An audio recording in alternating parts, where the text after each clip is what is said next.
The story begins in a city where rain is pouring down in sheets inside a certain house. A girl lets out a faint groan in her sleep. Ugh, it's so hot. She sits up and mutters to herself, I've got a fever again. She walks to the window and opens it. I'm a member of the Fox clan. Even though fox blood runs through our veins, we still live like ordinary people. I get a rash once every year. Each member of the noble clans has their own special power. And my special power is, she suddenly sighs, wow, it's raining so much. Her eyes slowly close, then suddenly snap wide open. In an instant, everyone and everything seems to freeze in place. She lets out a breath of relief. Finally, I can breathe a little. My power is the ability to stop time across the entire world, except for myself. I feel a little better now because I used my power earlier. When I was little, my rash could last an entire month. But now it only lasts 3 days because the older I get, the faster time passes. She turns to look at the wall clock. I wonder how many hours have passed. Even the clock has stopped ticking. I'll deal with it later. She continues gazing outside and murmurs, just as always. This atmosphere is so relaxing. Then she suddenly pauses, as if she has seen someone. Huh, that's Kwon Sung-jae's house. That's strange. Who's that over there? That's not Kwon Sung-jae. She recalls what Sung-jae had said. Hey, Eun-gyu, this is Lee Do-hun. He'll be staying with me for about 8 days. Oh, hello. Oh, right. Didn't he say the guy was his friend? The last time we ran into each other. But that was already 7 days ago. So maybe. Why is he so handsome? Kwon Sung-jae, you really know how to make friends. And you didn't even introduce him to me. When suddenly the man lifts a cigarette to his lips. The action makes her eyes widen in shock. She wonders, how can he move? Then he smiles and asks, hey, you're a fox, aren't you? As if he'd hit the mark. She is even more stunned and freezes in place. She can't help wondering, I use my power to stop time. So why can he move? Suddenly, he jumps off the railing, right before her astonished eyes, and the place he's headed is the very window where she's standing. She instinctively steps back. This guy is seriously dangerous. He must be an IME. She remembers what her mother once warned her. Listen carefully, my daughter. If you ever encounter an IME, stay as far away as possible immediately, because the IME are the mortal enemies of our clan. The IME once altered their bodies, and their faces could change into goblin-like masks. Mom, your precious daughter's life is in danger right now, and I think there was some major misunderstanding in your explanation. Only seeing them with my own eyes do I understand. They're like monsters. Yet the man standing in front of me is the most beautiful man I have ever seen in my life. He grabs her hand and interrupts her thoughts, saying, Hey, Fox, where's your mark?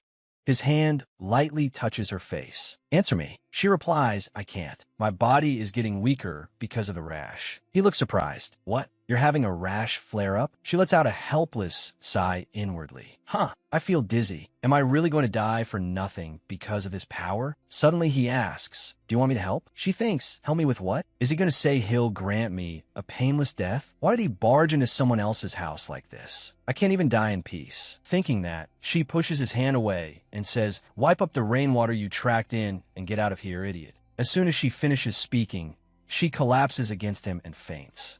He quickly lifts her up, cursing under his breath. What a troublesome fox. He lays her on the bed and touches her flushed face. You're burning up. He looks at her intently, one hand pressed to the bed, then suddenly leans down and places a kiss on her lips. After a moment, he stops. Her complexion gradually becomes more stable. A while later, she opens her eyes and wakes up. Huh, I feel better now. I barely even used much power, but the rash is completely gone. This has never happened before. What did this IME do to me? But why hasn't he left yet? Suddenly, he turns back, and she immediately squeezes her eyes shut. Please, just go away. But he says, I know you're awake, so get up. She thinks helplessly he's really sharp. Hey, what did you do while I was asleep? He stays silent for a long moment, then looks at her and says, something far more expensive than wiping up rainwater. She silently prays, I just hope he's not the owner of my mark. The Fox clan usually describes an IME as, do you know what IME is? Since ancient times, in a northern forest, strange creatures and humans with mystical powers live together. Among them, one species possessed the strongest abilities and stood at the very top, and that species was none other than the IME. Because the IME were so powerful, every single year many of them died because they could not withstand their own power. After much discussion, the leader of the IME decided to share that power with the Fox clan, the weakest clan, and establish a blood contract. Through the contract with the Fox clan, the IME found a way to control their abilities, and the Foxes gained power that helped them resist the yearly rash. Thus, the IME and the Foxes came to share a common mark. The two sides then formed either a master-servant relationship or became mates, one of the two. Altering or destroying the contract depended entirely on the IME. My mother also endured her first rash fever when she was 18, and her mark appeared afterward. Both of them disappeared when my mother had just turned 23. That means the IME with the same mark as her could not endure it and died. That's why you don't need to worry about it too much, Eungyu. That cursed contract will disappear on its own after a few years. Until then, remember one thing. If you have no choice but to use your power, you must never use it in front of an IME. I really believed I had hidden my power carefully until that day, and now, after all this, like an idiot, I use my power openly right in front of this guy. Hugging her head, she mutters inwardly, "This is bad." At that moment, Du-hun asks, "You know perfectly well what an IME is, and yet you still kept one by your side? Stop talking." Kwon Sung-jae, this childish idiot. So you really are an IME. He replies, "That's right. This is ridiculous. There's no way my mother wouldn't have realized you were an IME. That's because you can't identify an IME just from outward appearance. And I'm the weakest among the IME. When I was little, I got bullied too. Maybe that's why your aunt couldn't say anything. What about you? Did you know I was a fox?" Sung-jae replies, "At first, I didn't realize it. If I had known, maybe I wouldn't have become your friend." She asks again, "Then when did you find out?" He digs through his memories and answers. "During summer vacation in our second year of high school. You were absent for nearly a month and didn't even attend any extra classes. I went to see you because I was worried, and that's when I discovered you had rash fever. So you knew I belonged to the Fox clan for 12 whole years, and you pretended not to know anything? Well, it would have been awkward if I knew first. We've known each other since we were 7, so didn't you think that whether you were a fox or a monster, it wouldn't matter?" She mutters inwardly, "This childish idiot. He's even good at lying because he's an IME. And now there's another IME I've only just met sitting in my living room. Anyway, why does this guy keep staring at me like that? It feels like he's about to see right through me. The bastard who turned my house into a mess." She completely ignores Du-hun and asks Sung-jae, "You attended school normally all those years, didn't you?" He sets his glass of water down and says, "I'm a half-blood. I was born to a human and an IME, and maybe that's why I don't have a fated partner or powers that run out of control. And of course, I don't need the Fox clan." Sung-jae's mother had gone. "Oh my, Eungyu is from the Fox clan? You should keep her close." She asks, "Then your mother is also?" Haha, no. My father was the IME, but I don't even remember his face. I was left with the other IME when I was little, but after I turned 7, I ended up living with my mother. And after that, I completely cut ties with the IME. She curses inwardly, "Crazy bastard. How can he say that so calmly?" Suddenly Sung-jae says, "But Du-hun recognized you right away. Even before I introduced you to him, he already thought you looked like a fox." Eungyu is startled. As always, he's way too sharp. I was certain no one could ever tell I was a fox just by looking at me. Suddenly Du-hun speaks, making her jump. "Let's end this conversation." He frowns and stares straight at her. "Your mark, where is it?" She clutches her clothes and hesitates. "I don't have one." Du-hun's expression darkens. "I'm asking you one last time. Where is your mark?" Suddenly she shouts, "I told you I don't have one. I'm having a rash flare-up.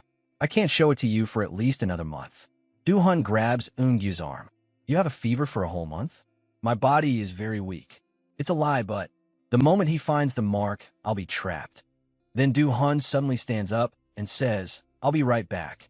He quickly returns with a small sheet of paper in his hand. "Then draw it.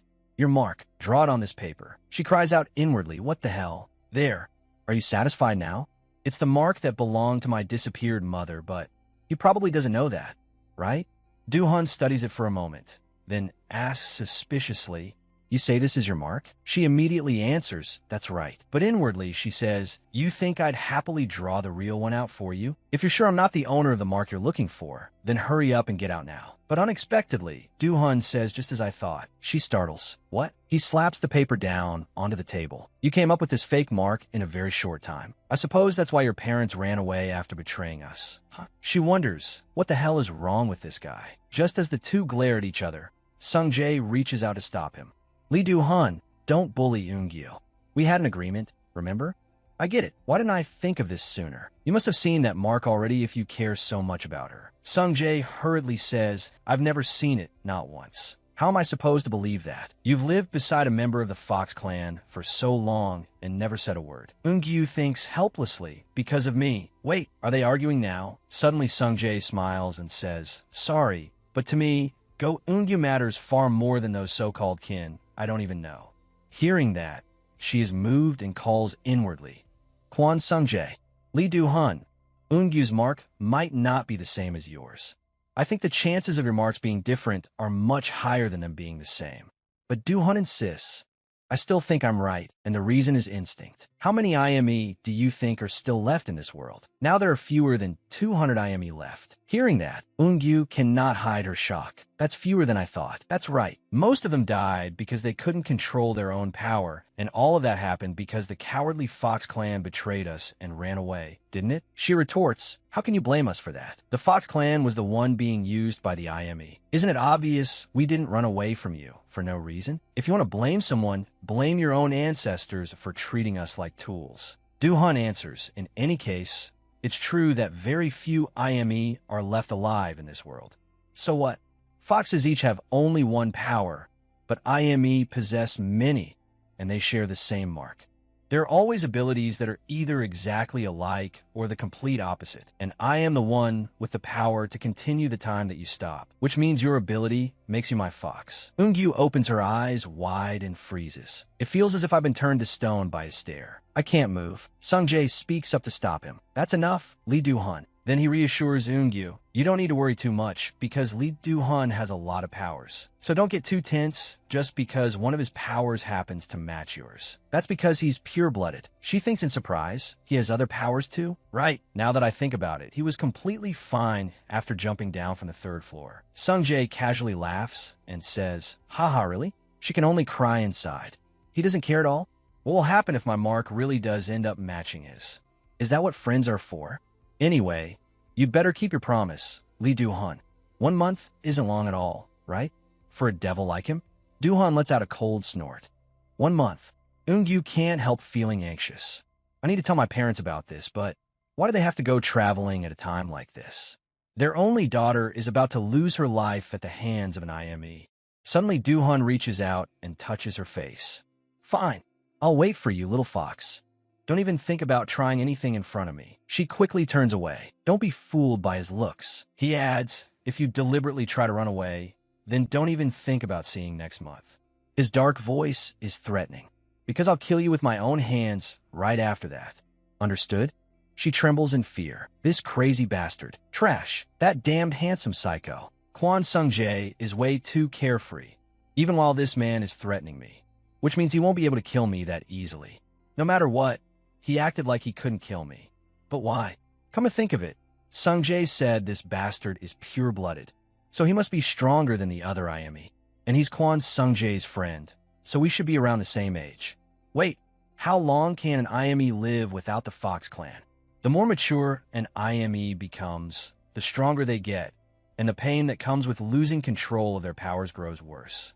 Thinking of this, she asks aloud, you're already reaching your limit, aren't you? Do-hun doesn't answer. She speculates inwardly. He didn't react at all. Does that mean he still hasn't reached his limit? Suddenly, Do-hun smiles and replies, that's right. I need a fox right now. More than that, I need a fox whose mark matches mine. She feels certain she was right. He can't kill me for at least 1 month. With that thought, she suddenly turns dark and says, hey, if you're done talking, let me ask you something else. Earlier I couldn't tell because I passed out, but were you the one who wiped up the rainwater in my room? Her question leaves both men blank-faced. She continues, I'm guessing you don't know basic manners because you live in the mountains. But since I'm a very kind person, I'll teach you properly, okay? Do-hun asks flatly, what? Listen carefully. You mustn't show up at someone's house out of nowhere, and of course you shouldn't come in through the window. Look, you come in through that thing called a door. Ah, right? Maybe you don't know what that is since there aren't any doors in the mountains. You ring the bell, introduce yourself, and only come in when the homeowner opens the door. And who taught you to enter someone else's house barefoot with rainwater dripping everywhere? Do you understand now? You socially isolated weirdo. The moment Eun-gyu finishes speaking, the whole room falls silent. Hearing her mockery directed at Do-hun, Sung-jae can't hold it in anymore and bursts into laughter until tears come out. Ha ha ha. Do-hun curls his lip and asks, you're bolder than you look. Do you have an extra life or something? After all, you won't kill me before checking my mark, will you? Keep bothering me then. I still can't kill you within 1 month, no matter how arrogant you are, right? She answers loudly, that's right. He steps closer, murderous intent pouring off him in waves. Then go ahead. Do you think I won't just because you said so? You think I'll blindly indulge you for a month? That's ridiculous. Since when does letting someone live mean blindly spoiling them? That's hilarious, you. She suddenly cuts herself off because of the killing intent coming from him. I told you, keep bothering me. Sensing the tension, Sung Jae quickly intervenes. Stop. I think you better stop, Eun-gyu. Even I can't beat Do-han. What a pain. I'm both angry and scared, and it's making me feel awful. Do-han walks toward the door. Hey, I guess you're not very cautious because I'm in human form. We are monsters. We are cruel and show no mercy. You'd better think before you speak next time. You should know who you're talking to. With that, Do-han left. Sung Jae laughed and thought, I guess she's mad. Eun-gyu said irritably, this is all your fault. So why are you still laughing? Sung Jae, is that guy strong? Of course he is. He was born with the purest, most concentrated IME bloodline. The most concentrated? Aren't there other pure-blooded IME besides him? Well, yes, but pure-blooded IME are very rare. And Do-han is special even among them. He's the only son of the current head of the IME and the heir to succeed him. Eun-gyu froze on the spot. The guy who just threatened me is the heir? I really shouldn't have messed with him. My life is basically over now. If my mark matches his, I'm dead. From that day on, the gates of the underworld will open for me. She asked, do you know what his mark looks like? I do. Then draw it for me. Do-han will get mad if he finds out. She shouted, just draw it already. He doesn't need to know. Can he read other people's minds or something? He can't do that. He drew it on a piece of paper and handed it to her. I think I'm actually pretty talented at drawing. The moment Eun-gyu saw it, she went stiff, her mouth falling open in shock. Sung Jae asked, why are you staring at it like that? Do you recognize this mark? Sweating, she answered no. In that case, it's fine. He promised to keep your existence a secret. So if your mark doesn't match his, you'll be okay. He always keeps his promises no matter what. Suddenly Eun-gyu asked if our marks are the same, then what? He thought for a moment, then smiled and said, haha, then things would get pretty bad. Even if I wanted to help you, I couldn't beat Do-han. Her hands trembled as she crushed the paper in her grip. This is insane. She screamed inwardly, that's my mark. But why are you asking that? You just said you'd never seen that mark before. I just thought maybe one of the unlucky people I know from the Fox clan might have the same mark as him. She thought to herself, that person is me. If he finds out my mark is the same as Do-han's, he'll tell Do-han, won't he? Curious, Sung Jae asked, you know someone from the Fox clan? Of course. She thought, no matter what happens, I have to keep this a secret from him now. He won't tell me even if I ask, right? Thinking that, she walked over and sat down. So you don't really need a fox after all, huh? Sung Jae only answered with a faint smile. After that, he returned home. I'm home, Do-han. He replied curtly. You're late. Sung Jae noticed the suitcase and asked, what's this? What do you mean? I found a fox, so I should go back now. You're going home? Then you'll come back in a month to check again, right? No way. Does he really think Eun-gyu won't run away? Thinking that, Sung Jae said, aren't you coming back? How are you going to check the mark again after a month? Do you think Eun-gyu will just come looking for you on her own? What are you talking about? You said you'd wait for her for a month. Exactly. That's why I'm taking her home with me. Sung Jae shouted in shock. What? He's saying he's going to bring Eun-gyu back to his hometown, surrounded by IME? In Sung Jae's imagination, she was a fox who had only recently come near them. She's such a crybaby. Haha, is she crying? Hey, she's crying. In that tiger's den? Meanwhile, Eun-gyu set down her cup and thought. Lee Do-han is the head of the IME. If he finds out we have the same mark, I'm done for. If I sign a contract with that bastard, my entire life will be controlled by that psycho. He might even lock me in a room without so much as a sip of water. Right now I'm unemployed because another company is keeping an eye on me. My first day of work isn't for another 3 months, so I'll have some free time until then. Should I go abroad or something? My passport should be at the house in Seoul, where her parents live. That's right. I'll go to Seoul, pack my things, and flee to another country. Haha, my break will become an overseas trip. She was getting excited when she suddenly froze in shock because Do-han had appeared in front of her without warning. Eun-gyu shouted, what the hell? Since when have you been standing there? I've been here since you were showing off your weak little strength to that glass. He'd been standing there that long, and I didn't sense his presence at all. I could hear you scheming all the way from over there. She laughed awkwardly. What wind blew you here? I wasn't talking out loud, was I? Can he read minds? Du-hun said, pack your things. We're going to Seoul right now. What? Why do I have to go? Do you think I need any reason to say so? Of course. And I'm just supposed to follow you like a puppy because you say, come with me? Huh. Du-hun picked up the glass. You think there's no reason? I told you I'd wait 1 month. Do I need to cater to your every demand too? Then he tossed the glass up, watching it slowly fall. Eun-gu squeezed her eyes shut. The glass is going to shatter. But to her surprise, there was no sound at all. She stared blankly at the glass, suspended in midair. What?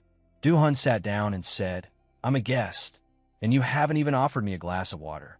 There are countless ways I could take you with me right now. The easiest would be to tie you up and throw you into my car. In human society, I believe that's called committing a crime. Don't worry, there won't be any witnesses. And in a backwater place like this, there won't be any surveillance cameras either. In human society, I believe they call that the perfect crime.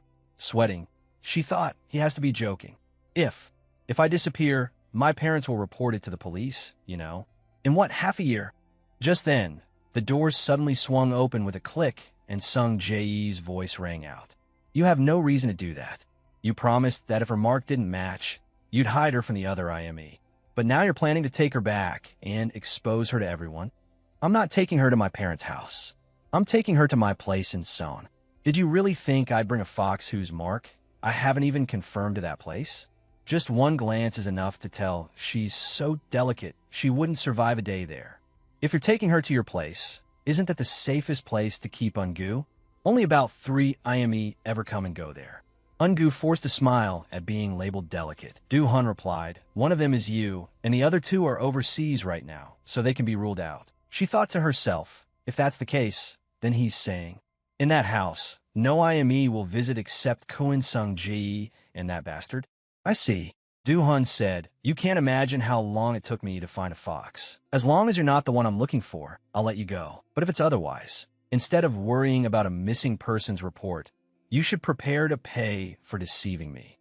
She tried to calm herself. Stay calm. Either way, I need to go to Seoul to escape this guy. Going to his place is safer than being found by some other IME and dragged to their den. This is my chance to get away. Thinking that, she pushed him aside. Fine, I'll go with you. But only if Koen Sung-jae stays with us. Did I say you were allowed to add conditions to my order? Can't you be a little more flexible? How am I supposed to trust you enough to live under the same roof? He shot back. What benefit do I get from trusting you? Right, I need to stay as far away from this guy as possible. I have to escape no matter what. I can't back down this time. What if I bite my tongue and die? Wouldn't you be the one to lose out? Du-hun fell into thought. I suppose it wouldn't hurt to have one more pair of eyes watching this girl. So you didn't know how to threaten people. I thought you were just a stupid fox, but you're smarter than I expected. Sung-jae said in confusion, you too. What do you mean? Fine, but what about my opinion? You're not going to abandon me, right?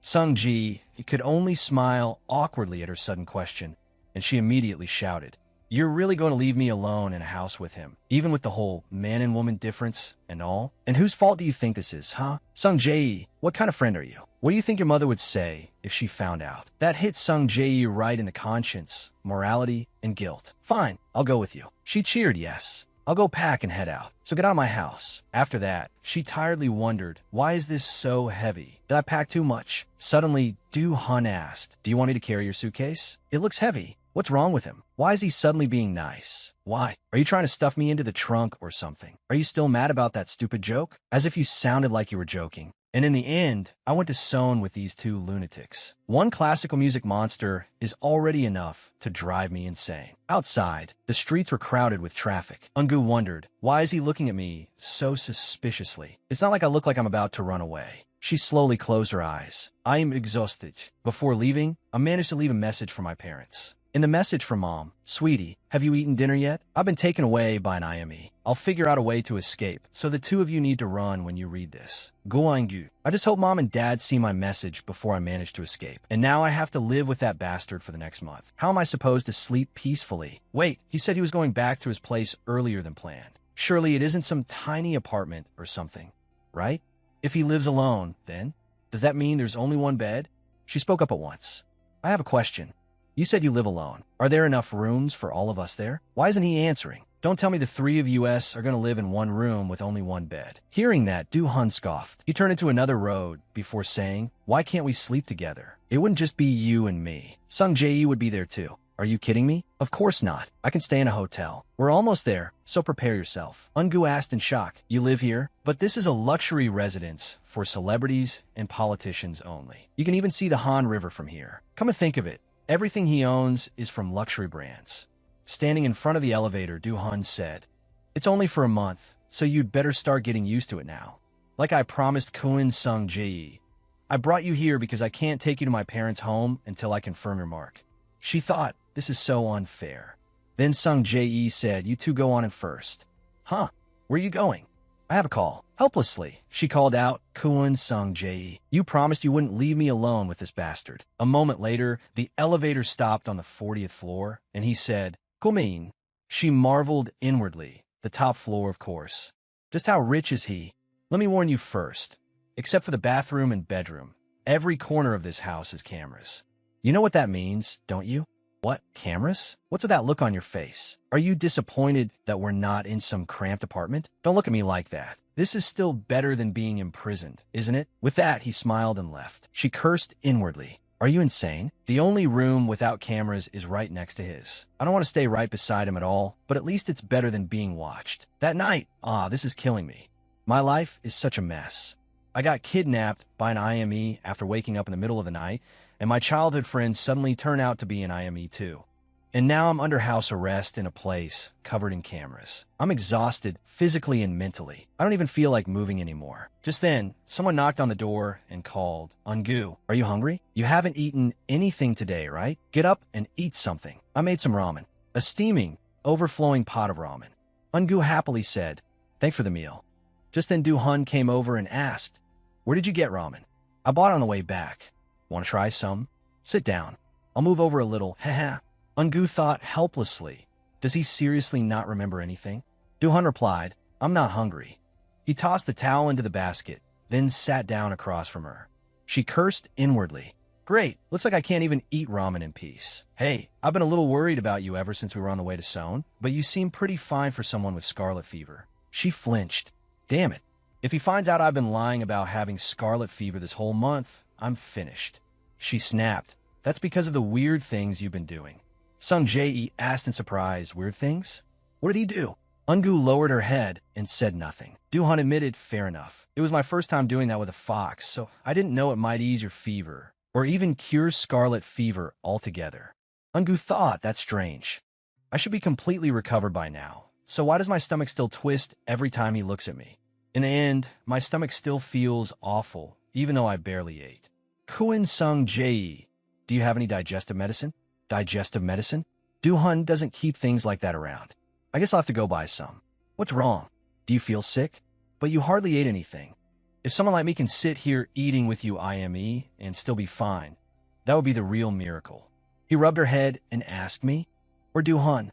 Obviously him. Can't you see him staring at me? I'll go out and buy the medicine.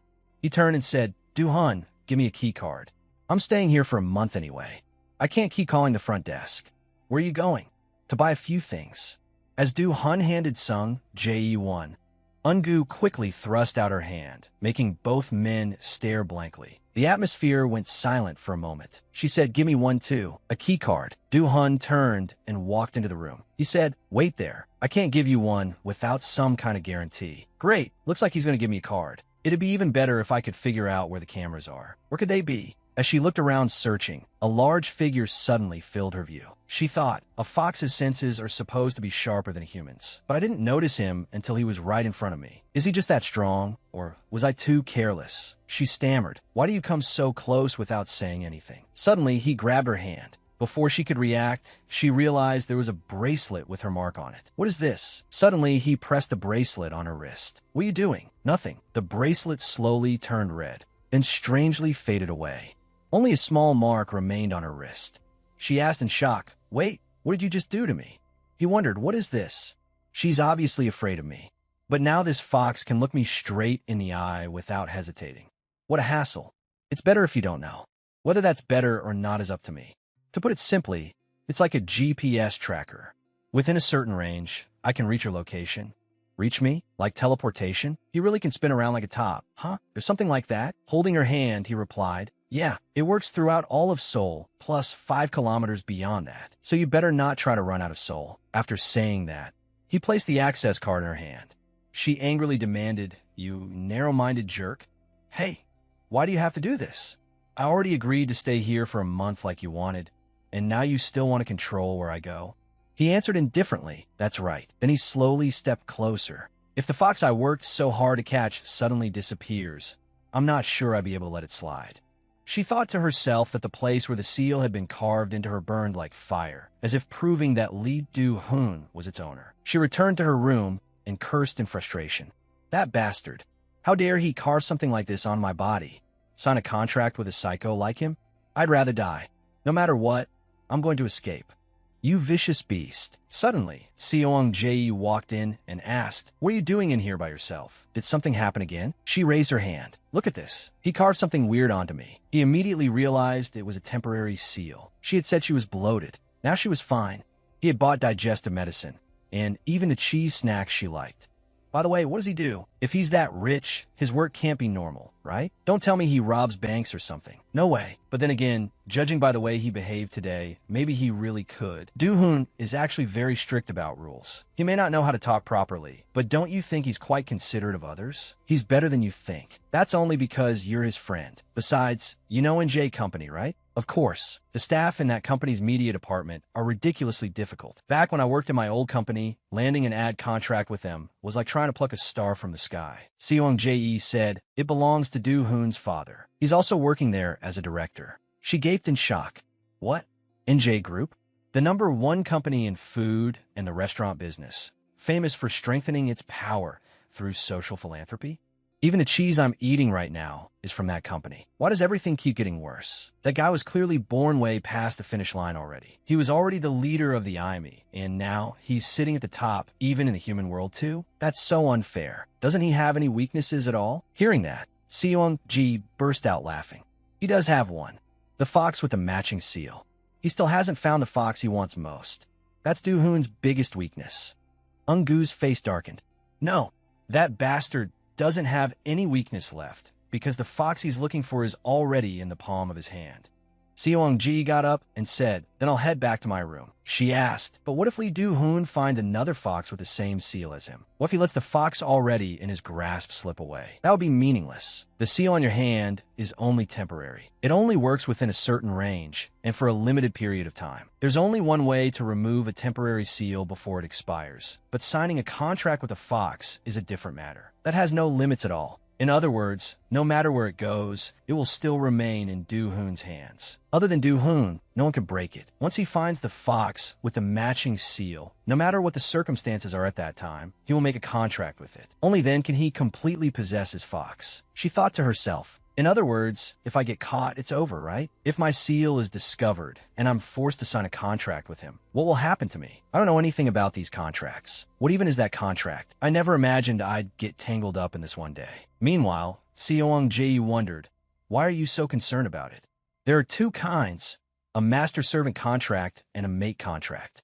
The IME use a fox's blood when signing a master-servant contract, like vampires sucking blood. The problem is, the IME race likes tearing foxes apart and drinking their blood. That's why the Fox clan has to live in hiding. Eun-gu asked, then what about a mate contract? Just what it sounds like. If you had a mate, what would you do with him? Love him? Love? In your dreams. You'd stabilize your spiritual energy by joining with the mate you've made a contract with. And really, did you think signing that kind of contract would involve a ceremony and exchanging rings like humans do? You have to choose one of the two. Have your blood sucked, or offer your body to your mate. I'm going back to my room. Get some rest. Seong Ji stepped out of the room, inwardly puzzled. Why did she react like that? Their seals are completely different. The next day, NJ Group's donation to the Children's Fund became a hot topic. Lee Tae-hwan, chairman of NJ Group, has donated more than 10 billion won to underprivileged children, once again reaffirming his positive influence through charitable work. Eun-gu lay on the sofa watching the news and groaned. In the end, she hadn't managed to sleep at all. So that man really is the leader of the IME. He really does look like Lee Do-hoon. Suddenly, she paused. The The two stayed silent for a moment. Then Do-hoon noticed the news she was watching and said, "Looks like he's investigating the population. If you want to ask something, just ask." She switched off the TV and replied, "Forget it. If you answer one question, you'll just ask 10 more. Why should I go around in circles? Why? Haven't you already investigated me from A to Z?" The room fell silent again. After a moment, Do-hoon said, "Go Eun-gu, the only daughter of Go Jong-hwan and Lee Hye-in. After graduating from university, Go Eun-gu studied abroad for 2 years. She worked in content creation at the Donghang Media office, but she has since resigned and will move to a company called Mai in 3 months." Hearing that, she could only stare in shock. "May I continue? You investigated all that in just 1 day? Fine. It wasn't that hard anyway. Whatever. I have something to say now." Hearing that, Eun-gu ignored him and started walking to her room, but Do-hoon blocked her path. Annoyed, she asked, "What? If you want to say something, say it. Starting today, the housekeeper Andy will be coming here. I'm telling you in advance in case you get startled and accidentally start swearing or say something stupid. You don't need to open the door or do anything. She'll take care of everything, so don't worry." After saying that, he let out a long sigh. Eun-gu thought, he looks exhausted, like he hasn't rested in a long time. Has he really gone that far, trying to find that fox?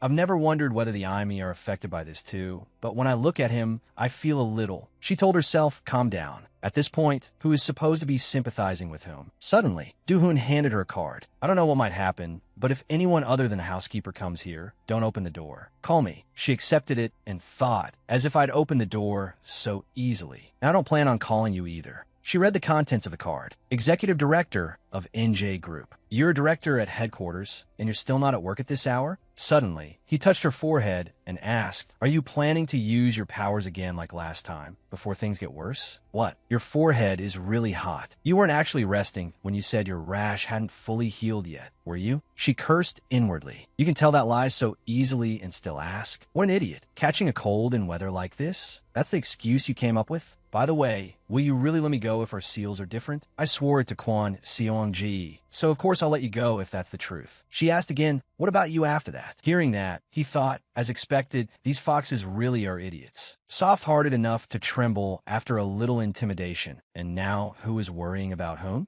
He turned around and said, "I don't know. Do you think I'll survive the next 3 years? You said it yourself. Foxes have very short lifespans." She blinked blankly. What kind of expression had he just shown? Later, at a cafe, a girl exclaimed in surprise, "What? Why didn't you tell me sooner? You really got caught by that Aimi?" This cafe belonged to Hei Jiang, my cousin the same age as me. Compared to me, Hei Jiang was much more interested in the relationship between the Aimi and the Fox clan, so she would definitely be able to help somehow. "What is this? You signed a contract already?" "No, it's just a temporary seal."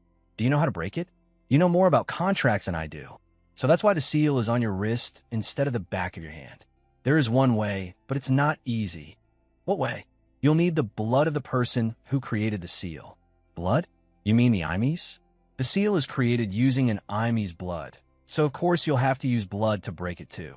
She asked, "How long would it take for it to disappear on its own?" "I'm not sure. I think about 1 month." She cried inwardly. He really did calculate the timing well. If I can't forcibly break the seal, then I'll have to run the moment it disappears on its own. Hey Jang asked, "How did that Aimi catch you?" "At home. Auntie, you know. I got caught while using my powers." "Great, right? And that guy's the one who placed the seal." "Don't cry. If that Aimi is the one who created the seal, why didn't he just make a contract with you right away?" "He doesn't know yet. I told him I had a rash, so I couldn't reveal the seal." "What? You fooled an Aimi?" "No way. Yeah. He said he wouldn't hurt me until he saw the seal. Anyway, I still have to run, so when my parents come back to Korea, please take them somewhere safe for me." Hi, Yun stayed silent. Eun-gu waved goodbye. "I'm going." Suddenly, Hei Jiang asked, "You know, Eun-gu, if you run and then get caught again, things will only get worse. Not every Aimi treats foxes like merchandise. If that Aimi treats you well, it'd be best to just sign a contract with him." For a moment, that man's face surfaced in her mind again.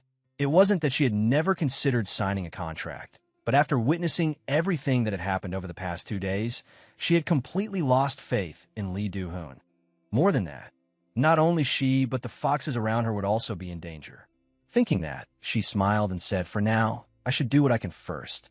If you really think so, then good luck. If you need help, call me. Your safety comes first. Remember that. She let out a weary sigh. I really don't want to go back to that guy's house. Maybe I should take a walk until Kwan Seong Ji gets home. By the time the sun was about to set, she finally returned to the 40th floor of the building. Did I really walk that much? I am exhausted.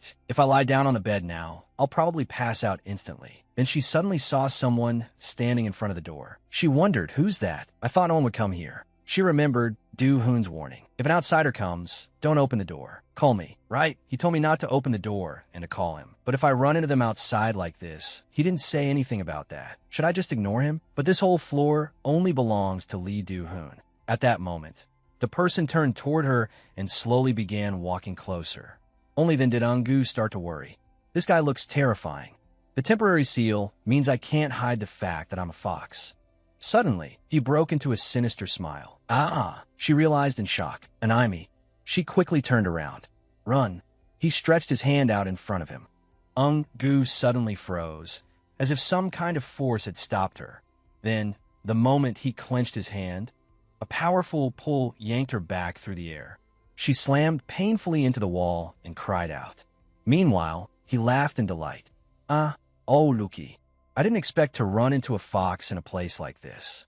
It's only a temporary seal, so it shouldn't matter if I play around with you a little, right? At that moment, Eun-gu remembered her cousin's advice. Not all of them are bad, so wouldn't it be safer to just sign a contract? She answered herself firmly. Right, not all of them are bad, but most of them are like this, so I have to run. But before she could get up, he stepped on her hand hard, making her cry out in pain. The seal on her hand began to glow strangely. She narrowed her eyes and looked up, only to see that someone had stopped that bastard. She was inwardly shocked when that voice rang out. What's going on? Do-hoon asked darkly, what exactly is happening here? At the same time, his hand had already tightened around the man's throat. Eun-gu thought, if I had to choose the most dangerous man in the world, it would be Lee Do-hoon. Unless my seal miraculously disappears, that fact won't change. But right now, seeing him here makes me so relieved I could cry. The other man let out strangled groans, pulling Eun-gu out of her thoughts. His face was turning red from suffocation, and Do-hoon's hand showed no sign of stopping. The atmosphere was incredibly grim. Eun-gu quickly tried to stop him. Stop, he'll die. Do-hoon pressed his lips together. Then he finally released the man. The man collapsed to his knees, desperately gulping in air. Eun-gu thought painfully, my hand won't move. Do-hoon's footsteps coldly approached the man. Her eyes widened in worry. Only then did the man finally speak in fear. Professor Ji-young. He banged his head on the floor and continued. I came here because Professor Ji-young sent me. Ji-young sent you? He hurriedly replied, yes. Isn't he overseas right now? He's supposed to return tomorrow. So he asked me to pass on a message that you should meet him at your parents' house because he has something for you. He instructed me to contact you in person because it's an extremely important matter. That's why I came here. After saying that, he thought to himself that he must have lost his mind. To touch a fox bearing that seal, this important matter you mentioned. Duol stupid closer. And then, please forgive me. With a sharp glare, Do-hoon asked, he must have given you more instructions too, right? He told you to harm the fox carrying my seal, right in front of my own house. And no, that's not it. I must have gone mad for a moment when I saw a fox with only a temporary seal on her. I had no intention of hurting or killing her. If it had been a formal contract, I would never have laid a hand on her. A dark smile curled on his lips. You may not have intended to, but you still hurt her. The man thought, I only stepped on her hand so she couldn't run. A tiny injury like that isn't even enough to really hurt anyone, especially not a man like him. Then he bowed his head and explained, I only meant to take a little of her blood. I swear. He laughed. Blood? I remember there are some idiotic rumors that if you drink a fox's blood, you can share the same seal as one, and that person's abilities will grow much stronger. There are always one or two fools who believe nonsense like that. Wait here. He walked over and pulled Eun-gu to her feet. How much longer are you planning to stay like this?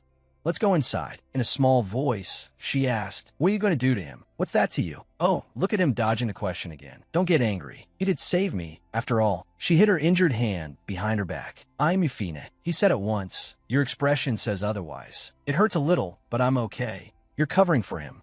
What? You're worried about the person who threatened your life just a few seconds ago. No, that's not it. I'm not worried about him. What I care about is the peaceful life I had falling apart. I don't want to get dragged into things like what just happened, okay? Do you think I'd kill one of our own survivors? over something this trivial? Something trivial? If an enemy harms a fox who hasn't signed a contract, we can't punish them. It's rare for an enemy to attack a fox who hasn't made a contract. Ungu thought his words and his actions don't match. By his own logic, there was no reason for him to be upset about it, and yet he was clearly angry. He said, and one more thing, your peaceful life is already over. She pressed her lips together, right? It shattered into pieces the moment we met. I'll talk to him, so go inside. Suddenly she asked, do you even know what a conversation is? The air instantly turned tense. Her words frightened the man, and he thought, has that fox gone insane? He is the next leader. He's so powerful that no one would dare object, even if he became leader right now. How could a fox dare speak to him as an equal? What a pity. Looks like a fox is going to die today. But Do-hoon only patted her on the head, then smiled and replied, I'll keep your words in mind. You should go inside now. She went into the room and pressed her ear to the door, thinking he said he'd handle him by talking. But what if that guy ends up outside with broken arms and legs? At least, judging by the sounds, it doesn't seem like he's using violence. She trembled and reassured herself inwardly. It's okay. Everything's fine now. Then Ungu walked over and sat down on the chair, her hands swollen red and trembling. A little later, Do-hoon came in. She guessed to herself his clothes are still clean. It doesn't look like anything too serious happened. She asked, is everything okay now? Did that man leave? I thought you said it was a secret that I was here. Answer me. I said I know. Why aren't you saying anything? He grabbed Ungu's hand. You talk too much. I erased his memory before letting him go, so don't worry about anything. Oh my God, he has this kind of power too? Can I really escape from him? I'm such an idiot. I think we should go to the hospital. What's wrong with me? I don't have the strength to walk anymore. He called her name. Go Ungu, and let out a sigh. Then he took her hand and pulled her along, but he hit her wound, making her curl up in pain. He let go and said, you didn't even care about my threats before, so why are you scared now?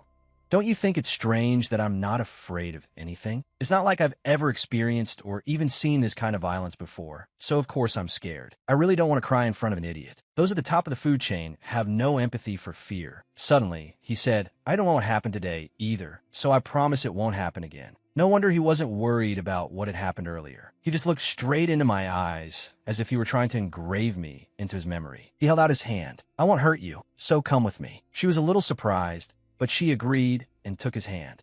After that, she was examined at the hospital. It was a sprain. Because it was swollen, her arm had to be put in a half cast, and she couldn't move it for a while. Thank goodness, it's only my left arm. You're driving a different car today. What happened to your other one? It's at the company right now. You have 2 cars? He stayed silent and didn't answer. She inwardly praised him. Nice, rich boy. Oh, I want to get out here. You have to work, and you'll need the car too. It was an unexpected emergency, but it can be dealt with tomorrow. Even so, you didn't even... He cut her off. I don't need anyone's permission to take a day off. Oh, is that so? Oof. Right. Just look who's worrying about whom now. He said he erased that man's memories. Why didn't he do that to me too? It would have been much more convenient than putting a mark on me and tracking me. Well, I guess it only works on. A little while later, the 2 of them arrived at the parking garage. Do-hoon was walking ahead when he suddenly heard her curse. That crazy bastard. Bring that bastard back to me. Do-hoon turned around in confusion, and she held up her smash phone and grumbled, I still had a year left on my device plan. Because of that jerk, now I have to pay to get it replaced. Hearing that, Do-hoon blanked out for a moment, then suddenly burst out laughing. Just a few hours ago, she had been trembling in fear, but it all vanished because of a phone. He walked over and asked, are you a timid cat or a brave one? What? Suddenly, Sung's voice rang out. What are you 2 doing here? Unga thought to herself, why does he look like that? Oh, right, my cast. She laughed awkwardly. Ahaha, you're here early. A few things happened, but everything's fine now. I didn't even say anything yet. Hey, stop frowning. Do you have to look so scary? Hearing that, Sung smiled and said, you go in first, Lee Do-hoon. I need to talk to you for a bit. So you only erased that guy's memory before letting him go? There's no point in making a big deal out of it. Lee Jiang sent him. I don't care what you people are plotting. Just don't let Unga get hurt. You're always the one asking for help, aren't you? Help? No, you promised me. I want you to keep that promise. If Go Ungu isn't my fox, then I'll protect her like I promised. But if she has the same mark as me, then you have to let her go. Sung replied, I know. But will you really be able to do that? I'm talking about when that time comes. Can you really let Go Unga leave? Do-hoon said through clenched teeth, no matter what I do. Sungj asked, why are you angry? Because you're acting like you're Go-Unga's owner. In the room, Ungu complained, look at the state I'm in. Escaping was hard enough when I was healthy, but now I have an injury to recover from too. I can't even change clothes comfortably anymore. She suddenly paused when Dohun walked in. She asked, where's Sungj? He'll be here soon. She thought suspiciously, are they even friends? If you're hurt, shouldn't you be resting? Why are you wandering around here? Huh, do you have no shame at all? And whose fault is it that I got hurt? He replied, I don't know about that. After a moment of silence, he continued, but I do know who saved you from danger. She thought to herself, what a nice scent. Did he really have to be this handsome? Anyway, why isn't Sungj here yet? Should I call him? She turned on her phone and saw a message. Sorry, I just remembered I still have something to finish, so I have to go back to work. He's still working at this hour? Food was quickly laid out on the table, and she said excitedly, let's eat. But just as she brought food to her mouth, she stopped because of Dohun's stare. Ah, as usual, that face of his is such a threat to my life. Dohun walked over and pressed the coffee machine button. Unga spoke up. Sungj had to go back to work to deal with some things. He said nothing, only carried his cup of coffee over, pulled out a chair, and sat down. She spoke again. Can you at least let me eat in peace? Aren't you going to eat? Or do Imals not eat normal food to survive? Huh. If someone's talking to you, you should answer them. He drained his coffee and set the cup down. His fingers tapped the table a few times, but he still said nothing in response to her question. Suddenly, he reached into his pocket and pulled out a piece of paper. Her eyes widened in shock when she saw it. Only then did he speak. Has your family contacted you yet? It was a note she had left in her room before leaving with Dohun. I've been captured by an Imel. I'll escape on my own. So, if you see this, make sure you get to the shelter as soon as possible. Go-Ungu couldn't have been more shocked, but I'm sure I locked all the doors before I left. She said, my parents' mark disappeared a long time ago. I didn't ask. A fox's mark disappears when the Imel with the matching mark dies. That means my parents are of no use to you. You don't have to snap at me like that, because I have no intention of harming your family. How am I supposed to believe you? I remember telling you I have absolutely no reason to behave in a trustworthy way toward you. Lee Do-hun already knew that Go-Ungu was ready to run from him at any time. He reminded her, don't leave this house until tomorrow. You should stay put if you don't want what happened earlier to happen again. Later, in the bathroom, Unga thought to herself, all right, in this situation, I have no choice but to wait for my parents to contact me. As she was coming out, she bumped into Sungj. You scare me. When did you get back? Just now. Why are all your clothes wet? She raised her casted arm. Because of my arm. You're going to catch a cold. You should change and get some rest. She quickly called out. Wait, why do you smell so strongly of blood? Her question made Sungj freeze. Are you hurt? I'm Fine. See? Did something happen while you were out? I thought you said you had to go back to work. Do I look like some guy who got jumped somewhere? Your mom sent you to Kendo lessons when you were little because you were being bullied. Why are you bringing that old story up all of a sudden? Are you being bullied again? Don't worry. Don't worry. I'm strong enough now to protect both of us. The next day at the table, Sungj spoke up. There's something I need to tell you. Ungu paused and guessed to herself. Is this about yesterday? I wonder what happened. No, I should listen first. But Sungj said instead, I'm leaving on a business trip today. I'll be in Hong Kong for about a week. At that moment, Dohun stood up and left. Unga stared blankly and wondered, what? I have to be alone with Lee Do-hun for a whole week? You're going on a week-long business trip to Hong Kong? Hey, if you're gone for a whole week, I'll have to live here alone with that bastard. Even when I'm here, the three of us hardly see each other, and Do-hun is gone all day because of work. But you're really going to leave me here by myself? You promised you'd stay by my side. I really can't do anything about it. It's my job. Besides, all you have to do is not run away. She thought that bastard basically said he doesn't care whether my mark matches Lee Do-hun's. Sungj warned her, there's one thing you have to remember. When Do-hun gets angry, he's really terrifying. Actually, this could be delayed for 3 weeks, but I'm worried it might overlap with Do-hun's frenzy period. What? A frenzy period? The cycle was originally scheduled for 1 month after your agreement. But who knows? It could start a week early or even later. Why are you only telling me something this important now? You never asked. She punched Sungj on the shoulder over and over in anger. I didn't tell you because I thought you'd be scared, and I even changed my schedule because of you. What are you talking about? If Dohan's power goes out of control while I'm not here, it could be dangerous. During that phase, an animal is very dangerous because they can't control themselves. Is it really that scary? Yes. I think it's kind of similar to scarlet fever. Well, it doesn't look like an animal would die from that pain. It's only a week. It'll all be over if you reveal your mark. She thought to herself, why is he so certain my mark is different from Lee Dohan's? Should I tell him the truth and ask for his help? No, I can't. He's an animal too. I can't trust him completely. Suddenly, Sung said, actually, I've seen your mark before. Since when? During summer vacation in our second year of middle school. But you said you'd never seen it. It seemed like you were deliberately hiding it, so I pretended not to know. Dohan doesn't know anything about your mark, so you drew a different one because you were worried. Actually, I'm the one who told Dohan where you were. She asked in shock why. The animals had started the fox hunt. It was truly an emergency for them, because Dohan is a candidate for the next animal leader. I heard they'd found 12 foxes within a year. Sooner or later they would have found you too. Since Dohan carries pure blood, there's a high chance the fox with the same mark as him would also be pure-blooded. So I made a deal with him. I told him I would tell him where the pure-blood fox was. And if her mark was different from his, he would protect her from the other animals. I'm sorry I didn't tell you sooner. Suddenly she asked, what did my mark look like when you saw it? Sung searched his memory, then answered. It looked like a two-headed snake coiled around a crescent. She recalled that during the summer vacation of her second year of middle school, when Hee-jang stayed at my house for 15 days. Ungu, I'm so glad our scarlet fever came on the same day. What a coincidence. I know, right? It would have been awful if I got sick alone. And so she and Hee-jang slept in the same bed. It was the last day I was sick with scarlet fever. When Sung came over, her mother exclaimed, oh my, Sung, you're here? Ungu is still asleep in her room. And Sung had gone into my house. The mark he saw must have been Hee-jang's. At that realization, she suddenly cried out inwardly, no, that wasn't my mark. Sung had mistaken that mark for mine when he saw it that day. Sung asked, are you okay? Does something hurt? She forced a smile and said, it's nothing. Have a good trip. Of course. If you get sick, make sure you go to the hospital, okay? With that, Sung left. She sat there lost in thought when Dohan approached. She turned to look at him, but said nothing.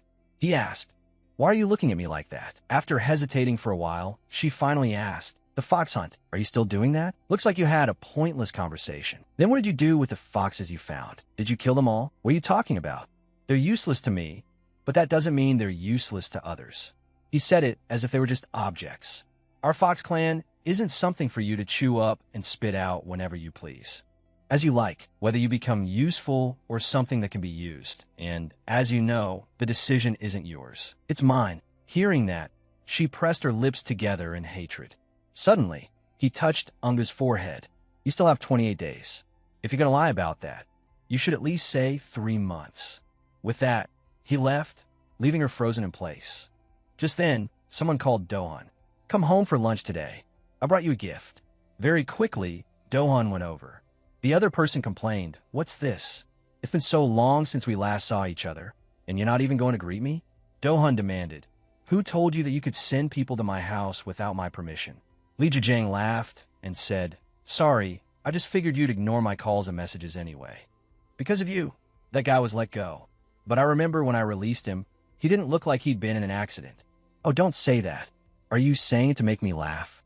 Suddenly, the atmosphere turned quiet. What? You really don't know why he ended up like that? It was that half-blood. Sung showed up and did that to him. I thought you were the one who sent him. You really didn't know? That's strange. Anyway, what exactly are you hiding in your house that made you erase his memory too? It seems you've forgotten that useless curiosity will only shorten your lifespan. You're repeating that again? I already know, so you can be quiet. If you're really hiding something at home, then I'll make sure no one shows up in front of you so often. You're noisy about pointless things. Dohan was silent for a moment, then told the truth. I found a fox.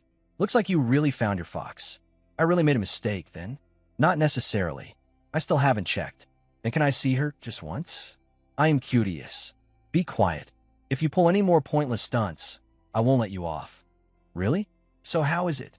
What is that fox like? Dohan lowered his eyes and thought. She always looks at me with hatred. She's fragile and weak, but she always says exactly what she wants without hesitation. Jijang pressed, you're not answering me. Is she hard to handle? She's not bad. In what way? At any cost. Well, that's good then. That's the problem. Hearing that, Jajang couldn't hide his surprise. Dohan added, I want to treat her badly. That evening, Dohan returned to the building. When he saw that Ungu wasn't in the house, he thought irritably, she went out? I told her not to leave the house today. She can't even stay still for a single day, and she just ignores what I say too. When Li Jijang asked, I should have said she's very hard to control. Suddenly, a loud scream rang out. Hey! Dohan immediately ran over and opened the bathroom door, since the scream had come from there. What happened? The moment the words left his mouth, he froze. Ungu had collapsed onto the floor, and the shower head was wildly spraying water all over her. He quickly stepped forward and turned the water off. She asked, when did you get back? He helped her up. What are you doing? I want to take a bath, but with things like this. Then she noticed that his shirt was soaked through. Blushing, she thought, too close. She looked up and asked, what's wrong with you? Suddenly, Dohan moved his face closer to hers. His hands held Ungu by the shoulders, their bodies pressed close together. Flustered, she called out, Lee Dohan, then shoved him away and stepped back. But once again, he moved forward and grabbed both of Ungu's wrists, leaving her bewildered and unable to understand what was happening. Can you let go of me now? I can stand on my own, Lee Dohan. But he still didn't release her. His hand even brushed lightly over her lips, and his expression darkened. He recalled what Jajang had said earlier. If you weren't the one who sent him, then what happened after that changes things. Dohan admitted, I was the one who sent him. Don't do anything to provoke one Sanj. You seem pretty close with him. Let's get to the point. Why are you here? All right, I found a fox. Not long ago, her mark was verified, and unexpectedly, she wasn't your fox. I'm sorry this all turned out to be for nothing. I heard she had pure blood, so I really thought she was human. At that moment, Dohan stared at her intently, starting from her face and slowly moving his gaze down her body, all the way to her legs, examining her carefully. She asked blankly, what are you suddenly doing? Dohan stayed silent. He walked over, opened a cabinet, took out a towel, and draped it over Ungu's head. Once you're done, go outside.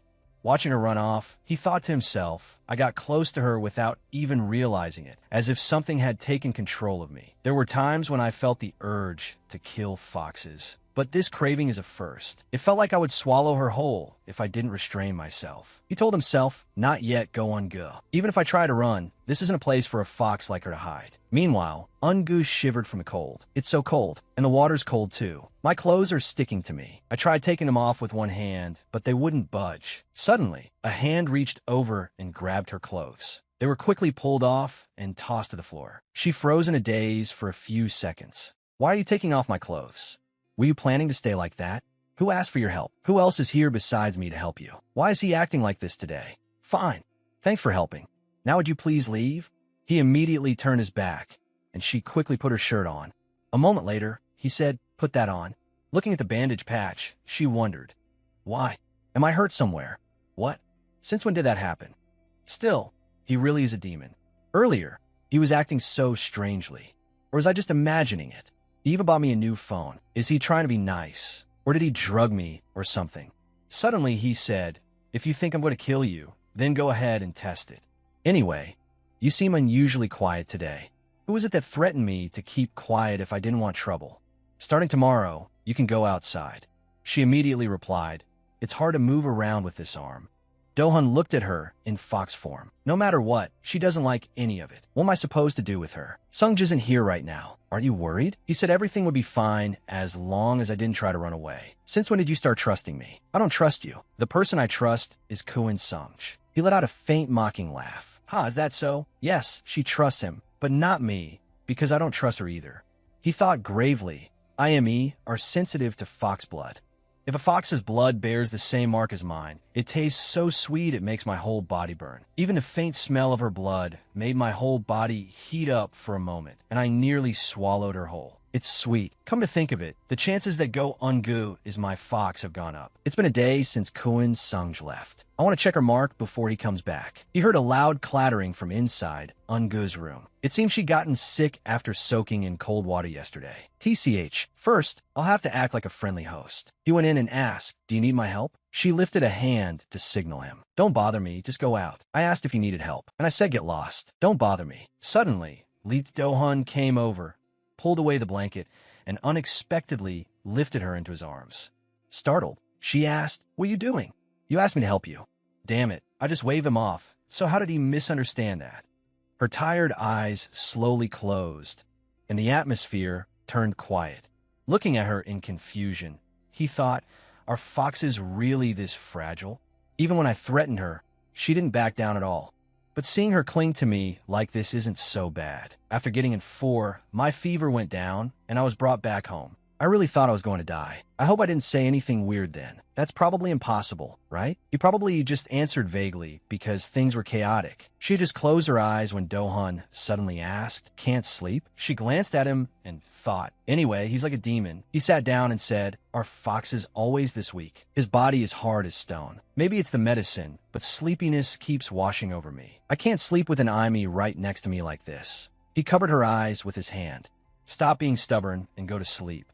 The cool temperature against her face felt strangely comforting. After a while, she drifted off to sleep.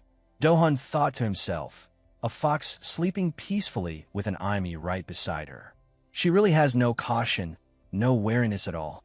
Suddenly, he paused when he noticed Eun-gu's phone. Koo Sung's call was on the screen. As Do-hun declined it, he thought. He called after just one day. "You think being with me is the safest place, but the fox hunt has already begun. Maybe leaving her here still won't put you at ease. Sung might come back and take her with him."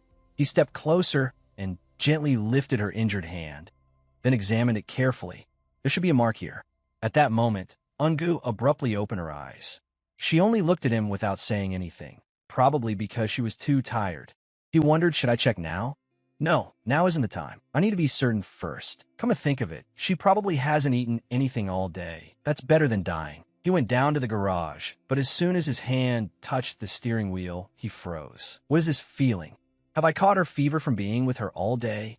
Who knew how much time had passed before Eun-gu woke up? She turned and looked beside her. Seeing Do-hun sitting there with his eyes closed, she wondered, has he been here the whole time? What about work? If I collapse in pain or not? Wouldn't it be better for him to just ignore me or take me to the hospital and leave? He's still handsome, but he really doesn't seem very human. Suddenly, he opened his eyes and immediately looked toward Eun-gu. She hurriedly turned her face away. A wave of dizziness hit her, and she lifted a hand to her forehead. Do-hun quickly moved over and helped her lie back down. She looked up at him and said awkwardly, saw thee. He raised a hand to check her temperature. "The fever's gone down. I made porridge. Come out and eat." She thought, that's unexpected. He's taking care of me? The bowl of porridge was set on the table, and he said, "Sit down." "What are you doing? Why aren't you eating?" "You said the same thing last time, too. If you're going to kill me, then just do it. Why are you pretending to be nice to me like this?" She asked, "Why are you suddenly being so kind? So should I be rude to someone who's sick? I could do that if you want. That's not what I meant. From now until then, I need to persuade her." Eun-gu silently marveled. This is so good. Should I say thank you? Seeing him look less exhausted, she asked, "Is something wrong? Who's worrying about whom here?" A few hours ago, someone looked like she was about to die. She didn't answer and stood up. "I'm done eating. It looks like something's going on with him.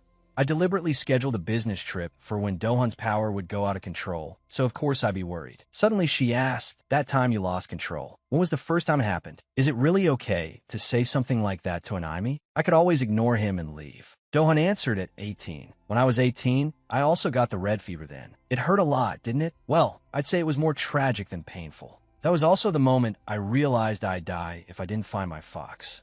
Afterward, she thought to herself, "I'm alive. Honestly, it feels like I barely came back from death." Lee Do-hun, she remembered his words. "That was also the moment I realized I'd die if I didn't find my fox." Why does seeing that look on his face make me worry about him? I can't believe I'm worrying about this. My nose is only 3 inches long. She called out, "Lee Do-hun." She brought him a glass of water. "What are you doing here? Why aren't you answering me?" Humans basically can't live alone without help from others. But I'm not human. Even if you don't have those feelings, that doesn't mean you don't feel pain the way they do. Sometimes you even look like someone who needs help, at least to me. After saying that, she returned to her room, leaving Do-hun lost in thought. Meaningless, cold, and dull. He also went into his room to change. Suddenly, he lifted a hand to his forehead as dizziness hit him without warning. No way. Did I catch a cold? Ridiculous. I've never heard of an Aimi catching a cold. Even now, it's still too early for that to happen. The next day, rain pattered outside, and Do-hun came out of the bathroom. She immediately shouted, "How many times do I have to tell you not to walk around the house naked? I think you should start getting used to it." "Why would I need to get used to seeing you naked?" He put on a shirt and walked over. Sitting beside her, he said, "Why can't you stay quiet for a while? Why are you sitting here? I'm uncomfortable with you being here. Go sit somewhere else. You won't get fired for leaving work early without notice or not showing up at all, right?" Ungu stared blankly at his answer. "Because he's the chairman's son." She said again, "Then why don't you go? I'm afraid you'll do something rash while Sanj and I are away." "Oh wow, do you have no conscience? I'm surrounded by a house full of cameras and a temporary mark. And now you're not even going to the office and staying here just to watch me?" The two of them instantly fell silent. A moment later, she irritably went into her room.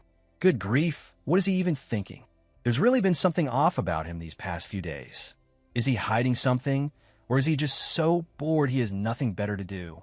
He's still hovering around me. Could it be he wants something from me? If I think about it, maybe I really can figure out what this guy is after deep down. Should I make dinner? There's so many ingredients. On rainy days like this, Mom and I used to make cold noodles together. Thinking that, she stuck her head out and asked, "Do you want cold noodles with egg?" "I mean, I'm cooking anyway, so if you want some, I'll make extra." Dohan looked at her and asked, "You want to cook with that hand? Why don't you just eat the prepared food? It's only my left hand. I'm Yufine." Suddenly, Dohan snatched the knife from her hand. Then he even put on an apron. She asked, "What are you doing? Do you even know how to cook? What is there that I can't do?" She secretly doubted him. Does this guy really know how? Who would have thought I'd end up eating a dinner made by Lee Dohan? Somehow, I feel a little proud. A little later, he said, "Done. You can eat now." It looked unexpectedly fancy. She praised him. "It's actually good. Why aren't you eating? My head hurts a little." Suddenly, Ungu reached out and touched his forehead. "Do you have a fever?" "I think I may have caught a cold. This is cold medicine. You should take some, or you'll end up like me with a fever."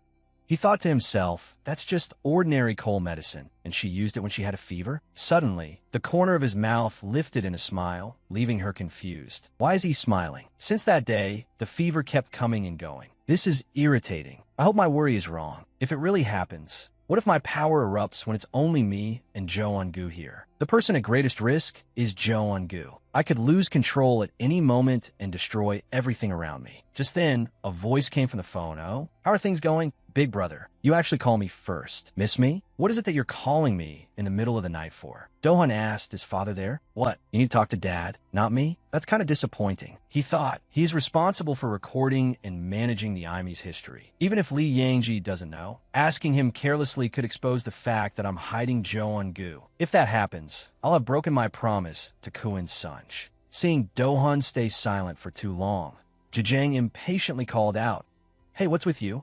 Is it really that hard to say? I'll look into it for you. What's going on? Why are you hesitating so much?" At that moment, Dohan spoke up. "Find out whether there can be abnormalities around the time power goes out of control. About a 3-week period." "What?" "Big brother, as far as I know, it usually takes at least a week on both sides. I'll check to make sure and get back to you. So wait for me, okay? Since it sounds pretty urgent, I'll get straight to the point. This case seems rare, but in particular, the blood of a fox bearing the same mark can act as a catalyst that makes the power surge. It becomes more stimulating when an IME's cycle is approaching. Even if you can't smell blood, just that scent alone.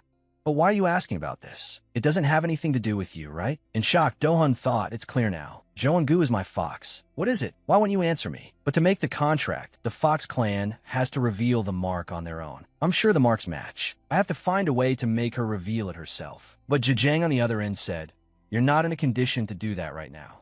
At that moment, though, Dohan was already feeling dizzy. "At this rate, I'm going to hurt Jo Ungu." He called out through gritted teeth, "Lee Jijang, get over here now." "Right now? I'm in the middle of dinner with father." He shouted, "I said right now." As soon as he finished speaking, the phone slipped from his hand. Meanwhile, in Ungu's room, she was sitting there when her phone buzzed with a new message.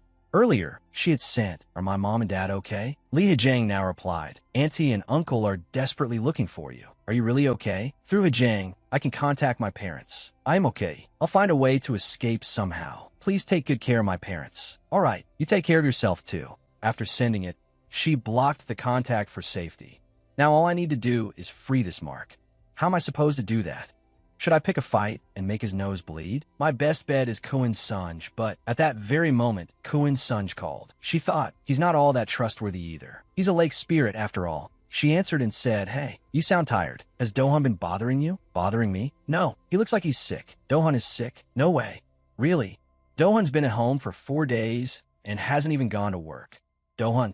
Yeah, he really doesn't look well. It seems like he has a terrible headache. Ah, and he's had a slight fever too. I think it's a cold.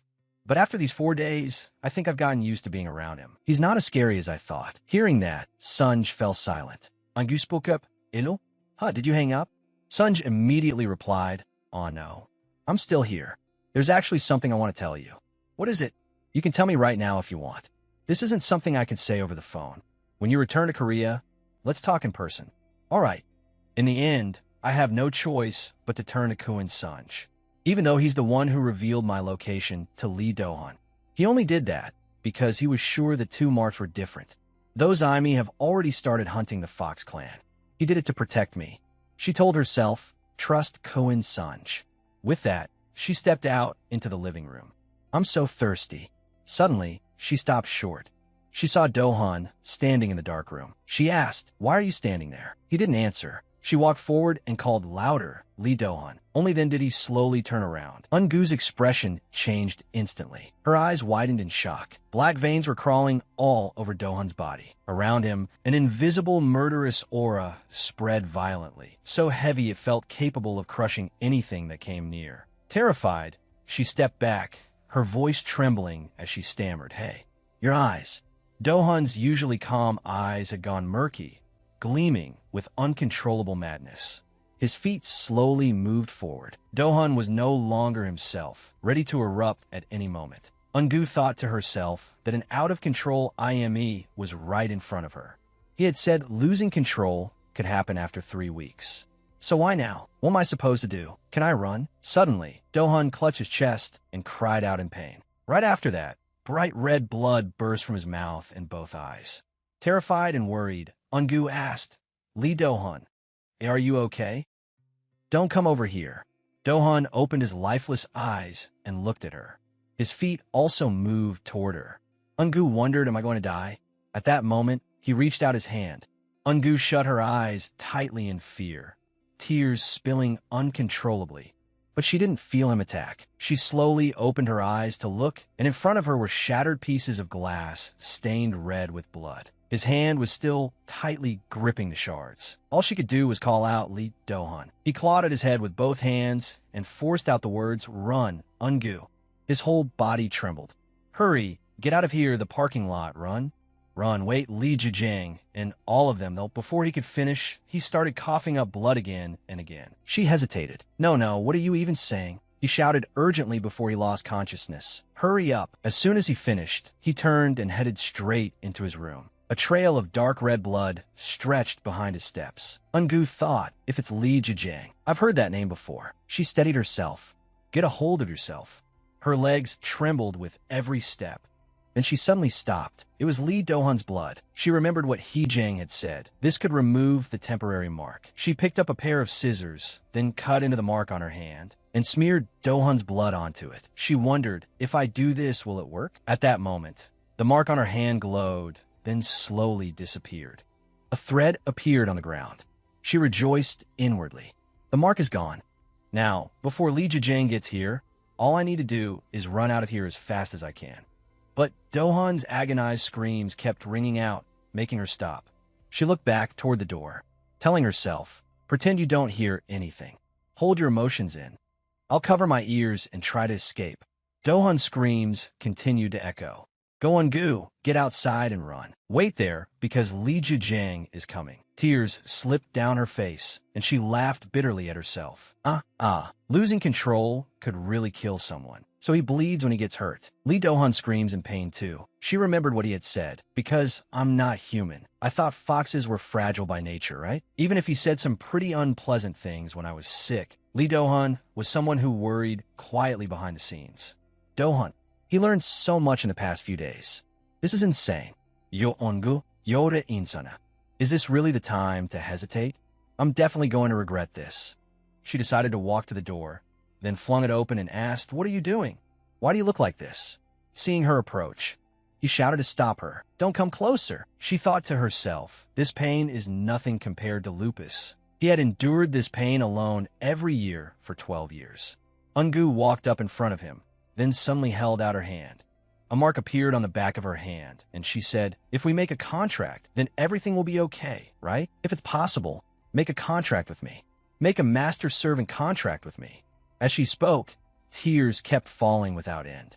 Do-hun tightly grabbed her hand and pulled her into his arms, then bit into his own hand, and drops of blood fell from it onto Ungu's mark. The mark on her hand glowed, and he gently reassured her it might hurt a little. He lowered his face toward Ungu's neck, then suddenly bit down. Ungu silently thought of the people who supplied blood to the IME clan, imagining him sucking her blood like a vampire. At that point, she collapsed unconscious against him. Afterward, Do-hun laid her on the bed and wondered. She knew how to remove the temporary seal. But then, why did she come back? She said all that. Does she really think I deserve all of this? She'll be my little fox. Don't worry. He gently touched Ungu's face when suddenly a loud crash rang out. Then a voice followed. What is this mess? I figured you wouldn't open the door, so I let myself in. Did you buy some cheap junk? It broke with barely any force. Have you been doing well lately? And who's that next to you? Do-hun stood up and answered him. A fox. She's my fox. Zhejiang thought to himself. I thought people died when they were completely drained. But it looks like that fox girl has the same seal as him. Congratulations. You finally got rid of that damn curse. Are you planning to return to the clan? Right now, that's the safest place for the next few days while the contract still isn't fully stable. Brother, you should go to the hospital and treat your injuries first. I'll take this fox back for you. Do-hun immediately grabbed his wrist. No need. Get lost. Zhejiang smiled faintly at his reaction. Do-hun picked Ungu up to carry her back to his room, even though blood was still pouring from his arm. All right, I get it. It's really hard to believe a mother fox would willingly hand her child over to someone else. I know you'd never hand your fox over to me, and I never expected you to agree in the first place. Looking at Ungu, he thought, this isn't the first time. I think we'll be seeing each other again in the future, fox. Zhejiang followed them into the room and reassured him. She'll recover quickly. Don't worry, it won't take long. The Fox clan member who signed a contract with me only needed 5 days to recover. Downstairs, a group of people arrived, saying, this looks interesting. I'm really looking forward to meeting the one who signed a contract with Li Do-hun. In any case, father and aunt seem very pleased by this news. Over here, Zhejiang continued. You know you have to drink blood even if that fox girl doesn't want to wake up today, right? You still have to do that for the next 40 days to keep the contract stable. I'll take care of her, so stop talking nonsense and get out. Fine, I'll leave so the two of you can have some privacy. But you, at least go greet your family. Do-hun said nothing. He gently lifted Ungu's hand. Why didn't you run away? Suddenly Zhejiang said, Brother, you've got a visitor. Do-hun immediately objected. Send him back. I'd love to, but he's clingy as a leech. If you keep ignoring him like this, the others are going to get involved. He frowned and asked, What? Kwon Sam-jae is here. I'll go see him. Don't do anything stupid, and make sure you keep watch at the door at all times.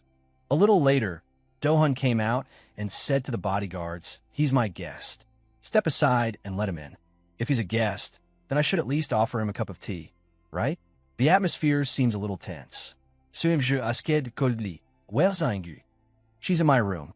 Don't worry, I guarantee I'll protect her from the other IME. Sam-ji pressed him. Why did you bring her here without me there? I made you a promise, but that was only if our marks were different.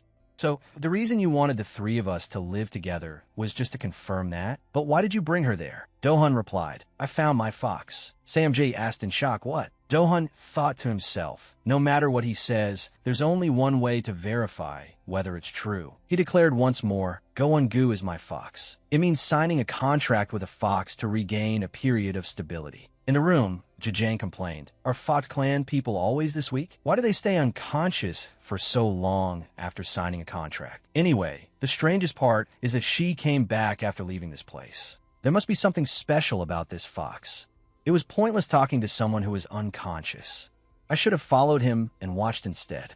Just then, she opened her eyes. Oh, you're awake? Are you fully conscious now? You slept all day. Hey, how did my brother find you? I heard you signed a contract with him while he was losing control. Was my brother the one who proposed the master-servant contract first? She thought, wow, he talks way too much. It's giving me a headache. She said aloud, "You're so noisy." Her words made Zhejiang pause.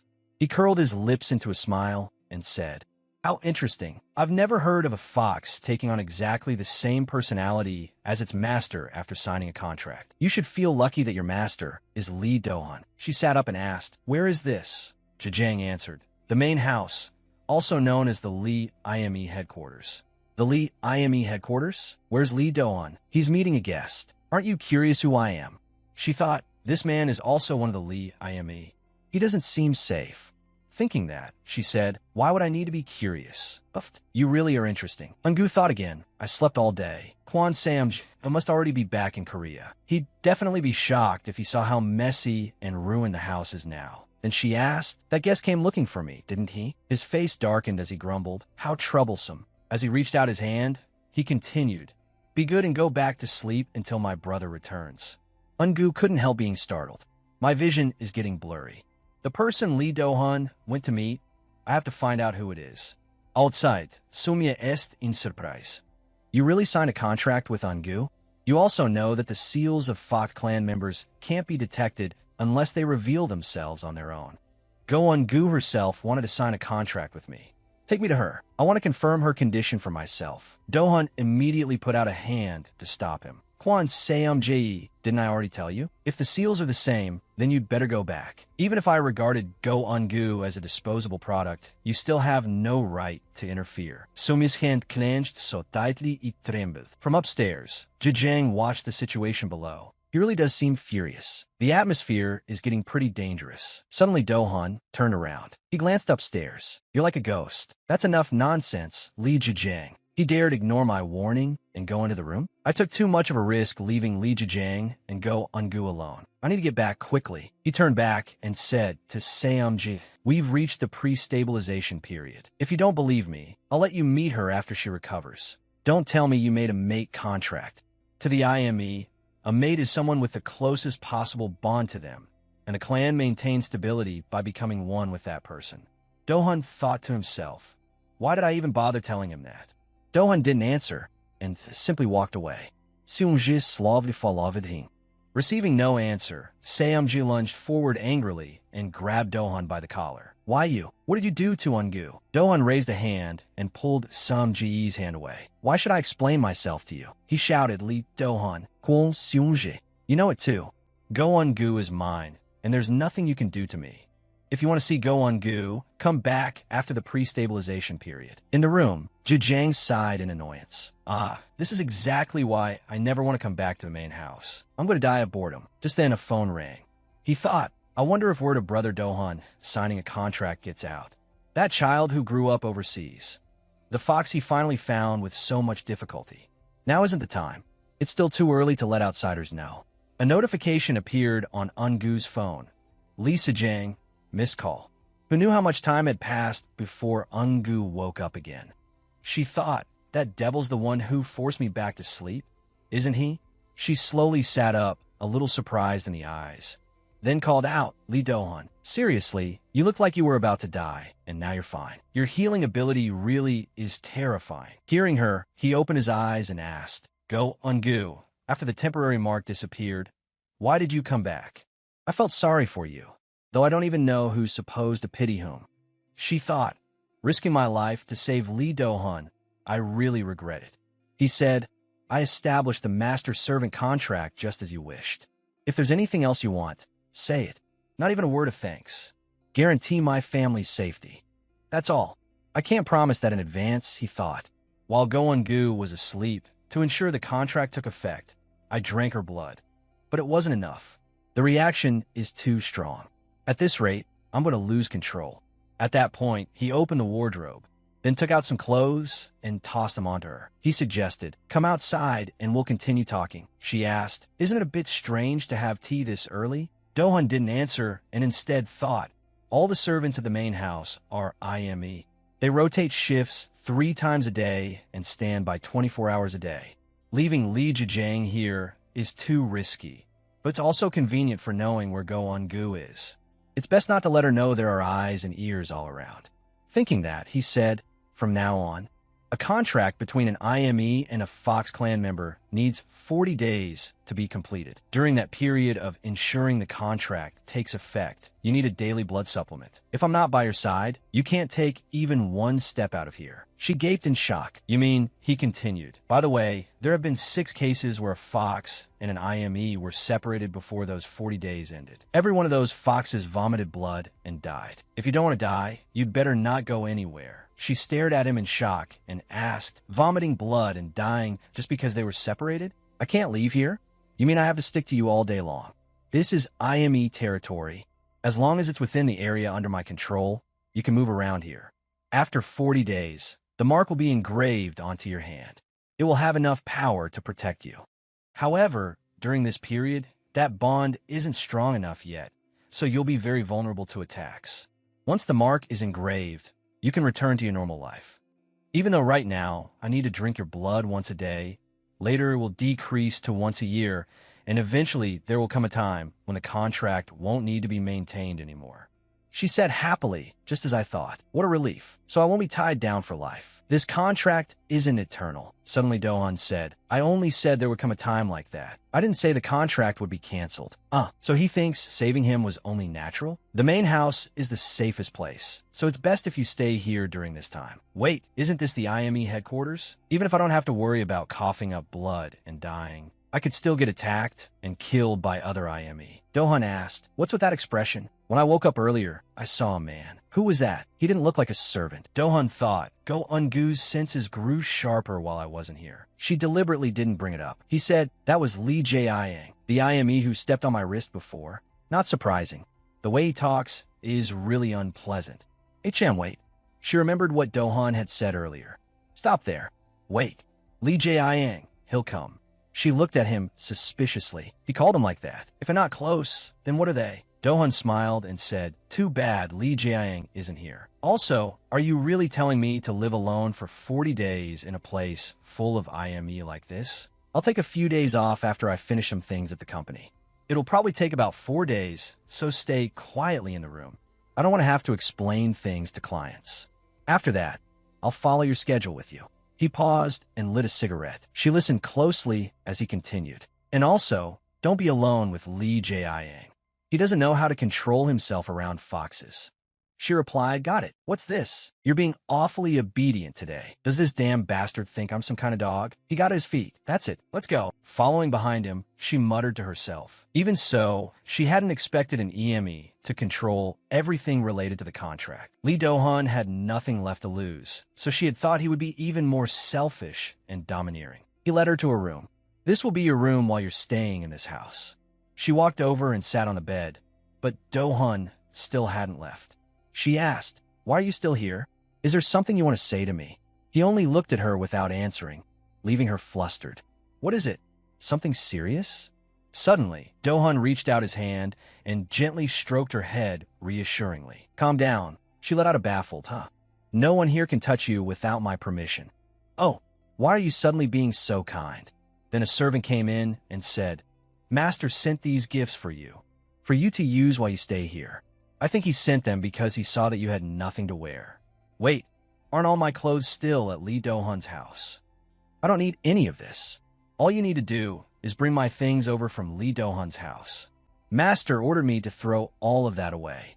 She fumed inside. Who gave him the right to do that? Be patient. Anyway, it's not this woman's fault. How does he even know my size? Still, that's not what matters. I can't go outside by myself. So what exactly is the point of all this? Is there anything important at Lee Dohan's house besides my clothes? My phone. Mom and Dad are probably waiting for a call from me by now. She remembered what Sung Jae-yi had said.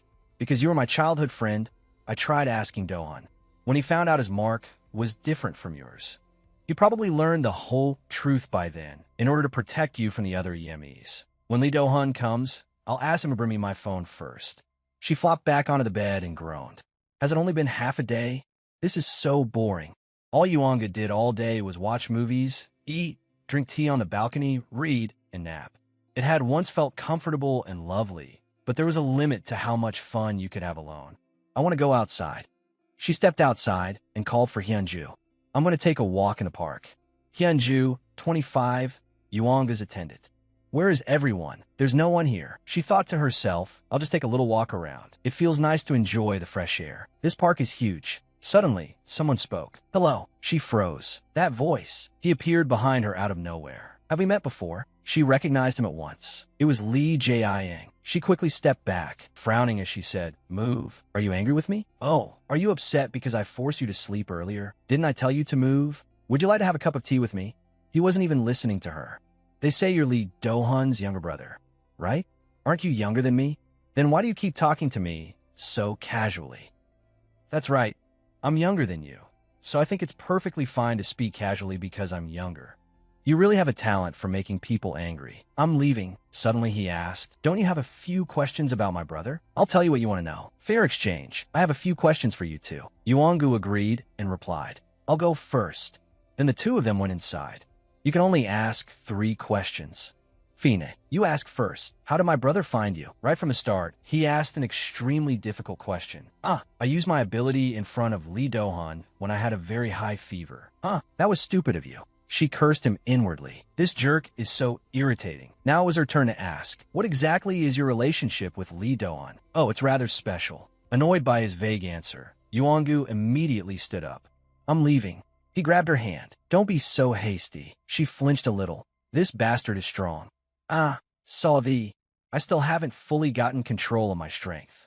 We're cousins. His father is my uncle. He and I are among the few pure bloods left. Now that I think about it, we're a little alike. Now it's my turn, right? Why did Do-hun form a master-servant relationship with you? What kind of question is that? Because I asked him to. You asked for that? Do-hun said he would form a companion bond if he found a member of the clan. If he had a child carrying pure blood, that child would have to suffer the same pain he did. So instead, he thought he would take someone from the family as his companion to look after his assets. But you mean Do-hun changed his mind because of your request? How unusual. Just because you asked? Why? Irritated, she snapped. How would I know what Lee Do-hun is thinking? It's your turn to ask. This guy is completely different from Lee Do-hun. Do you ever feel like your power is going out of control? For a pure blood without a contract, I'd think they'd be quite sensitive. Why don't you seem worried? Jae-yang replied. The day my power suddenly surged, I immediately found a fox with the same mark as mine. Maybe I was just lucky. She thought bitterly, God is so unfair. Why does luck come to a bastard like him?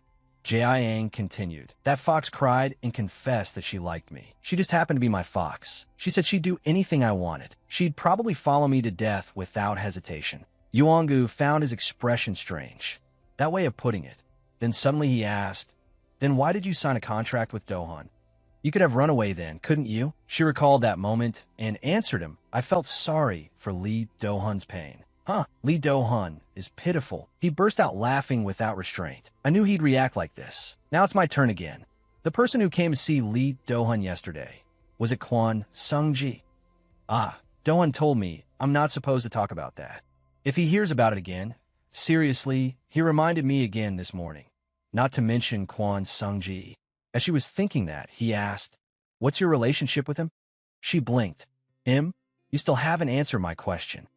He smiled and said, That's right. Kwon Sung-ji did come. She stood up and said, That's 3 questions. I'm leaving. You're very patient. See you later. Be careful. When she returned, she saw Hyunju pacing back and forth anxiously. The woman stopped short when she spotted Yuangu. She asked, Where did you go? I just went for a walk. You said it was fine as long as I didn't leave the house, right? That's not it. But there's still guests here. I thought you were in your room. Did you happen to meet a fox? No, I got a little tired from walking, so I came in here. She thought, It's so suffocating in here, then opened the door and stepped out onto the balcony. Having to live in a place like this for 40 days is so stifling. That evening, when she entered her room, she found Do-hun there. Surprised, she asked, What? When did you get here? Instead of answering, he asked her, How was dinner? None of your concern. Did you tell the servants to throw all my things away? Was that really necessary? Do you think it's wrong to throw away someone else's things without asking? Isn't it? My phone is in the desk drawer. Get it for me. But Do-hun turned away without responding and slowly took off his tie. Then his jacket. He slowly walked over and sat down on the bed. She asked, Why are you suddenly doing this? You're too close. He looked at her for a while before saying, "We're supposed to perform the ritual once a day, aren't we?" "All right. Blood-sucking. You should at least warn me first. You always ignore what I say." Dohan grabbed her hand and pulled her closer. His mouth slowly moved toward Yuanga's neck. After a moment, nothing happened, and she widened her eyes in surprise. Dohan was still hesitating.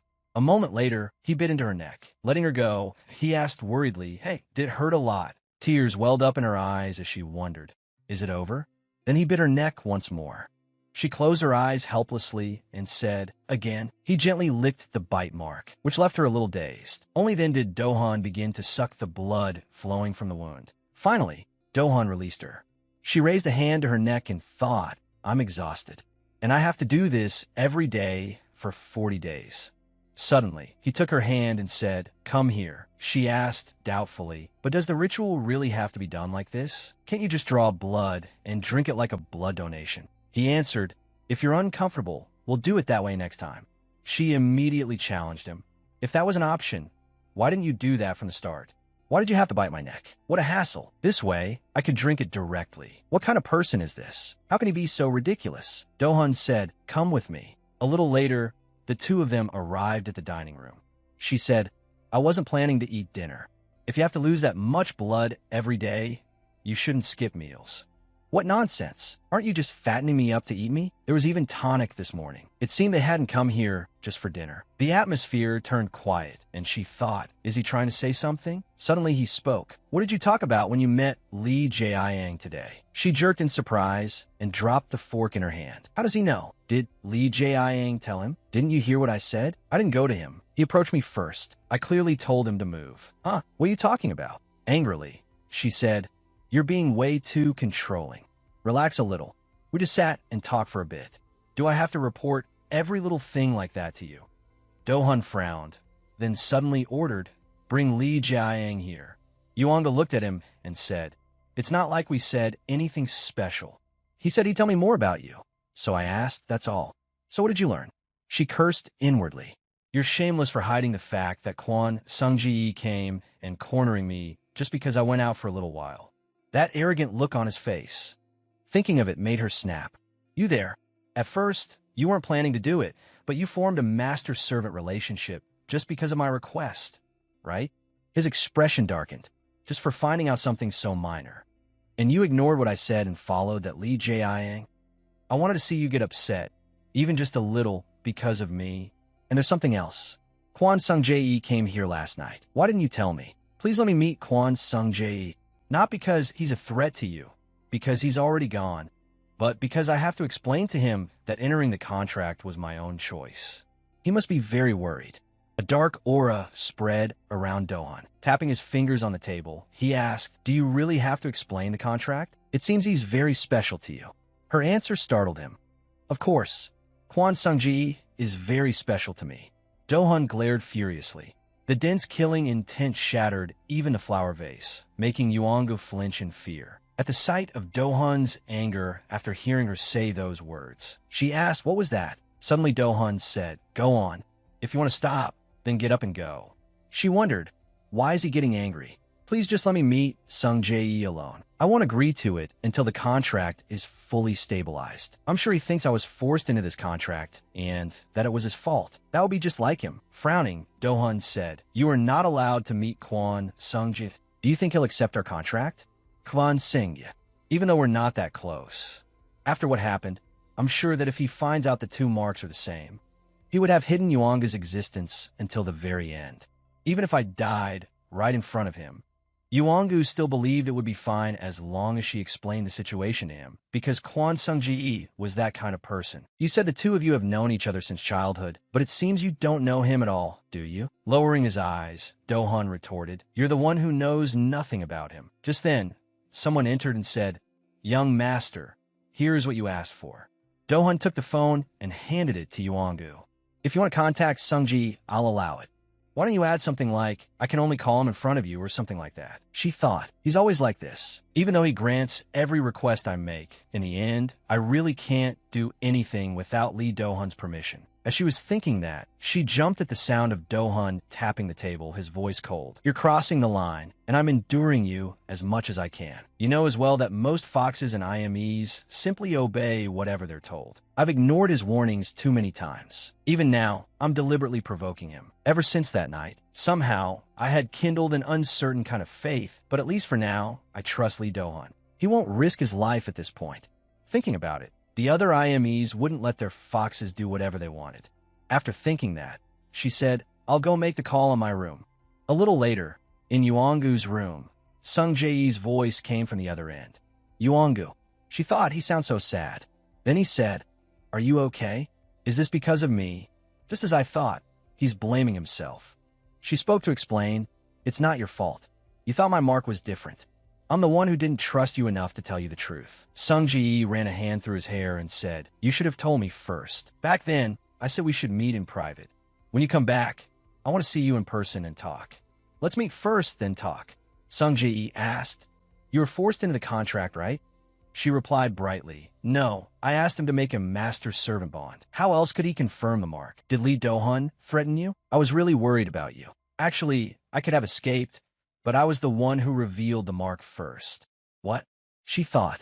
He probably thinks I'm an idiot now, but I'm like him.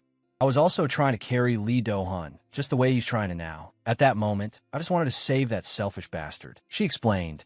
Do-hun's power was out of control then, and I felt like he could die at any moment. If you had been there, before she could finish, Sung Ji raised his voice. Why would you do that? Startled, she asked, Huh? Sung Ji's tone gradually turned cold. What exactly did he say to you? I'll find out whether there's a way to break the contract. She asked, Then what about Lee Do-hun? If the contract is broken, what will happen to him? I know better than anyone what happens to an IME without a fox. Hearing those words, Yuanga suddenly remembered what Do-hun had said earlier. You know nothing about him. Her eyes widened in shock. Sung Ji continued, Yuangu, you matter more to me than Do-hun. Or are you saying you're fine with your life being in someone else's hands? She replied, It's really been much better than I expected. Lee Do-hun is still selfish, but he's kind too. Sung Ji asked, How long do you think that will last? Yuangu fell silent, wondering. It's strange. I thought I understood you better than anyone, but what are you thinking right now? I can't even guess anymore. Then she said, It would be better if we talked in person. Let's meet and continue this later. Yuangu, I am sorry. At that point, she hung up. On Sung Ji's side, he pressed a hand to his forehead, thinking. A little later, he called someone. A voice answered on the other end. What's the matter? You rarely call me.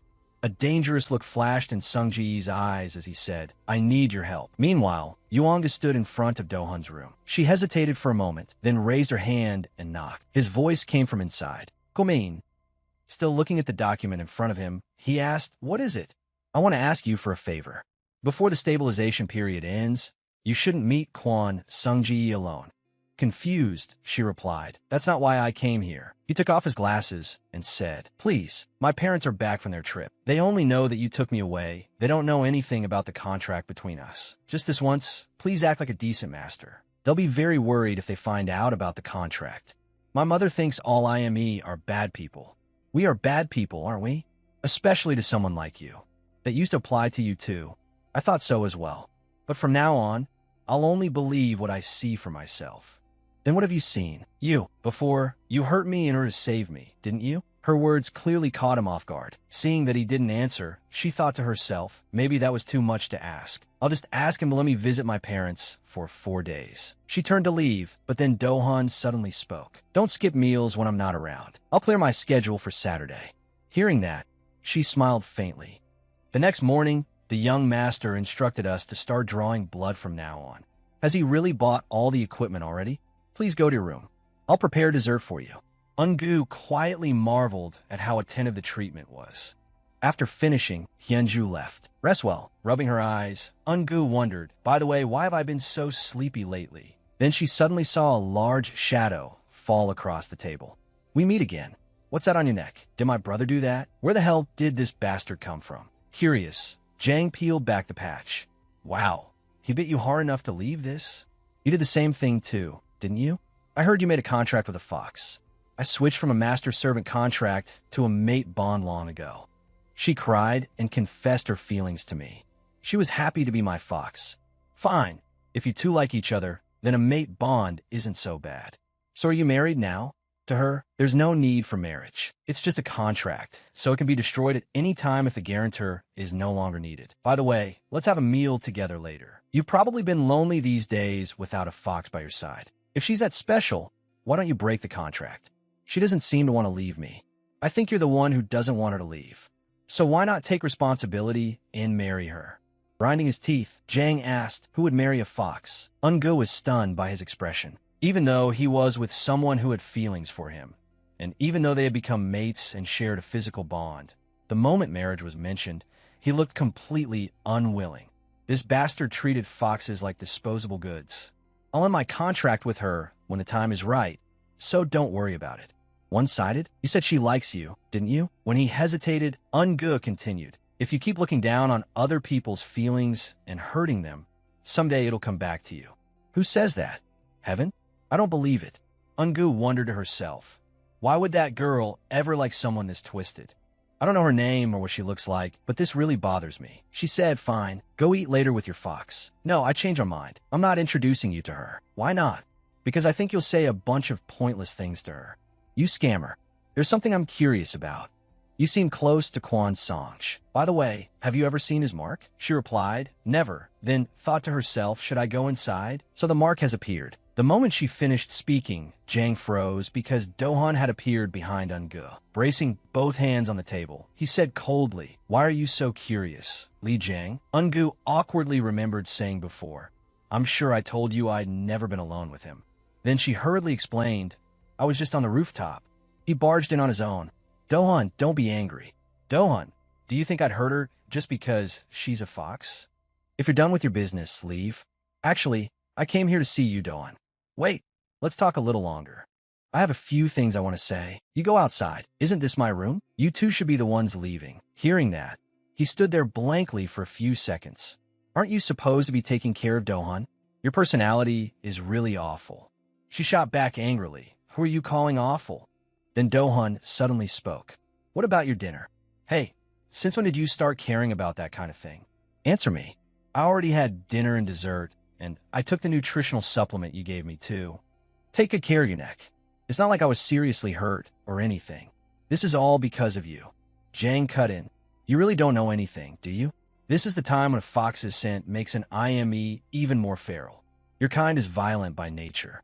It's not quite that extreme, but when an unstable IME shares a marked bond with a fox, there are times when he grows more savage and times when he wants to mark you. Of course, there are also times when he feels sexual desire and wants you. She stared blankly and asked, what? That's why many IME and foxes form master-servant relationships, but still get physically involved. Do you understand what I'm saying? Actually, I don't really need to interfere, but Dohan seems to care about you a lot. Dohan pulled him away. Stop spouting nonsense and get out. Before leaving the room, Dohan glanced at her once more. Ungu then sat down and shook her head hard. Of course, there are also times when he feels sexual desire and wants you. Just thinking about it made her face turn bright red. In the room, Dohan asked, what's this about? Jang replied, it's about Quan Songj. Do you know that my uncle supported his family, his tuition, even his living expenses? And then that kid cut ties with the IME and left on his own? An IME who feels no kinship even for his own blood. Dohan calmly took a sip of tea and asked, so? Dohan, do you know something? Why were you asking about Quan Song's seal? It's strange. He has power, but his seal still hasn't appeared. Have you seen his seal? It hasn't appeared yet, so of course no one has seen it. Disappointed, Jang replied, is that so? Then he stood up and said, boring.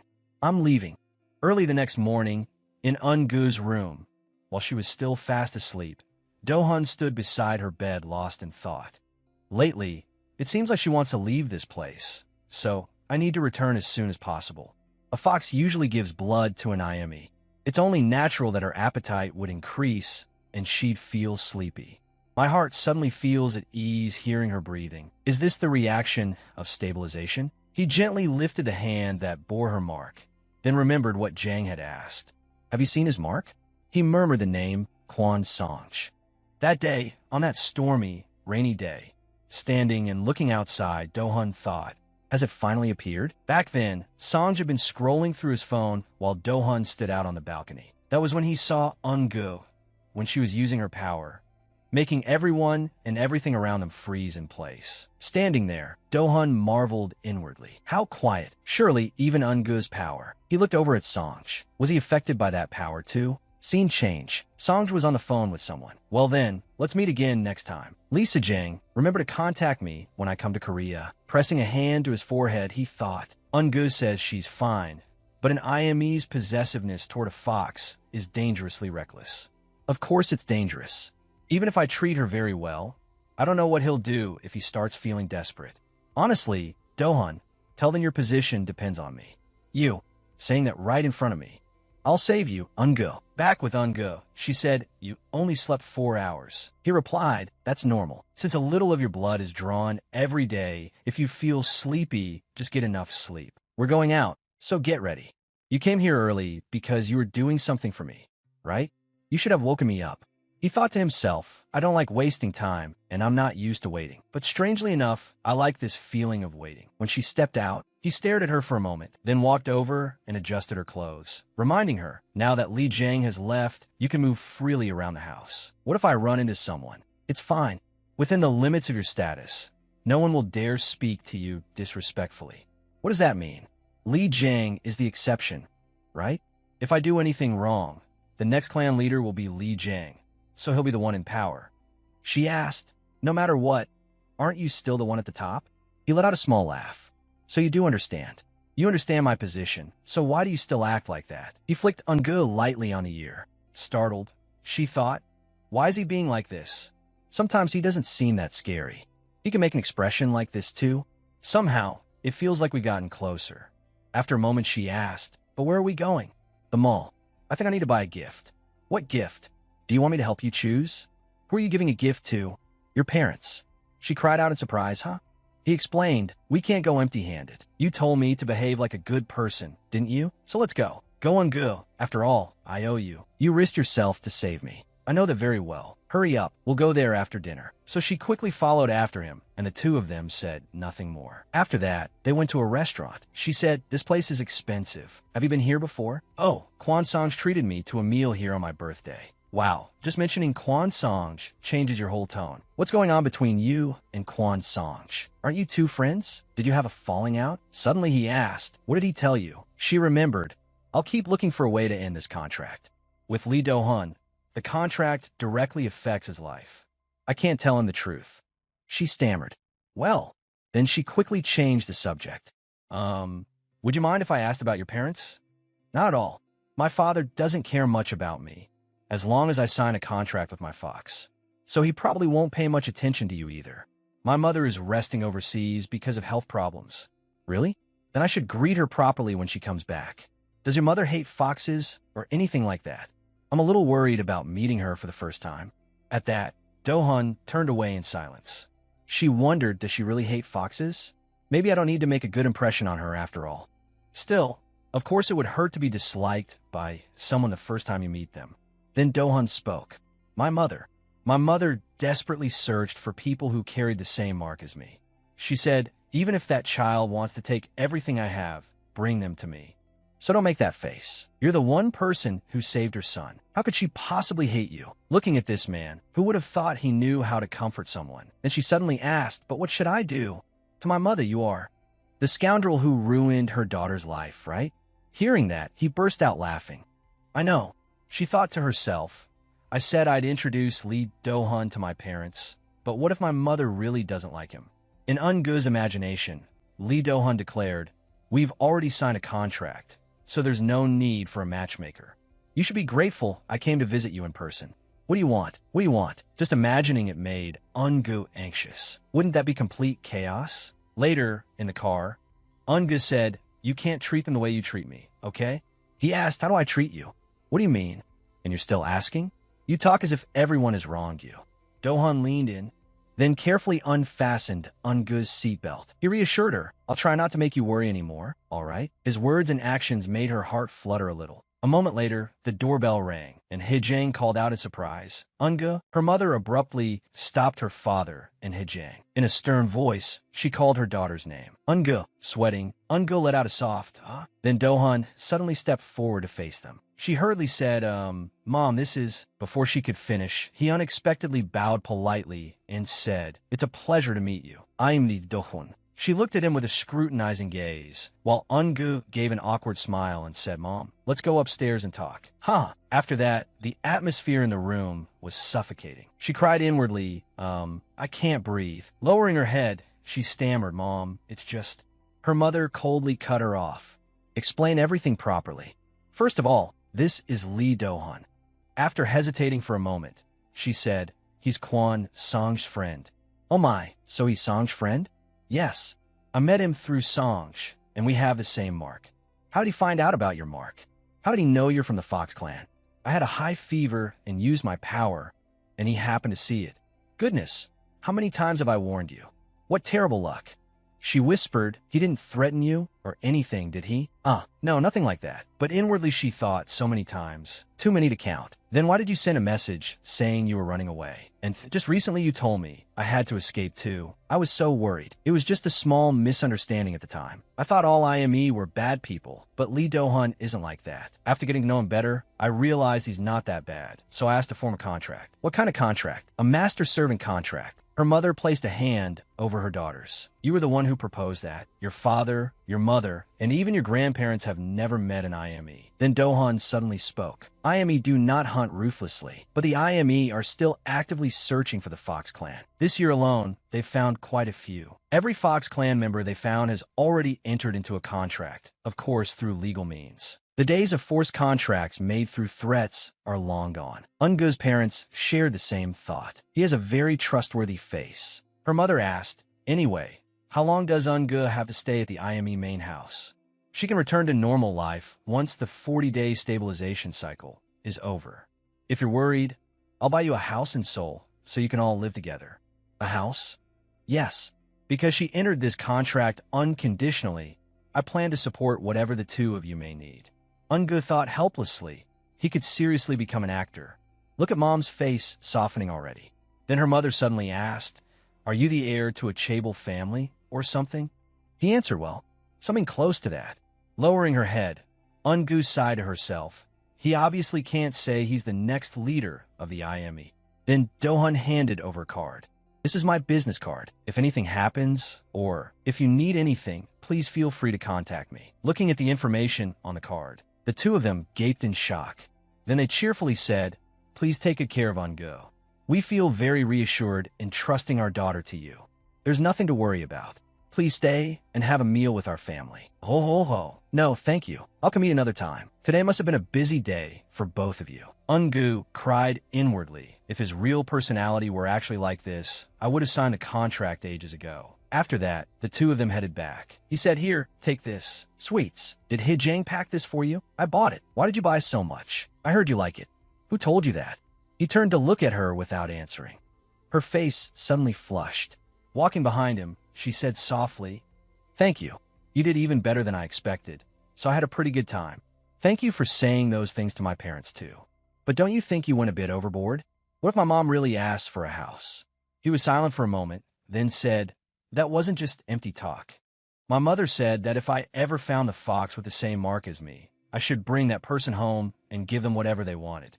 Ungu thought to herself, but that was before the contract was made. Now that the contract has already been signed, he doesn't need to try so hard to make me like him anymore. When she got there, she asked, So what happened then? Are you trying to keep that promise now? Maybe, even if it's not exactly in the right order. Ungu fell silent for a moment and stared at him intently. Do-hun found it puzzling, but then a faint smile suddenly curved on his lips, making her face flush red. I must be crazy. Who am I even facing right now? Who is he trying to charm? Thinking that, she suddenly said, You, stop smiling like that. She thought that face was far too dangerous for her heart. Way too dangerous. A few days later, Do-hun asked Hyunjo, How's Ungu? She's asleep. He thought to himself, She's been insisting on going for walks at dawn for quite a while now, and I've been running around busy these past few days. Hurry up, Lee Do-hun. He had practically been dragged outside by her. Do you really think this stuff tastes good? Do you want to try it too? Sweet drinks don't suit your taste. Then, while they were out walking, he asked, if you like the park, why don't you come jogging with me? No, thanks. That's exercise. I prefer walking. Can we come here after dinner? Whatever you want. I even ended up walking through the park without doing anything else. What a surprise. If she wants to have dinner with me, I should make a reservation first. Thinking that, Do-hun told Hyunjo, forget it. Just let her rest. A little later, Lee Ji-young called him. He asked, what happened for you to call at this hour? Next week, Mother and Sejang are coming back to Korea. They're back? But why are you telling me that? They told me to, because they wanted to know Song's reaction in advance. But there's bad news. It looks like Kwon Sunj is investigating the contract. Aside from the usual way of directly removing it through the mark's owner, they say he's looking for other methods too. Do-hun laughed. There's no such thing. We don't know that, considering there are Im-hae who still never manifested a mark even after turning 30. Maybe there really is another way to erase the contract. Just then, Eun-gu's voice sounded from outside. Hey, Do-hun, may I come in? He told Ji-young, watch the situation and report back to me. He hung up and went to open the door. What is it? Are you busy today? There's somewhere I want to go. I have to go to the company today. Oh, is that so? Fine then. What is it? His expression doesn't look good. Suddenly he asked, your power doesn't work on Kwon Sunj either. Did you know that? No. Wasn't it always the case that Fox Clan powers don't work on Im-hae from the start? So even before, I never once thought of using my power on him. Besides, until I met him, I didn't even know Kwon Sunj was an Im-hae. He thought to himself, Eun-gu really doesn't know anything. He said, there are two cases in which Fox Clan powers don't work on an Im-hae. The first is pure resonance. The second is the owner of a mark. Kwon Sunj isn't pure-blooded, and he isn't a mark owner either. But your power doesn't work on him. She asked, is that a problem? That depends on the situation. If Kwon Sunj does anything excessive and you go along with him, that would be the worst possible outcome. Startled, she remembered what Sunj had said. You heard me, right? I'll find a way to erase the contract. Lowering her head, she explained, Kwon Sunj is only worried about me. That's all. There's no way I'd take his side, so don't worry. He thought, that's right. Eun-gu is my fox. She shares my mark. We made a contract. She added, instead, if Sunj ends up in danger, please help him. I'm worried, because he's the type who really doesn't know how to take care of himself. Do-hun's face darkened. But why? Is he that important to you? She answered calmly. Of course. Kwon Sunj is my oldest friend. Hearing that, he became certain of it. Now it feels like she could be taken away from me. Suddenly he said, today, don't even think about going back. She asked in surprise, what? The moment the word left her mouth, Do-hun pulled her into a tight embrace, then firmly bit into Eun-gu's neck. Caught off guard, she cried out, stop. Her body trembled as she backed toward the wall. Lee Do-hun, wait, please stop. He only tightened his hold on her more, drawing painful moans from her. Do-hun kept fervently licking the blood from her neck, while Eun-gu panted, her whole body drained. Only then did he let her go. Her eyes brimmed with tears that could spill at any second. Do-hun's gaze clouded again, his pupils burning red. Once more, he wrapped an arm around her waist and pulled her close. She screamed his name, Lee Do-hun, then shoved him away and demanded, what the hell is wrong with you? Tears streamed down her face. Do-hun stayed silent for a moment, then suddenly laughed and said, that's right, exactly. If it weren't for Kwon Sunj coming out of your mouth, would I be this angry? The next day, she cursed in frustration. That bastard. No wonder he suddenly got so nice these past few days. He was just trying to see what I'd do in the future. Just then, Do-hun returned. The moment he stepped out of the car, she saw him and immediately turned around and went inside. The next day, go Eun-gu. The place will go before he could finish, she cut him off. I'm not going anywhere today. I don't want to go out today, and don't just walk into my room whenever you want. The following day, what about your meal? She answered indifferently. I already ate. So Do-hun stayed silent and said nothing more. She thought, I've been avoiding Lee Do-hun for a while now. So annoying.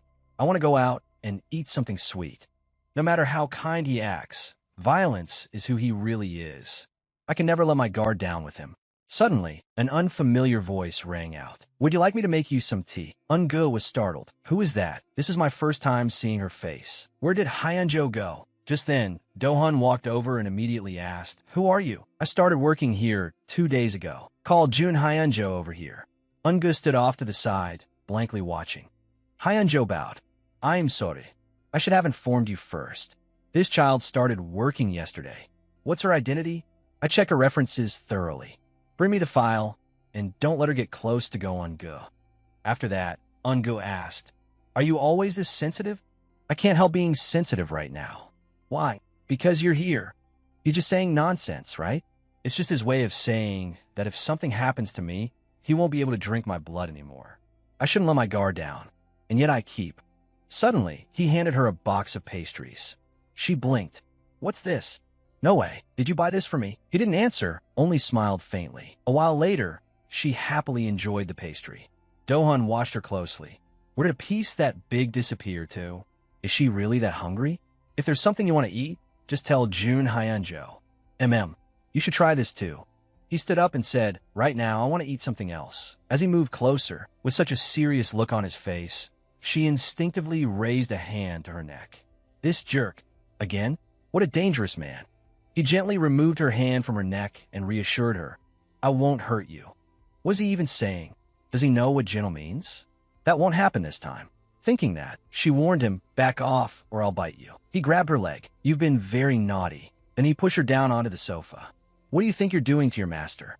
As soon as he said that, he sank his teeth into On-gu's neck. She thought, this is strange. Every time he sucks my blood directly like this, the pain quickly turns into pleasure. Whenever we're on the bed, it feels like our bodies are blending together, the heat never fading. When he let her go, she suddenly grabbed Dohun's arm, then immediately bit down on his hand. She hurriedly ran off. I told you I'd bite you. I'm still a fox, you know. Dohun looked at the red mark on his hand and unconsciously smiled. After that, she demanded, You're being punished and you're not allowed to cross the line. Don't come any closer than 5 meters. I'll come back in an hour. I've been bored to death staying in the house these past few days. If you behave quietly, I'll spend time with you however you want this weekend. Since when was I not quiet? Since you kicked your master and bit him. And whose fault was that? But I really do want to go out. Suddenly she spoke up. Yes, sir. Please be careful. I'll be quiet. So please keep your promise. If you break it, I'll be very sad. I mean it. Dohun was left speechless at how completely she'd changed her tune. Sitting in the car, he laughed and said, There's no fox harder to tame than this one. Then the car gradually drove away from the building. On-gu sat in the garden drinking tea in the warm sunlight. Suddenly, someone approached, carrying pruning shears in a bag. On-gu wondered, Who's that? Maybe because the garden is so big, people like that are hired separately. A gardener dressed like that. Well, rich households usually have their own ways, I guess. But do they prune plants before winter? Just then she picked up her phone happily. Oh, Harang. She answered the call. I'm Fina. It's not like this girl is in some pitiful situation. Let's meet after everything settles down, okay? Good luck. Suddenly she paused. Come to think of it, it's strangely quiet today. A drop of water fell onto her hand. I guess everyone left because it's about to rain. I should go inside and wait too. Then her eyes widened in alarm. The gardener had suddenly appeared behind her. Danger radiated from his sharp red eyes as he stared at the mark on On-gu's hand. He spoke. So it's you, Lee Do-hun's fox. On-gu instantly réalise danger. She raised both hands to block. Drops of blood splattered down. Attacked by him, On-gu was knocked to the ground. The huge shears stabbed toward her again, slicing a deep gash across her hand. Tears streamed down her face in terror. She screamed, then quickly scrambled to her feet and ran. As she ran, she shouted, Help! Help me! Why? Help me! Why isn't anyone coming? Elsewhere, Hyunjo and the new maid were chatting cheerfully. In a panic, On-gu wondered, It's like no one is there. It's like no one can see me. The man laughed viciously. Hunting foxes is always fun. By then, On-gu had reached the door. She desperately gripped the handle. No, please, open. Open the door. But the only answer was a terrifying silence. The man slowly approached and called out, Hey, fox, nothing personal. This is just what my master wants. Trembling, she tried to calm herself. It'll be okay. Calm down, Go On-gu. I just need to use my power. I can stop him. Instantly, everything around them froze, and the man stood motionless. She told herself now, Thank God, I can use this chance to escape through another gate.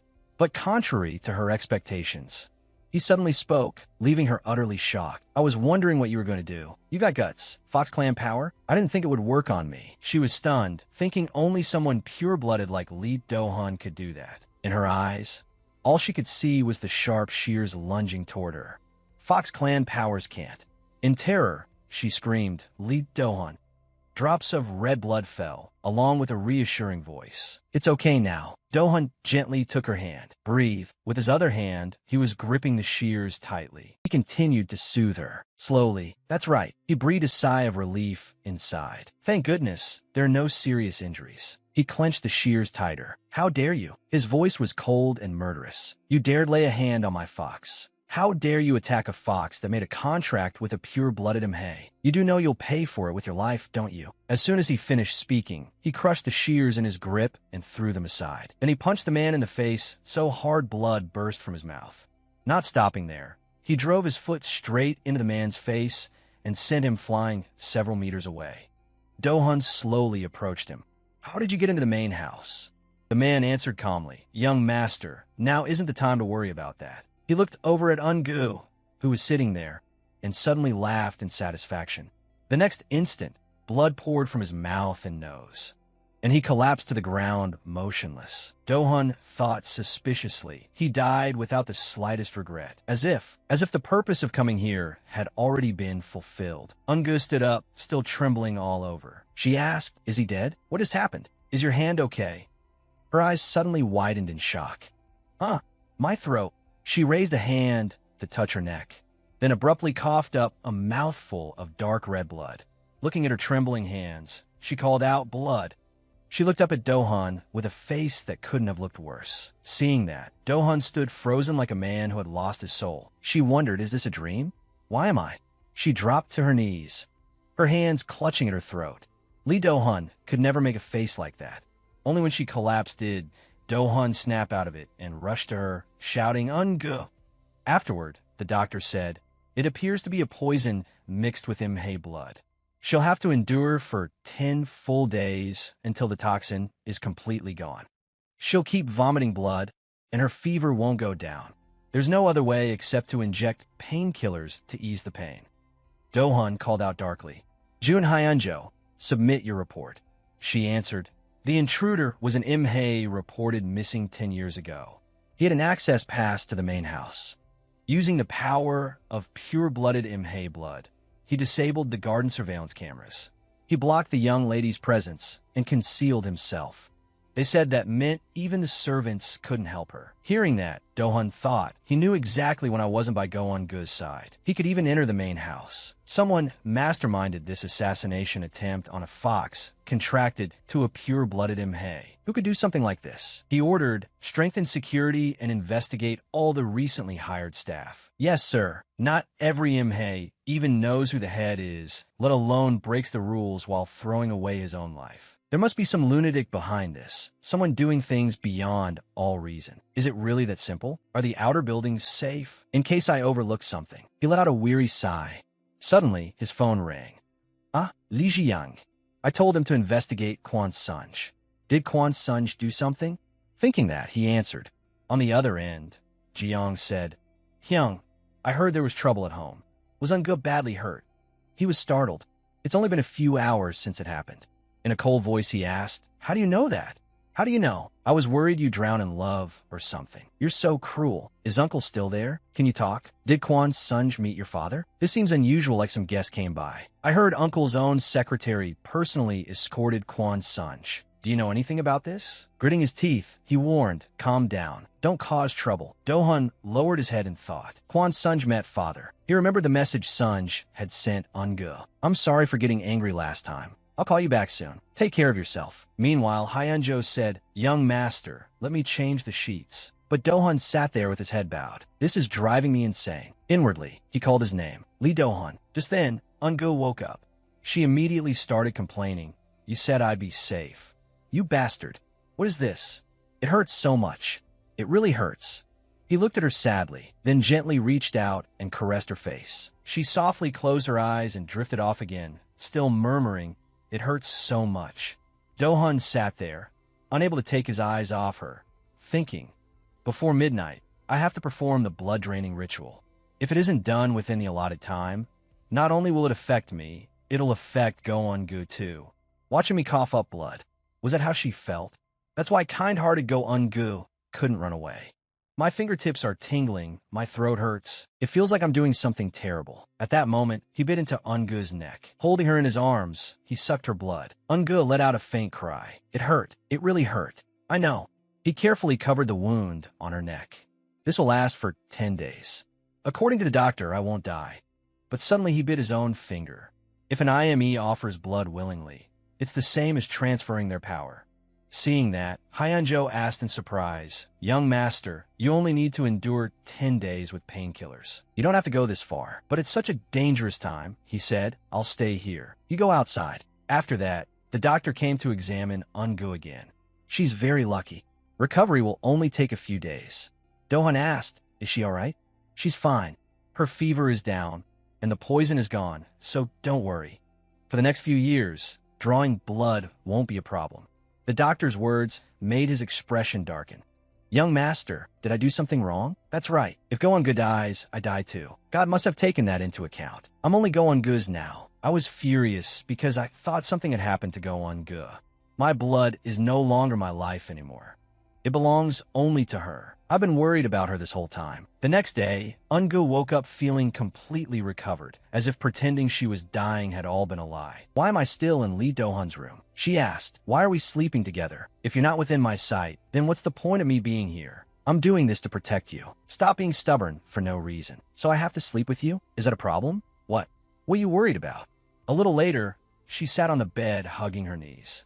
In the end, it turned out like this again. She hesitantly asked that guy, "Why do you want to kill me?" Attacking a fox that has already made a contract is forbidden. Anyone who breaks that rule is considered an enemy of all IME and will pay with their life. She thought, so that was what happened. The moment that man saw the mark, he tried to kill me. The reason was probably because if I died, Lee Do-hun would die too. Once a contract is made, escaping is almost impossible, and killing him directly would carry too much risk. It was a backup plan. "I'm used to things like this," Do-hun said. "Since intruders managed to infiltrate the place, I've sent everyone away except the servants assigned to the detached house. I need time to get everything in order, so stay in my room with me for the next 2 days. Is the detached house really safe? What if one of them has an accomplice? They're all from my mother's side. Don't worry. Their identities are clearer than any of the other servants. By the way," he placed a hand on her shoulder, "I still haven't had any blood today." She stared at him in shock, eyes wide, as Do-hun started pushing her down. His hand grabbed her leg. "Why, you bastard? He's being way too sudden. Do you think I'm that easy? Hey, you could just draw blood instead. I'm still a patient. It's just drinking blood. What's the problem? Just lie still. Didn't you say you're a patient? Then I'll handle everything." She thought to herself, that's true. Resisting would only waste my energy. I can't beat him with strength anyway. I can't defeat him with power either. "What are you doing?" "Master, hurry and drink. There's only 30 minutes left until midnight." She blinked mischievously and asked, "Don't you like this sort of thing?" He smiled, thinking, for a fox like you, you really don't know what I might do. So bold, with this warmth and her breath against my skin. It's funny that she's so calm at a time like this. Then he suddenly said, "I've been thinking about this ever since you woke up." He kissed her lightly on the neck and continued, "Not a master-servant bond. From the beginning, I should have made a mate contract." She thought, what? Her face flushed red. He lightly licked her neck, and after a moment, he bit down, drawing blood. He thought to himself, I really like this face. A face I can only see when I'm drinking her blood directly. He looked at her for a moment, then let her go and said, "Sit up. I'll go get the first aid kit." After that, he gently wiped the wound and carefully covered it with a bandage. He reassured her, "You don't need to be afraid. I won't force you to change the contract. Go to sleep." In the end, I couldn't sleep all night. It's a relief Lee Do-hun left early. Does he even know what he's saying? What does it mean to be his mate? The expression on his face at the moment I collapsed. I never thought he'd make a face like that. Maybe I was hallucinating then, but perhaps. I won't be able to stop this heart much longer. At that moment, Hyeonjo came in and called out, "Miss, you've been asked to come to the office. The young master has something to say." She was a little surprised and said nothing. A little later, in Do-hun's room, he told her, "My mother has returned to the country. She came here secretly to meet you." She thought, I'm not ready to meet his mother yet. I am scared. Dohan continued, my mother also has pure blood lineage. She was the youngest of 5 siblings, but now they're all dead. My mother was left all alone. How do pure bloods who fail to find a fox die? She knows better than anyone because she witnessed it all firsthand. A person like that would never mistreat you or look down on you when you save her son's life. No one will despise you just because you're a fox. Anyway, don't worry too much. She said she'll come to see you after everything settles down following the accident. That's all I know. There are a lot of things to deal with today, so I have to go out. I've sent all the servants elsewhere so you can move around the main house freely. Just tell Jun Hyunjo anything you need. She thought fearfully, what? He's leaving? She lightly tugged at his clothes and asked, can't you stay? Dohan was a little surprised by her sudden action. She looked dejected, almost acting spoiled, but quickly let go. Sorry, they said I need to become stronger. Now that the main house is safe, I know I shouldn't cling to people like this, but my heart is still uneasy. Memories of that day keep flooding back. As if sensing her anxiety, he said, here, right now, I'm the only one who will stay by your side and protect you. If there's anything you want to say, just say it. I feel like I've changed. When we first met, I didn't seem to care about other people's feelings at all. She answered hesitantly, I am still a little scared. Can't you leave work for another day? He thought again. Right now, she trusts me a lot. I'd be very happy if you stayed with me. He looked at her without replying, then suddenly turned to his assistant and said, cancel all of today's appointments. And so the two of them sat in the room, talking. You read a lot of books, don't you? If you get bored, spend some time in the library. There's a library? That's right. It's right next door. Other than you and Hyunjo, no other IME are allowed in, so feel free to use it. All right, she thought. It's strange how warm this feels, almost like comfort.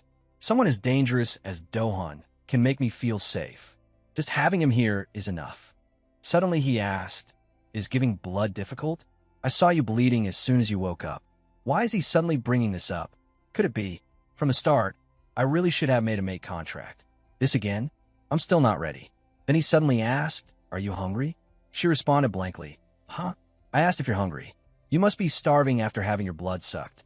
All the tension that had built up completely vanished just because of that natural, ordinary question from him. It made me happy. I couldn't control my feelings anymore. Thinking that, she broke into a bright smile. At Dohan's puzzled expression, she thought, I like the look on his face when I tease him, and the expression he has now is pretty nice too. I've changed. Because of that little fox, this is definitely going to become troublesome. After that, the two of them went for a walk together. She thought to herself, today he skipped work and even came out with me. That's strange, but I really like it. Suddenly, someone dressed in black passed by. Frightened, she pressed herself against Dohan. The attack that day still lingered like a trauma. Seeing people dressed similarly made me afraid. But thanks to Dohan, I quickly calmed down. He asked worriedly, are you okay? After that, she returned to her room. I haven't had such a good sleep in a long time. Master had urgent business to take care of, so he went to the office. I still don't want to go out into the garden alone, so what should I do? Maybe the library? As soon as she stepped inside, she exclaimed, there's so many books. Why is there a desk here? Does he work here too? Huh, what's this? Is this Lee Dohan's mother? So he really loves his mother too. He's even hugging her. Is there anything else? Then she noticed a few books on a high shelf and reached up to take one down. This is a photo album. If it's something I shouldn't see, well, it should be fine, right? If it's left here, then it can't exactly be a secret. She opened it and immediately gasped, wow, what's this? His face really tells so many stories. Even if he's the head of the IME, he still had a happy childhood, didn't he? Then her eyes widened. She saw a picture of Dohan smiling brightly and kept staring at it intently. The next morning, while Dohan was still asleep, the phone rang. He answered, what is it? A voice on the other end said, Kwon Sung has started making his move. Don't lose him. Watch him carefully. Find out who he's met and what they talked about. Understood. Dohan quickly got dressed. He thought, it's a bit inconvenient to show up at this hour, but it'd be better to act immediately. Suddenly, Unga came over and asked, do you have to go? He turned around, hesitated for a moment, then replied, yeah, something important came up at the company. She lowered her head gloomily and said, there's still time. Have breakfast before you go. Suddenly he noticed something.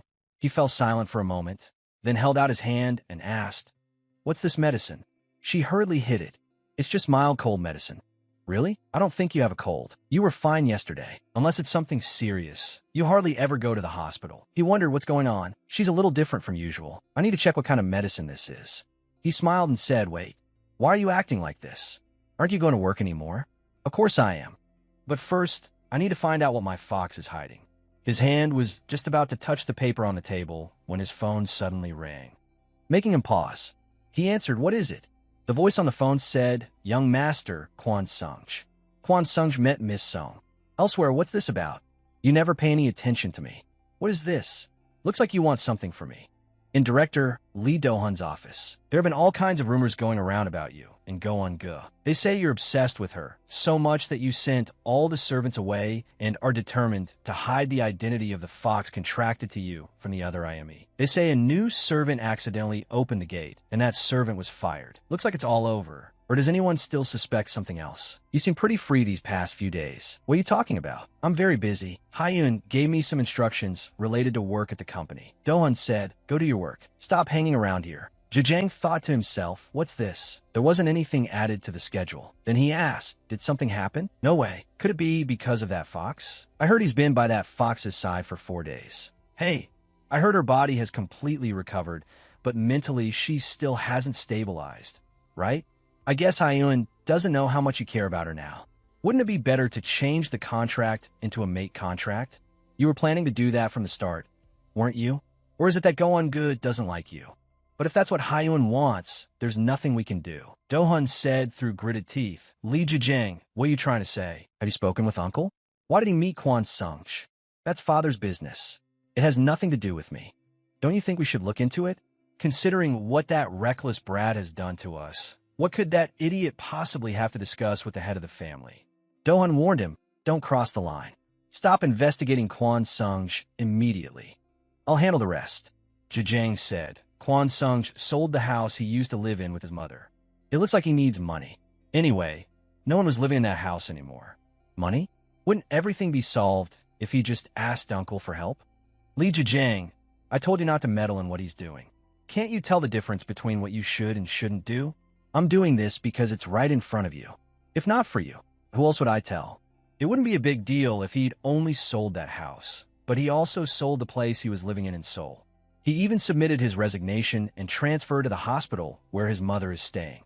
It seems they heard about what I was planning to do, so finding things out has become very difficult. Are you even listening? That guy is arranging everything around here right now. Is that all you needed to say? It's late. Go home. What are you going to do now? The hunt isn't over yet. So now you're talking about catching and eating the hunting dog? Both you and I know that a dog that bites its master doesn't deserve to live. Or do you think I'm involved in what happened to Go-un-gu? Do you suspect me? I'll ask you one thing. Kwon Sung-j sold his house and resigned. Yet at the same time, he sought out my father?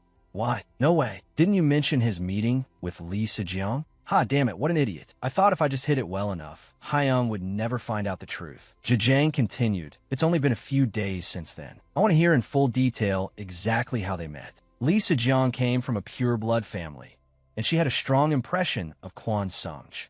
He's a half-breed, that mongrel abandoned in the human world. Look, Lee Sejong is hanging around that half-breed again. So what if everyone mocks you for being a half-breed? At least you weren't born from a fox. Sung-j said, don't talk to me. Kwon Sung-j didn't even pay attention to Lee Sejong. The problem was that Kwon Sung-j had met Lee Sejong before. Lee Jajang's twin sister, Lee Sejong, the only daughter doted on by their father, was the one who recorded and built the family's history. Back to Sung-j's side, Sung-j now asked, so what do you want? Since I don't have my family's approval, I want to know how to erase a contract with a fox. I hope you'll tell me. I think I need to look for that in Father's study. But why should I tell you that? I wonder what benefit I get from it. He touched Sung's hand. Because I have something you want. He stepped closer. I am. Then he whispered something, making her ask in shock, what? That's ridiculous. How could someone like you possibly? Help me, and I'll give you what you want. Back to Jajang. Otherwise, I wouldn't have mentioned it. It's been some time since he came to Korea. I originally thought they were just meeting as acquaintances. Because Sung is very close to Kwon Sung-j. Do-hun said, whoever it is, if anything happens to Go-un-gu, that person will die. Ye-gang swallowed hard, his clenched hand trembling. I'll remember that. With that, Do-hun left, and Jae-gang stood there alone. Then he suddenly burst out laughing. Ah, huh. What the hell are you people doing, seriously?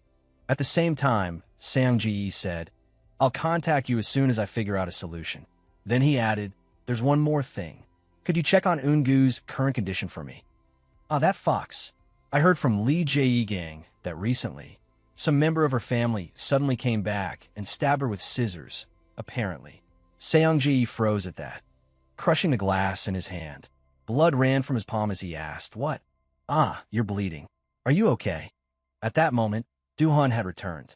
Welcome home, young master. He walked in and asked, how's Go Eun-gu? She's probably still studying. I'll go check again. No need.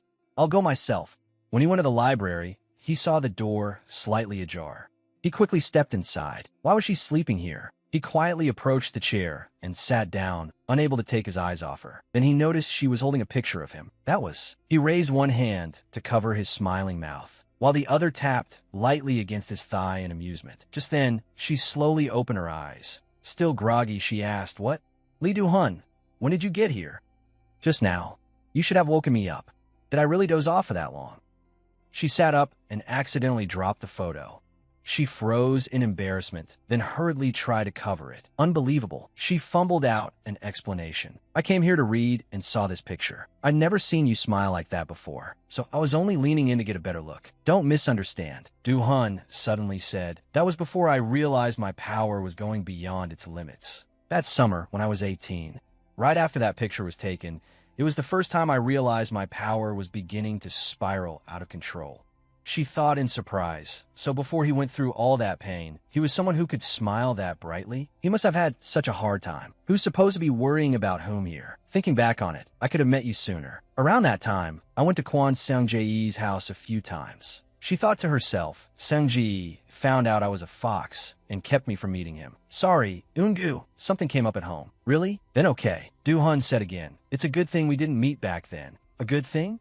The first time I realized my power was slipping out of control, I became violent and overly sensitive. I also hated foxes intensely. If I had met you then, I would have done things I know I would have deeply regretted later. He thought, if you had met me and made a contract with me when I was 18, you wouldn't have had to endure that pain until you turned 30. If I hadn't met you in the end, I might have died this year. She thought, how is that supposed to be a good thing? I suffered so much. And yet he says it like happiness matters more. She lowered her head awkwardly. Anyway, I didn't draw blood today, so I'll go do it now and come back. He caught her by the hand. No need. From now on, I'll drink it directly. What? I've always wanted to do it that way. I just never said it out loud. You're not an IME, and I'm straight. If it's a master-servant relationship, then being misunderstood because of blood-sucking is only natural. I guess we've already formed a life partner bond.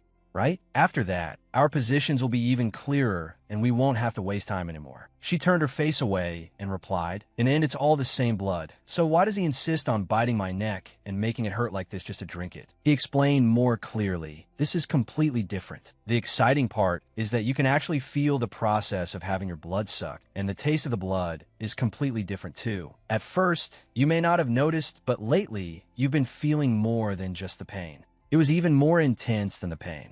Just as he said, if my nerves are becoming more and more taut, then my whole body reacts to his movements, and as my strength gradually drains away, it makes me want to lean on the person standing in front of me. Suddenly he said, honestly, I want to do much worse than this, but I'm holding back. It's not as if I'm saying I'll keep you here right now.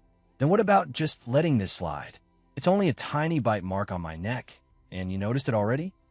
I can tell you look different from before. By then her face had flushed red, and his words left her unable to argue. Do-hun slowly moved closer to her neck, but suddenly she spoke up. Wait, I'm doing whatever he wants again. Feeling her hands push him away, he lifted a hand and took hold of Eun-gu's.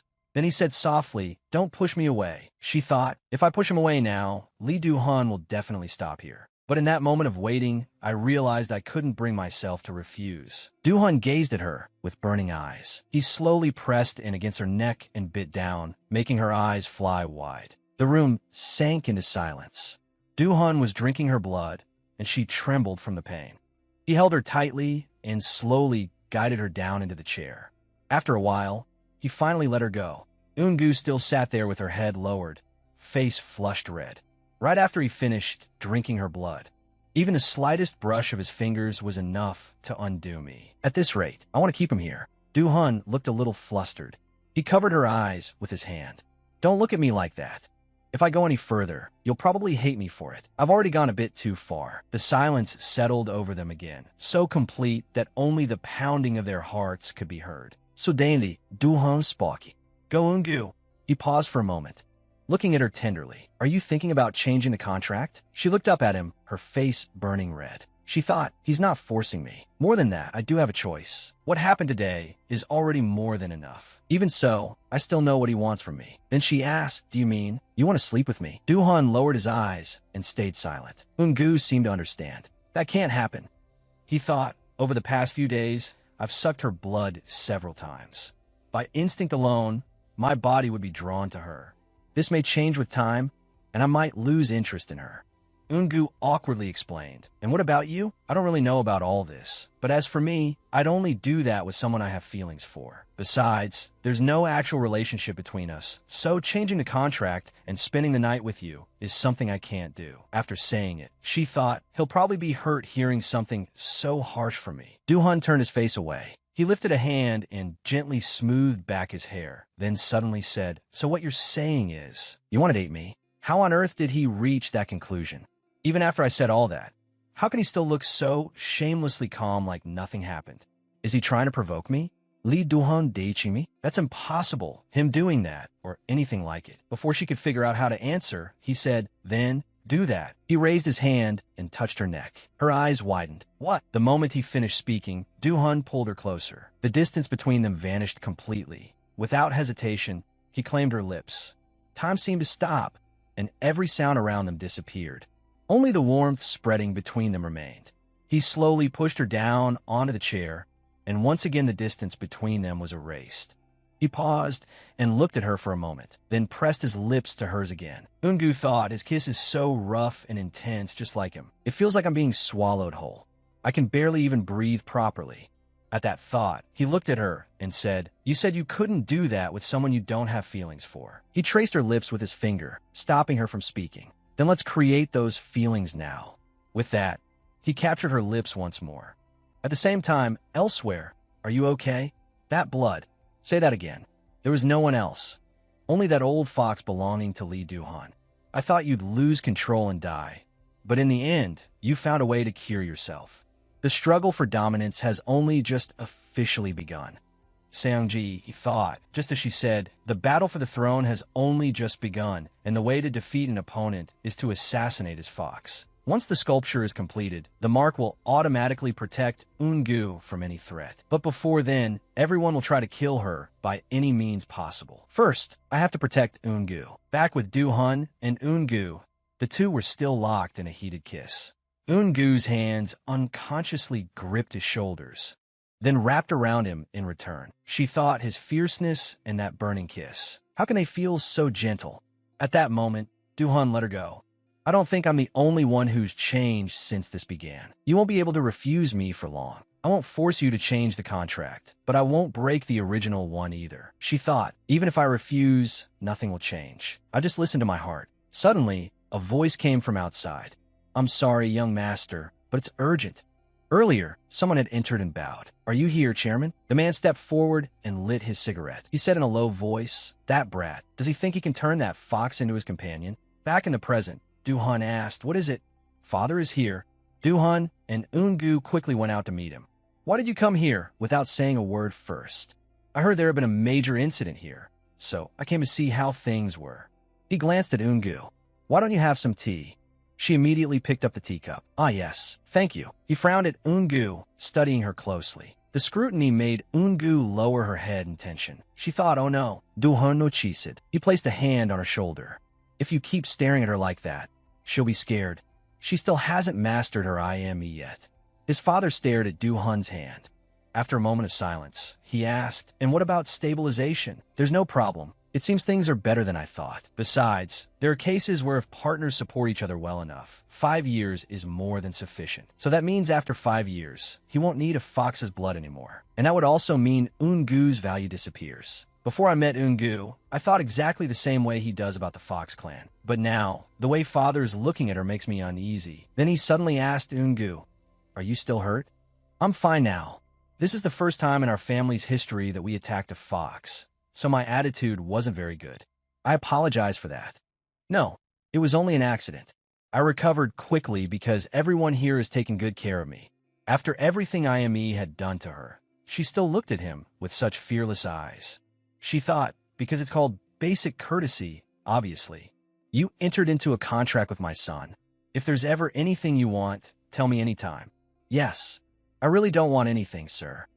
At first, everyone says that, but in the end, they still want to gain something in exchange for this contract. In the past, even after the Fox clan regained its power, there were still people who came to make contracts on days like this, hoping to reclaim what they considered their fair share. Hearing that, Eungu couldn't help feeling annoyed. How could he compare her to those people? "Then what? Are you going to give me at least a building?" "Lee Do-hun still needs me, so I have nothing to be afraid of." She replied firmly, "Thank you for saying that, but what I want is something you could never give me." "What do you mean? Something I can't give you?" She smiled and said, "I mean a safe life." "What? I just want to live peacefully. I don't think my life will be peaceful over the next 5 years." She thought, "Thanks to your son." Hearing that, Do-hun thought helplessly, who would dare say something like that to him? "You're really brave at times like this. There were times when I was terrified of father. You must feel insulted now." At that moment, the man laughed. "You really are a different kind of fox. But if you receive what you want, I'll maintain the contract with that young man you mentioned earlier. I think that's enough greeting for now. I have a few things I want to say to my son in private. Could you leave first?" She inwardly rejoiced, great. Then she glanced at Do-hun, asking silently. When she saw him give a small nod, she finally left. Only the two of them remained in the room. His father said, "She really is an interesting girl. I heard the master-servant relationship has been sealed." "Yes, good. You followed Eungu's request. If she wants to change that in the future, will you do it?" "At first, I only wanted to sign a contract or establish an equal partnership, but there aren't many pure bloods left these days. I've also considered having a child of mixed blood. Would that be acceptable? I don't want my child to have to live in the same pain I did. That might make the child more stable. Your duty is to find a fox bearing the mark of noble blood. So that's why you weren't in a hurry to find her." Suddenly his father frowned and slammed his teacup down on the table. "Do not change the contract." He asked in confusion why. "You will marry a woman of pure blood. I do not want a mixed-blood grandchild born into this family. If bloodline matters that much, then put Lee Jae-gang in this position instead. He would never marry a woman without pure blood." His father fell silent, his hand tightening on the armrest. "You know very well that's true." Do-hun thought, this isn't an order, yet it sounds like a plea. Then why is father trying to interfere with a master's contract now? "That girl is involved with Sung Jae. I received a request from Sung Jae. Right, now I remember. Kwon Sung Jae met with my father. So that was what happened, something I never could have anticipated. You decided to show charity to an outsider without thinking it through first. I owe that bastard debt I still haven't repaid. Why should I be the one to pay that debt? You know you've already provided substantial financial support to his family.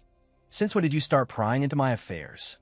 Do-hun stood up and said, "I have no intention of involving myself in your business, but please don't drag me into this debt." Just as he turned to leave, the man slammed the cup onto the table. Shards of glass flew up and cut Do-hun's face. "I'm not finished. Sit down. You and Sung Jae grew up like brothers. Not long ago, you signed a contract and became obsessed with that fox. I'm sure that once things settle down, you'll lose interest in her. If you're doing this because you want a mixed blood child, then there are countless other foxes. Leave this one to Sung Jae. If I wanted Eungu only because she's a fox, then I would hide her away where no one could ever see her. From the moment I saw blood pouring from her, I regretted everything like a madman. I care more about your safety than my own life. Can't that feeling exist without the seal? If all I wanted was a mixed blood child, then it wouldn't matter who the mother was." But now, thinking that, he said firmly, "I'm sorry I couldn't repay my father's debt. But I can't give up on Jeongu." With that, he turned and went back to his room. Inside the room, Eungu paced back and forth nervously. "I'm worrying for no reason. I already went outside alone. Nothing serious happened at all." Leaning against the wall, Do-hun spoke up. "I'm the one who should be worried, not you. You look like the sky is about to fall. Please stay away from here. If they drag me away, won't your brother be the one suffering? Huh? You're hurt. Is this because of what I said that made your father angry?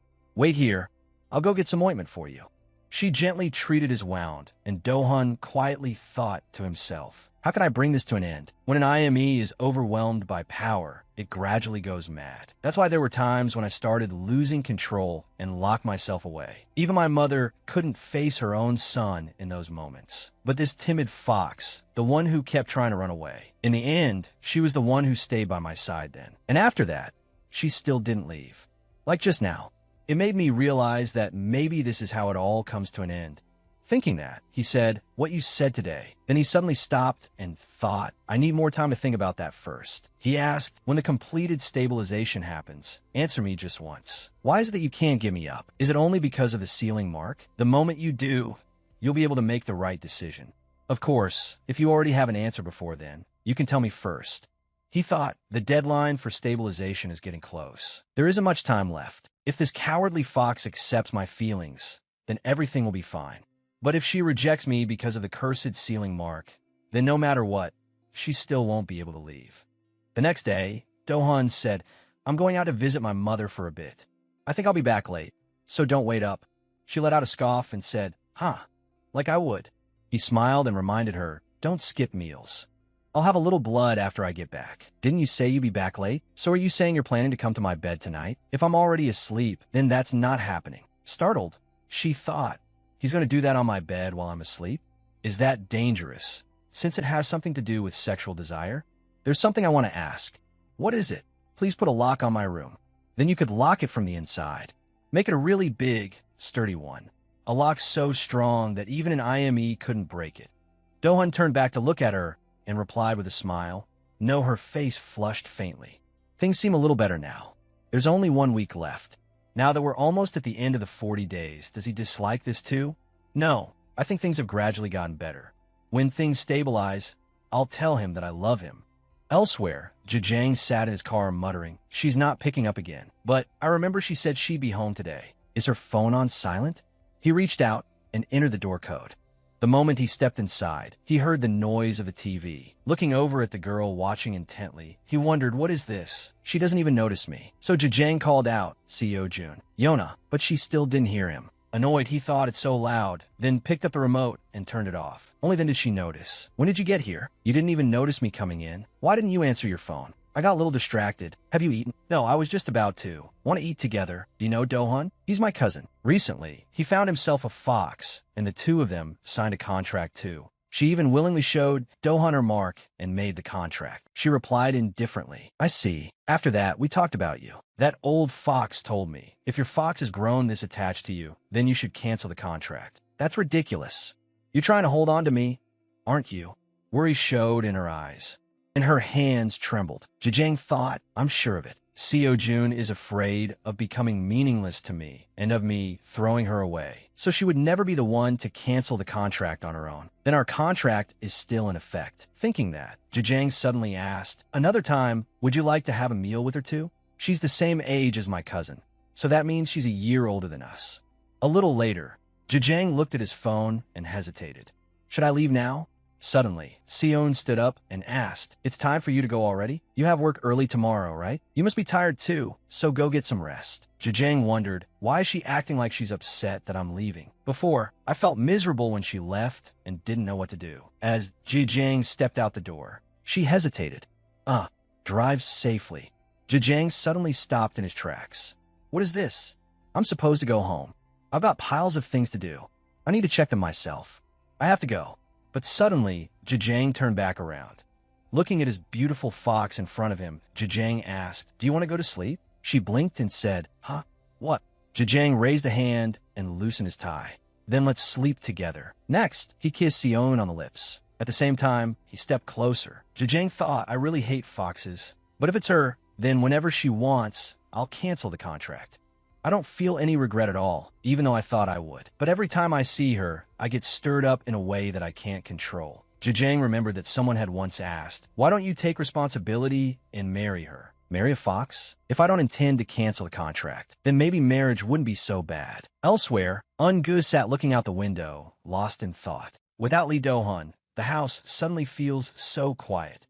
It looks like it's about to rain too. I wonder if he brought an umbrella. He said he'd be back late, but when exactly is he coming back? Suddenly, her phone vibrated. She quickly picked it up. Is it Lee Do-hun? But it wasn't. Mom, what is it? I'm calling because you haven't contacted me in a while. I should have called first.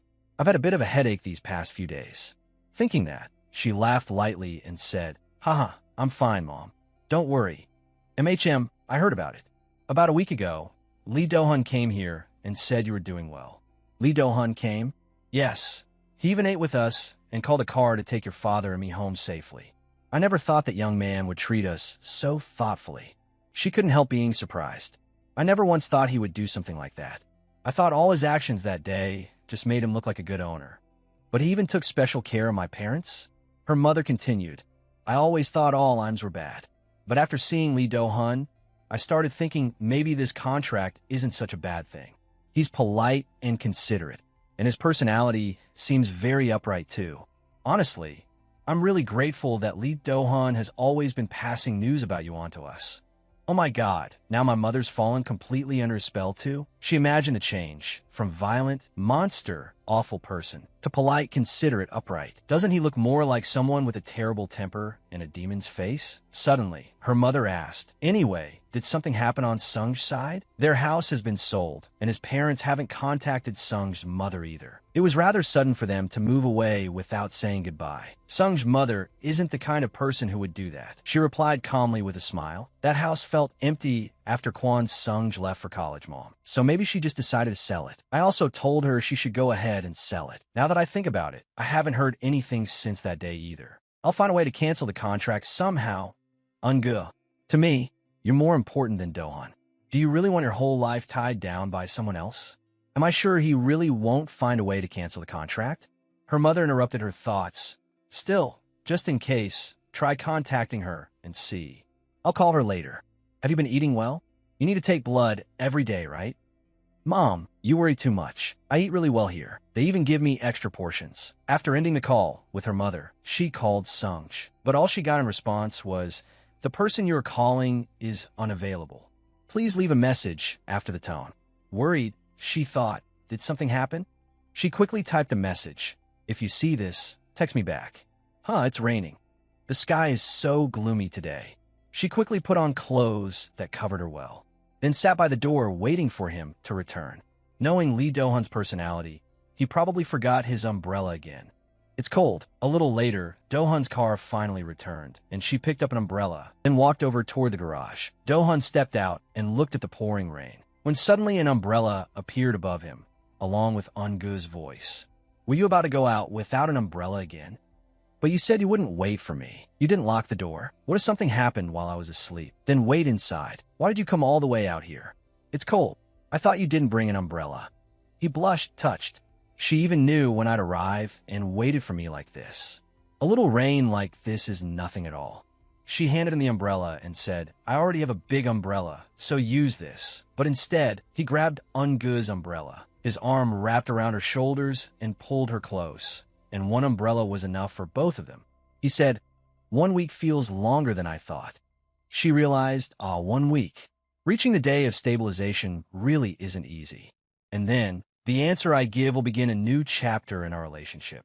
A little later, the two of them entered the room. Do-hun said, Be honest with me. She asked, Did you never think I might reject you after a week?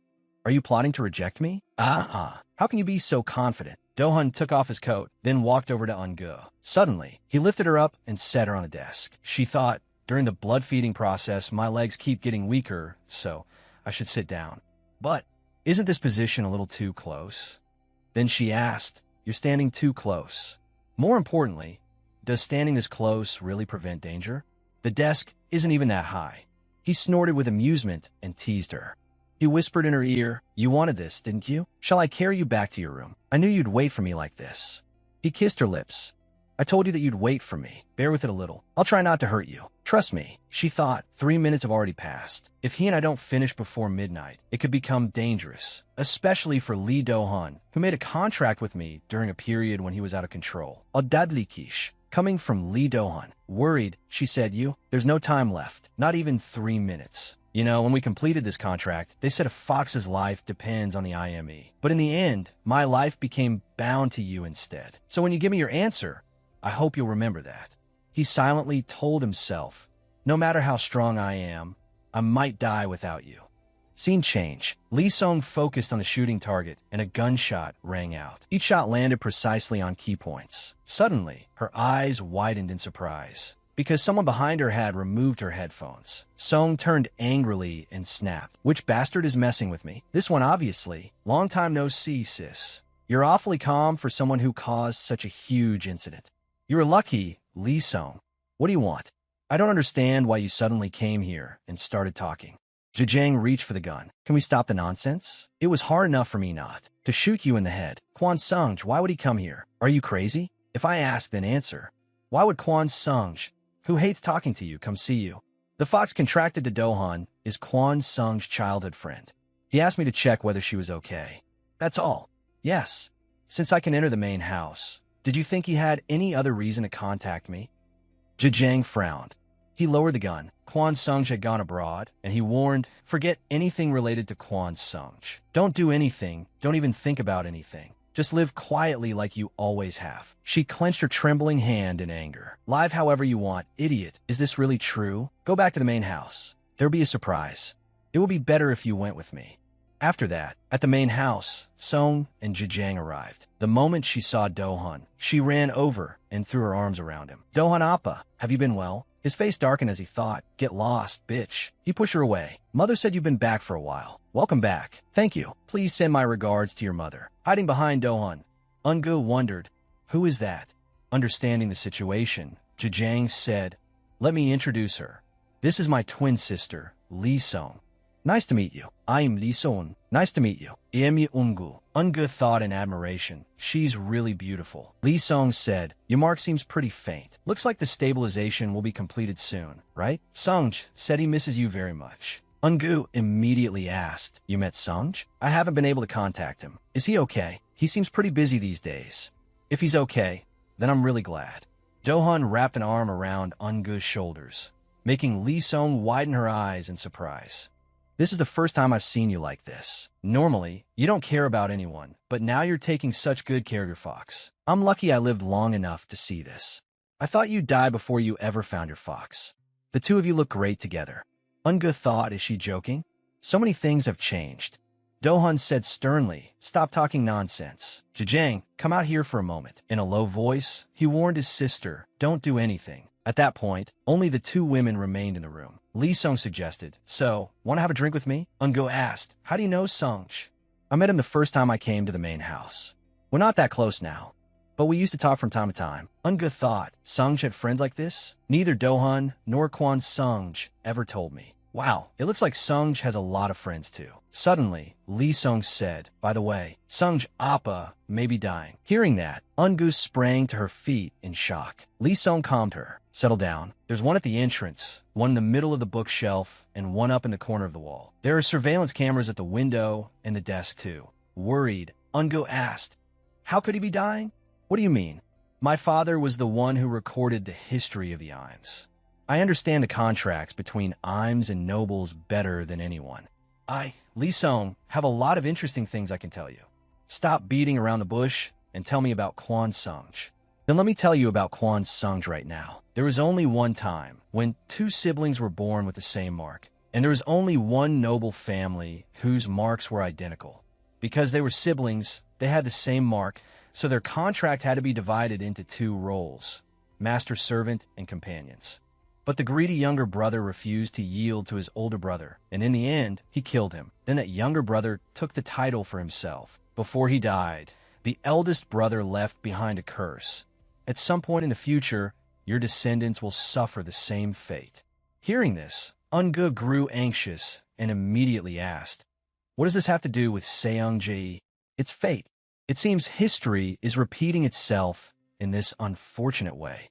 A mark has appeared on Seong-jae's body, and it's exactly the same as Do-han's. Eun-gu cried out in shock. What? Luckily, his power hasn't grown too much yet, but that only makes it more dangerous because we have no idea what the consequences will be. If he doesn't make a contract soon, he'll lose his life. Eun-gu froze for a moment. She remembered how Do-han had suffered when his power exceeded its limit. Seong touched Eun-gu's hand. You saved Lee Do-han when he was on the brink of death. Of course you'll save Kwon Seong-jae too, right? I know a way for everyone to be happy. It's something only you can do. If you want to save Kwon Seong-jae, contact me when Do-han isn't around. I'll help you. Oh, and don't tell Appa about this. If he finds out there's someone with the same mark as him, who knows what he might do? After saying that, Ada left. That evening, dejected Eun-gu called Seong-jae, but the response was the same as always. The number you have dialed cannot be reached at the moment. Please try again later. She grew suspicious. No, maybe Aisarang lied about the marks. But out of a million chances, what if a similar mark really has appeared?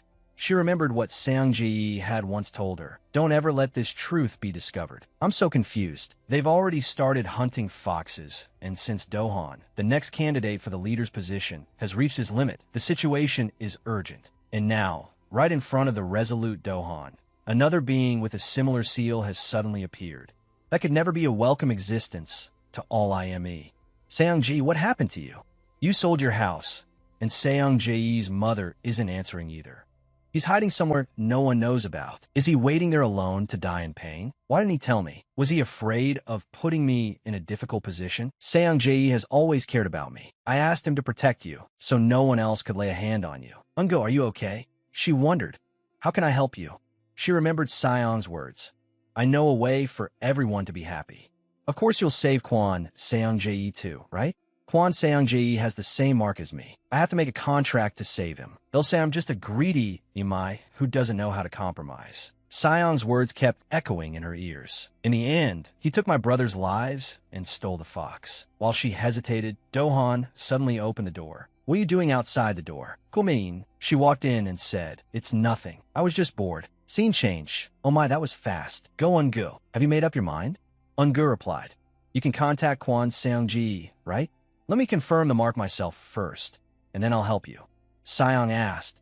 Do-han isn't there right now, is he? I'll come to the main house. Then she sent a text. I'm already at the front gate. Come out alone. Eun-gu thought to herself. I'll just go check Seong-jae's mark and come right back. After that, I'll discuss it with Lee Do-han. When Hyun-jo saw her going out, he asked, Miss, before he could finish, Eun-gu said, I'm just going out for a short walk. Outside, Seong was already waiting for her. There you are. You said you wanted to confirm the mark yourself, right? I brot kwan signavitme. But if he shows up right now, it'll turn into a rather troublesome situation, so I can't let him get out. There are too many surveillance cameras at the main house, so we can't go there. If you want to confirm his mark, you'll have to see him in person.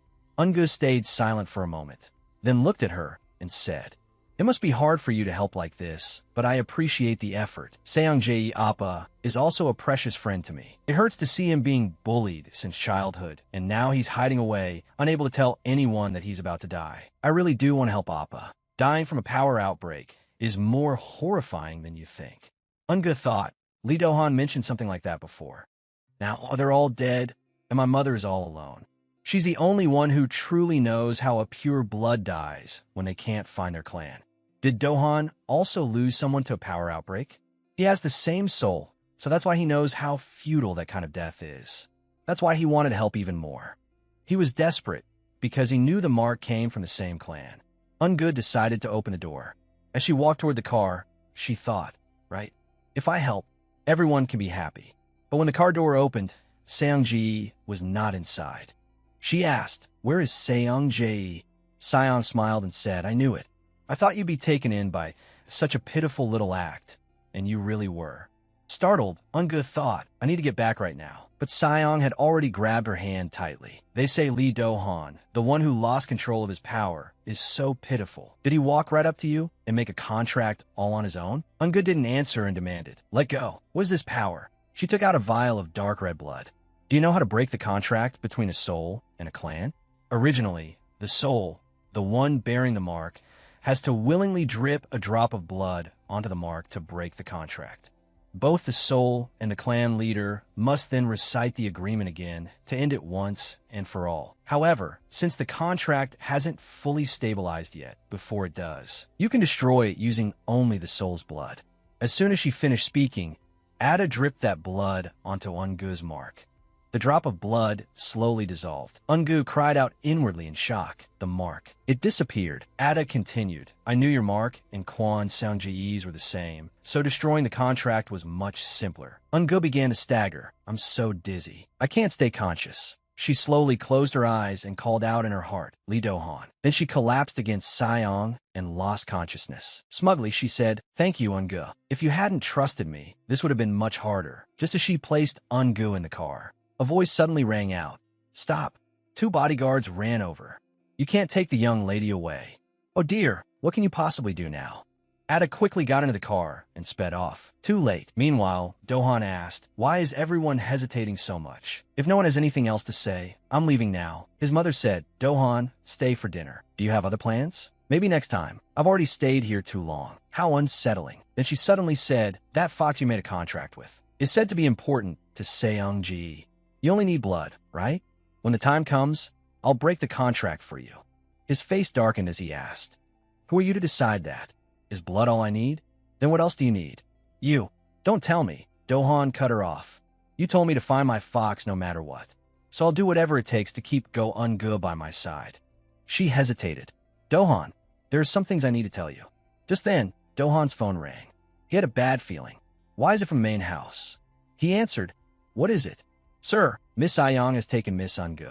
She said she was only going for a walk, but after checking the surveillance footage, it looks like she lost consciousness and was taken away. Do-han immediately looked at the back of his hand. Sometime before, his mark had disappeared. His expression turned utterly stunned. He remembered Jirang saying, Quan Seongji is looking for a way to break the contract. The voice on the other end asked, Can you hear me, young master? Should I try contacting young master Jirang? In shock, he recalled that Quan Seongji had gone to Ayasirang first. Is this why he went to see father? The people involved in this kidnapping must be Ayasirang and Quan Seongji. And Seongji asked me for a favor. I owe his family a debt. You and Seongji grew up like brothers, didn't you? So they were both involved in this. At that, Do-han spoke. There's something important I need to say to both of you. You mean Seongji and I look like brothers, right?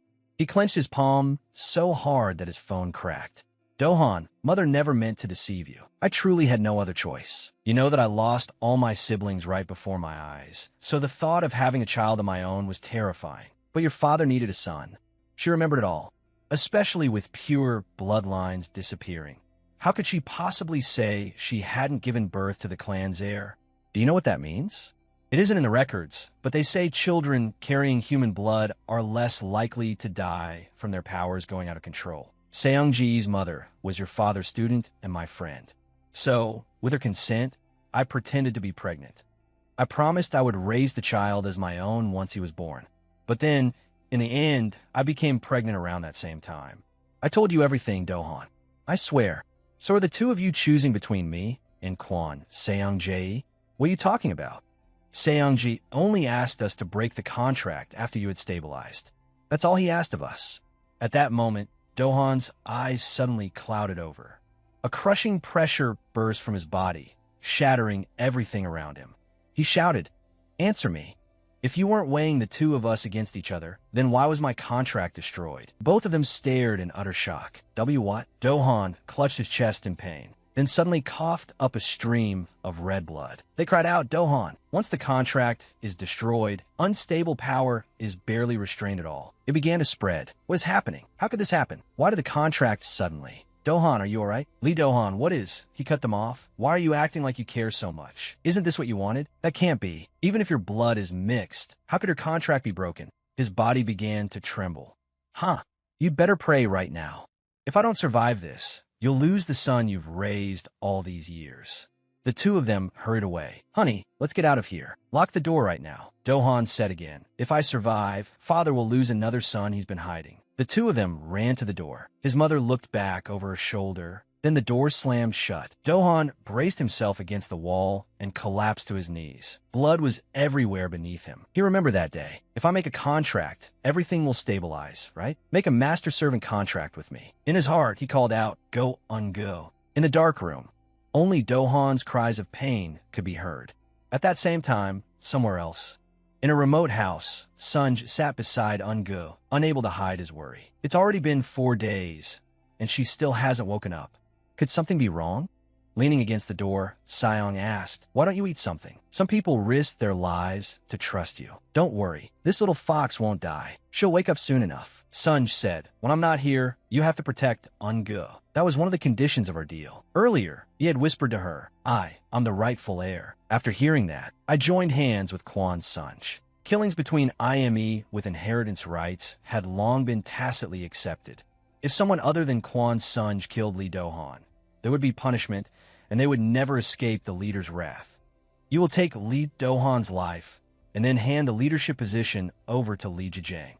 No matter how much Lee Jijang claims he doesn't want that position, he won't stand by and let a half-blood like Kwon Sunj become leader by taking Lee Do-han's life. You said all you wanted was that fox, right? At least get her to eat something first. I'll bring the food right away. At that moment, Ungu opened her eyes. Sunj immediately called out, "Ungo, are you okay? Can you sit up?" "Kwon Sunj, where the hell is this? Does it still hurt a lot?" She suddenly remembered the contract. "It's gone." Trembling, she said, This can't be. What did you do? Do we have the same mark?" Sunj didn't answer. He simply showed her his mark in confirmation, leaving her stunned. She remembered what Do-han had said. "Your ability doesn't work on Kwon Sunj. You know that, right? If Sunj ends up doing something wrong and you still cooperate with him, then the worst possible outcome will happen." Had Lee Do-han already foreseen this situation too? She asked, "When did you realize it?" "A few days after my last call with you. After almost 10 days of suffering, the mark finally appeared. Your ability doesn't work on me, so to make sure whether the mark on me looked the same as yours, that's why I introduced Do-han to you. But when I realized your mark was exactly the same as Do-han's, and even worse, you were the one who made the contract with him. But in the end, my mark appeared exactly like yours too." Suddenly Ungu began trembling and gasping for breath. Then she coughed up blood. He tried to reassure her. It's okay. It's just a side effect from breaking the contract. It'll pass in a few days." A side effect from breaking the contract? Then what about Lee Do-han? If something happens to me, what will happen to Lee Do-han? Is he okay? Suddenly Seong spoke up. Do-han made the contract during an episode, so he's probably going through that rage again. If this had gone smoothly, we could have ended things easily, couldn't we? Ungu shouted angrily. But before she could say more, she coughed up blood again. Sunj caught her. "Ungu," she said, "let go. I have to go back and save him." He immediately raised his voice. "If you go back to Lee Do-han now, I'll die, Ungu." Ungu froze, and silence filled the air. After a while, she said, "Promise me you'll share that contract with Lee Do-han too." Sunj bit down hard on his teeth. "He won't let me live." "No. If I ask him, even if we only share half the same blood, the two of us are still blood brothers." Only after the mark appeared did I realize it. Ungu asked again in shock. What? She remembered what Seong had said. Back then, all the brothers were born with the same mark. Before the eldest brother died, he cursed them, saying that one day their descendants would suffer the same fate. At that time, I already had a bad feeling, but I still hoped the curse was wrong. Sunj continued, "Because I still have mixed human blood. I was tormented by the IME until I was 7 years old. I grew up without ever knowing who my parents were. I was even tortured while living with them." She explained, but that wasn't Do-han's fault. He shot back. "Even though Do-han had everything, he still stole you from me. He knew I had feelings for you. I only needed you. He has the company and even sits in the director's seat. Couldn't he at least give me this?" Ungu shook off his hand. "Don't talk like I belong to you." "What do you mean, stole me away? Then what about you using tricks to break the contract and kidnapping me? I got word that you were attacked. If you had stayed in that mansion, things would have become far more dangerous than this. Right now, countless IME want to make a move and seize Lee Do-han's clan. I'm truly sorry for having to use force to break the contract like that. Even so, what you did still wasn't justified." She thought, why am I suddenly having trouble breathing? Immediately, she coughed up blood again. "It hurts so much. It feels like my body is burning up." Thinking that, she collapsed and fainted. Sunj hurriedly caught her. Sayong said, her condition will keep going like this for about half a month. How are things over there? Lee Do-han is already in the hideout. If we're lucky, sooner or later some IME will come after us. It'd be best if he just dies in that rage. But if he somehow survives, then we'll need to prepare the next plan. Sunj thought to himself, don't regret it now. There's no turning back anymore. This will only end when one of the two dies. A few days later, at the main house, everyone in the clan had gathered. They murmured among themselves, it's already been 6 days. Shouldn't someone go check by now? What if the rage still hasn't ended? Anyone willing to volunteer? That half-breed really dares to do anything. Why would he do something like that? Then someone else spoke up. He's not the one who kidnapped the fox. Sun's target was Light Do-han's fox, so put that aside for now. If Light Do-han dies, the best candidate to lead is Lai Zhejiang, so it would make sense if Lai Zhejiang were behind the kidnapping. Wow, lucky him. He benefits the most from all this. On the other side, Zhejiang asked in shock, you said you'd postpone Sun's punishment? That was your uncle's decision, so be quiet. Why isn't my father saying anything? He thought to himself, Lai Do-han is about to die, and uncle is letting the one who instigated this go? I get it now. Not long ago, my brother gave me a toothbrush and told me to run an ADN test against Quan Sunj, and the result was a match. It matched someone, and my uncle had been giving that guy enormous support. The two of them even had a few secret conversations. In the end, it turns out that half-breed is his hidden son. At that, Zhejiang asked, so that's why my uncle won't order Quan Sunj executed? Because he has inheritance rights too. It's only natural for the strongest to become leader. Lower your voice. Do you even know what you're saying? If anything happens to my brother, I'll kill that half-breed myself. He's a victim too. By now, he's already sacrificed far too much. If only we had realized sooner that sister-in-law was pregnant with Do-han. Lai Do-han is about to die, so why should we pity Quan Sunj? I guess my father still sees him as a nephew. Where are you going? To my brother. Are you insane? Absolutely not. It's still not time. Why? Are you afraid I'll die like mother did? Well, if I were so easy to kill, then I wouldn't be fit to become leader anyway. Don't. I'm begging you, Zhejiang. If that's really my fate, then there's nothing I can do. He suddenly shouted, Lai Zhejiang, drawing everyone's attention. Zhejiang then said, tomorrow will make a full week, and no one knows whether my brother is alive or dead. Someone needs to go check, right? Can anyone go in my place? If so, raise your hand. That's why I'm going. After that, at the place where Do-han was being confined,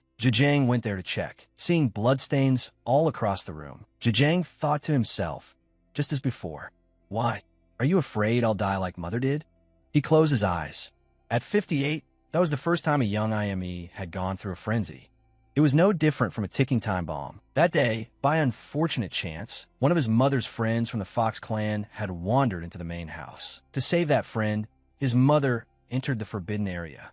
It was a horrific accident caused by pure coincidence, and that was how she died. That woman was Zhejiang's mother.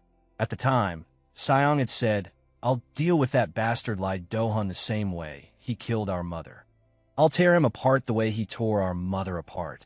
Zhejiang tried to comfort his sister. I'll do it. Later, when Do-han went to the cemetery, he found Zhejiang kneeling there in anguish, tears streaming non-stop down his face. Do-han spoke up. So this is where you are. Do-han walked over, knelt in front of Zhejiang, and said, I've been looking for you for a long time. I wanted to apologize. Yang, I'm sorry. Zhejiang was stunned when he saw tears falling onto his hand. I am truly sorry. When he looked up, Do-han's face was drenched in tears, his mouth repeating over and over, I'm sorry, Zhejiang. And in the end, I forgave him. But Zhejiang didn't. Did you erase all of Lee Do-han's memories? That was the leader's decision. His first frenzy combined with that recent accident. He killed your mother, and now he gets to live in peace after forgetting everything? No punishment, yet he gets all the privileges? Father isn't even angry. After that, Zhejiang went to his father. Father, can we talk for a moment? He thought to himself, maybe we'll have to erase Lee Sejang's memories too. But Seong realized it and said, don't even think about tampering with my memories. If you do, I'll bite my tongue and kill myself. I'm not letting this go. I'm going to kill him for sure. Back in the present, Zhejiang thought, I should have erased Sejang's memories back then. If it weren't for those stupid foxes, I want to kill every fox I see. Suddenly Seong's face came to mind, along with her words. I like you. Why did that face suddenly appear?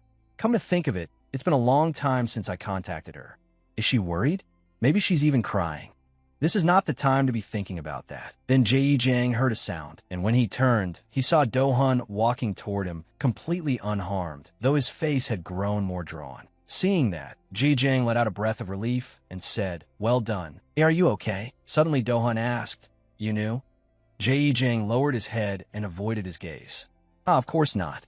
Do-hun reminded him, "From now on, stay out of this.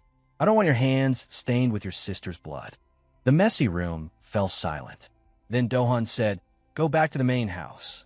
At the main house, everyone was visibly tense. Then Do-hun appeared. The moment they saw him, all eyes turned toward him in shock. He thought to himself, "Looks like some people have sided with Kwon Seong-ji." A man came forward and called, "Do-hun, I'm so relieved. Go see your mother first. First, let me speak with Uncle for a moment." With that, the two of them left. In a room with only the two of them, Do-hun asked, "If the contract is destroyed and everything becomes unstable, what will happen to the Fox clan?"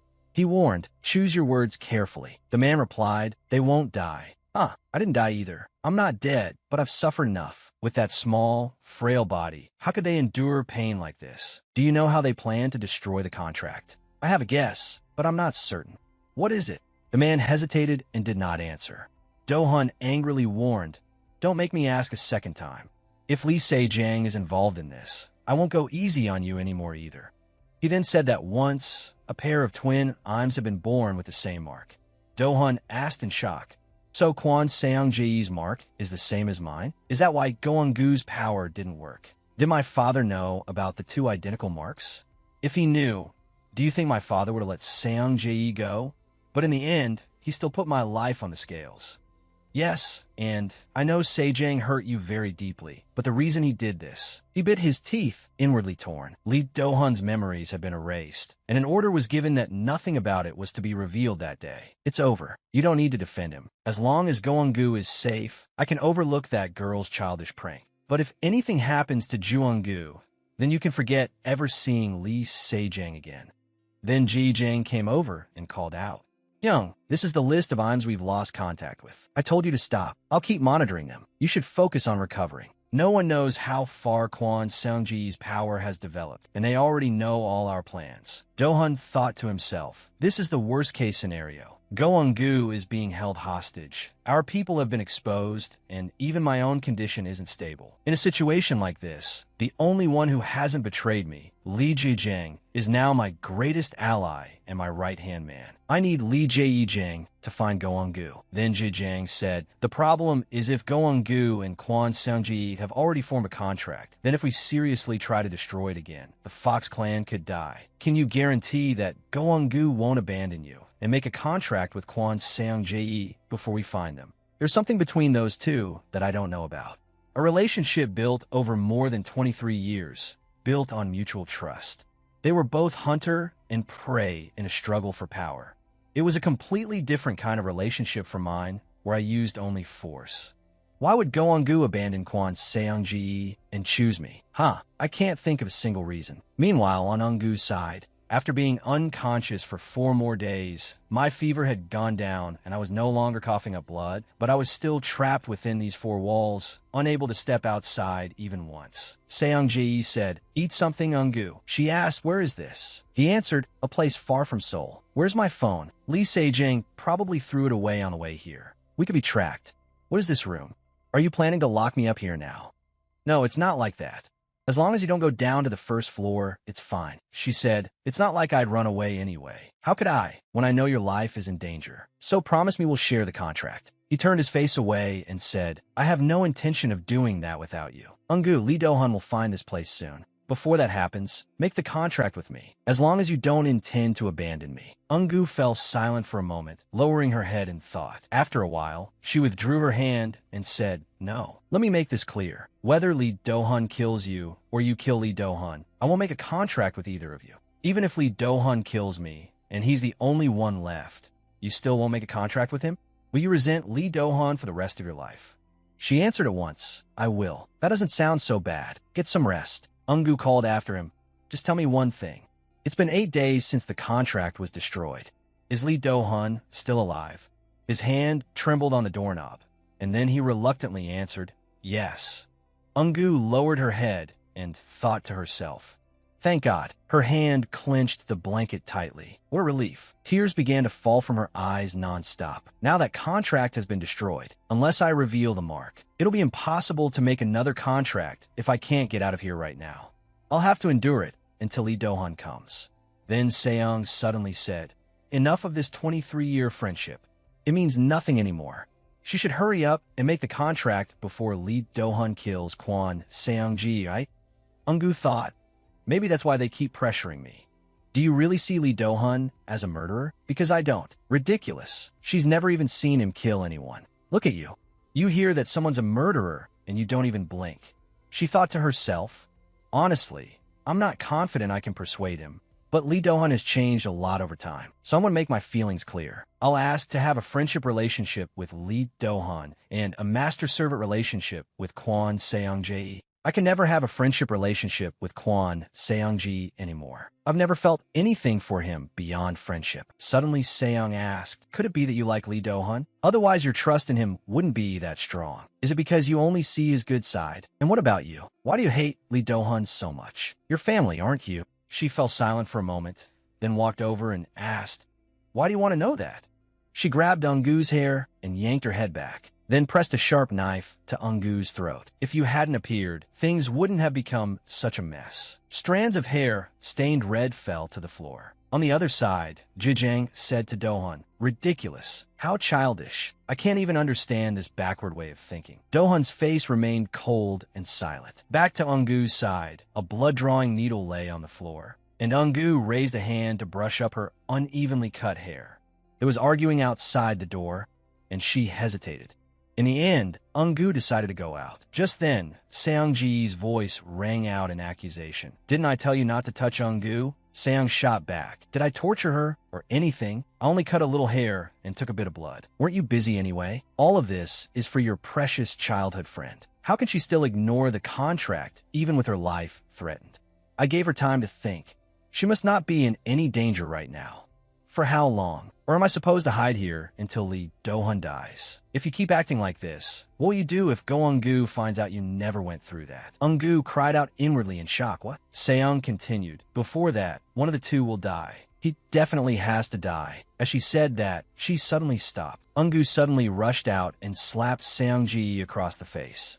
The atmosphere fell silent. I didn't think you would lie to me like this. Go back to your room. At least explain yourself, bastard. He gave a calm smile and said, so what if I lie to you? If that's how it is, I'd rather hide it forever.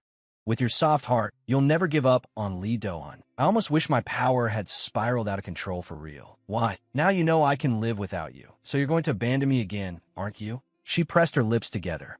Listen carefully, Kwon Seung-kye. At first, it's true that you saved me because you couldn't live without me. But you weren't the only one. That day, I wanted to say how I truly felt. And now, the contract has been broken and the mark has disappeared. I'm even more certain of how I feel. It's not just because of the mark anymore. She clenched her hands tightly. Illegally doing, Seong exclaimed. Have you lost your mind? Seong-ji, on the other hand, darkly ordered, go back to your room. Eun-gu turned away at once. Now only the two of them remained. Seong said, that's actually best for you.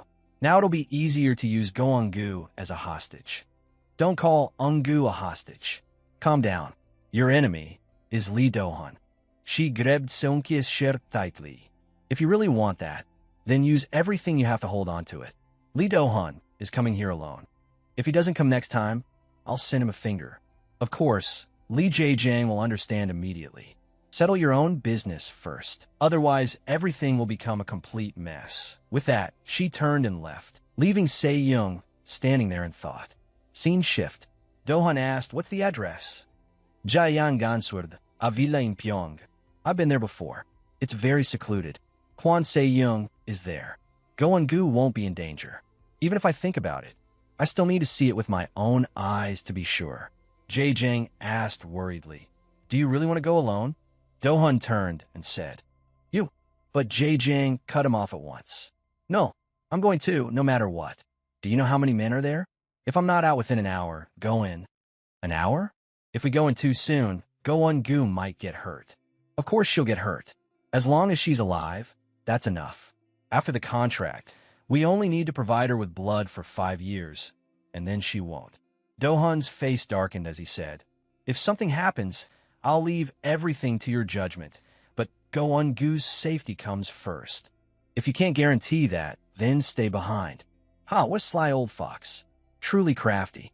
He's not someone with a mark. He wondered, Lee Seong, what the hell are you doing? This is the only way. I know how reckless and dangerous what I'm about to do is. But every time I tell myself that, that face suddenly appears in my mind again. Am I hesitating? No way. Thinking that, Jae-jang knocked and entered, calling Hyung. Do-hun immediately said, if it's not important, get out. Suddenly Jae-jang said, I'll give you my blood. In exchange, don't kill Se-jang. I know this is a difficult request. While you're fighting, I'll protect Go-un-gu. No matter what happens, I'll make their safety my top priority. So please, spare Se-jang's life. I'm begging you, brother. After saying that, Jae-jang bowed deeply, pleading in earnest. Do-hun stared at him in silence. A moment later, he said, Lee Se-jang's life means nothing to me. There's no reason for me to do that, but only on the condition that Go-un-gu is brought back without a single scratch. Back with Un-gu, Shaun said, want me to trim your hair? You look so messy. Un-gu shoved her away. Don't even think about touching me. If you do, I'll bite my tongue and kill myself. Oh wow, I'm terrified. If you die, things will just get simpler. If I die right now, no one will be able to control Lee Do-hun's rage. So that's why you took me hostage, right? Is Lee Do-hun always this sly? Why is he so arrogant and irritating? Is that so? Thanks for noticing. You've gotten even more insolent, haven't you? Hey, should I poison you and make you suffer like last time? Hearing that, Un-gu was stunned. No way. The person who attacked me back then. You figured it out, haven't you? That's right. I was the one who sent them. Honestly, I wanted to kill you, but I missed my chance. Anyway, I have good news for you. Lee Do-hun is coming here soon. She jolted and asked, what? Shaun placed a hand on Un-gu's shoulder. So I need your help from now on. Like you said, you're an excellent hostage. Suddenly, she forced Un-gu down. You haven't felt too stifled staying here alone all this time, have you? Let's go downstairs. We have a distinguished guest arriving soon. You should come greet him too. She slung Un-gu over her shoulder and slowly walked down the stairs. Seeing that her people had arrived, she remarked, quite a crowd. Shaun set Un-gu down in a chair. Her body was tightly bound, and her mouth was gagged with a strip of cloth. Un-gu thought to herself, where is Se-young? Jae-jang must have done all this on his own. Se-young would never do something like this. But just then, her eyes widened in shock. She saw Se-young standing with them, and cried out inwardly, Kwon Se-jun, Kwon Se-jun. She tried desperately to make sound. MMPH, MMPH. Didn't he hear her? But then she realized the truth. It wasn't that he couldn't hear her. He was pretending not to. At that moment, he deliberately avoided her gaze, then hesitated a little. Then he suddenly turned and looked at Un-gu with sharp eyes, leaving her stunned. Then he turned away without a word. The house stood isolated in a bleak, barren wasteland. Inside, the air was deathly quiet, broken only by soft breathing and pounding heartbeats. Shaun, Se-young, and the others had all taken their positions. Un-gu wondered, will Lee Do-hun really come? I almost hope he won't. But before the thought could finish, her eyes went wide in shock as Do-hun kicked through the glass door and slowly stepped inside. To everyone's astonishment, Do-hun stood before a crowd of killers, looked at Un-gu, and said, it's only been a few days. Why do you look thinner already? I told you not to skip meals. At that moment, Shaun pressed a knife to Un-gu's throat. You got here earlier than I expected. For a threat, that was childish. It seems that's the kind of threat that works best on you. This fox isn't just some ordinary sealed fox anymore. She seems to have become important to you. Am I wrong? Do you really love her? Mid-sentence, she stopped. Do-hun calmly took off his coat. Impressive. Out of everyone, you're the only one who thought to use Un-gu as leverage against me. Then he turned and called out. Kwon Se-jun, Se-young asked, who was the one who started pressuring me during the fox hunt? If not for that, I never would have revealed Un-gu's whereabouts. You're the one who came up with your own solution and dragged Un-gu into this mess. Do-hun rolled up his sleeves. Is that so? So what now? Should I just stand here and let you beat me to death? Se-young glared at him. You think you're leaving this place alive? With that, he lunged forward and punched Do-hun straight in the face. Blood dripped onto the floor. The powerful blow left Do-hun reeling. At the same time, Un-gu had a gun pointed at her head. Se-young stared at Do-hun with a frown. Shaun said smugly. Isn't this fun? Normally, you can't even lay a hand on me, but now, thanks to her, I get to stand here and enjoy this spectacle. Eun-gu silently blamed herself. This is all because of me. As Do-hun stood still and took the beating, Shaun continued. I let Kwon Se-young take some of my blood. After all, I can't kill him myself. Still, he's one of the candidates for the next leadership position. Who would have thought he'd die like this? Eun-gu could only watch helplessly as Se-young beat Do-hun mercilessly. He slammed a fist into Do-hun's stomach, sending him flying into the wall before he collapsed, coughing up bright red blood. Just say you're giving up Eun-gu. If you say it, I'll stop. Do-hun gave a cold laugh. So that's how this works? Because you're not completely an Imyugi. First you used Eun-gu's life to threaten me, and now you're pretending to be the good guy. Do you expect me to thank you? Shaun asked, why are you hesitating? You're hesitating now, aren't you? Really, you can't do a single thing right, can you? With that, she pulled out a gun and aimed it at Do-hun. Shoot him in the head, then smash it in and just say Kwon Se-young did it. Eun-gu cried out in alarm. What? Immediately, a gunshot rang out as Shaun fired. Just as the bullet came within a few centimeters of Do-hun's head, he remained standing there completely motionless. Then suddenly, everything froze. Shaun screamed, what is this? He knew from the start, that ability. Damn fox. How dare you act so arrogantly? At that moment, Jae-jang appeared and grabbed the gun in her hand. He reminded her, sister, didn't I warn you before not to do anything? So what if you did? What? Are you going to kill your own sister? Jae-jang frowned. He tightened his hand around Shaun's throat. She let out a cry, then passed out.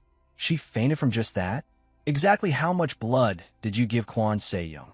He laid her down and asked, is it done over there? The girl in the hat replied, yes, sir. Meanwhile, Se-young thought to himself, since when? He suddenly became alert. Then Do-hun abruptly rushed in and struck him. Do-hun's eyes were dark as night. Jae-jang said to Eun-gu, go upstairs with Hyun Jo-jun. But Lee Do-hun, if you stay here, you'll only get in his way. I'll handle Lee Shaun. She's about to wake up. She hesitated and said, but still, watching the two of them fight, she worried inwardly. If this keeps going, someone's going to die. She said, I can help both of you. No, listen carefully. The one who dies will not be my brother. Just then, Se-young was slammed into the wall by Do-hun. Do-hun slowly approached, raising his hand. A deafening crack split the air, and the wall collapsed, burying Se-young beneath the rubble. Eun-gu could only turn her face away from the horrifying sight. When the dust settled, Do-hun came over and said to her, go now. Eun-gu, you really never listen. She faltered for a moment, tears streaming down her face. I'm sorry. The mark appeared on Se-young's hand. He said only I could save him. I just wanted to clear everything up. I didn't want to break the contract, and I wasn't trying to run away from you. Looking at the back of her hand, Do-hun thought to himself, Eun-gu never made a contract with Kwon Se-young. She never abandoned me. In a gentle voice, he replied, I know. I thought about it on the way here. If at the very end, you still couldn't let Se-young go, what should I do? I don't know. The Omi could have answered easily. As long as I could bring you back, nothing else would have mattered. She said, Kwon Se-young won't have to go through his power going out of control. Jae-jang sighed from the side. That bastard's lucky. He lied to you and pressured you to break the contract. I would never make a contract with Se-young. Suddenly, a noise rang out. Do-hun stiffened and turned. Se-young had crawled out from the wreckage. He glared at them. Looking at Eun-gu, Do-hun said, you know, there won't be another chance if I don't say it now. Then he confessed, I love you. She froze for a moment, then said helplessly, who confesses at a time like this? The contract is gone, so these feelings are more sincere. When this is over, we can make a new contract, but I want to go through that process with you, the one I told you about before. Eun-gu was so moved that tears spilled from her eyes. She told him, don't get hurt. Do-hun smiled and turned away. Look who's worrying about whom. Hyun Jo-jun came over and said to her, let's go. Then she carefully led Eun-gu upstairs. Eun-gu looked back over her shoulder. Seeing that, Jae-jang raised a hand and waved, smiling to reassure her. Go on, don't worry about pointless things. She gave a faint smile and quickly walked away. Just then, Shaun let out a groan. Jae-jang turned back and said, this is your last chance, Lee Shaun. Then he stepped closer and continued. When my brother finishes dealing with Kwon Se-young, you'd better apologize to him. She was startled, and Jae-jang added, I gave him my blood. Shaun immediately shouted, are you insane? That was the price I paid to save you. So stop this and apologize to him for what you've done. Grinding her teeth, Shaun asked, Why? Why should I do that? Meanwhile, Seung was gasping and coughing, and Do-hun coldly advanced on him. He stomped hard on Se-young's leg. A shrill scream rang out, making Jae-jang and Shaun both turn in shock. Seeing this, Shaun asked, You want me to beg that lunatic? Why should I? Why should I beg him? Do you know who killed her mother? It was Lee Do-hun. Her words made Do-hun freeze. She continued, Lee Do-hun, you don't even remember the day your power went out of control, do you? Know why? Jae-jang tried to stop her. Lee Shaun, stop. Because that day, you killed our mother, and that damned council of elders erased all your memories of it. Stunned, Do-hun turned back and asked, What nonsense are you talking about? Jae-jang said, She's joking. Just ignore it. Shaun went on, I will never beg you for anything. You should have died the moment your power went out of control. Please. Suddenly, a scream rang out. Hyun-jo-jun was struck and thrown down the stairs, and Eun-gu cried out in panic, Hyun-jo, what? You're saying there was still someone on the second floor? Suddenly, Shaun picked up a knife.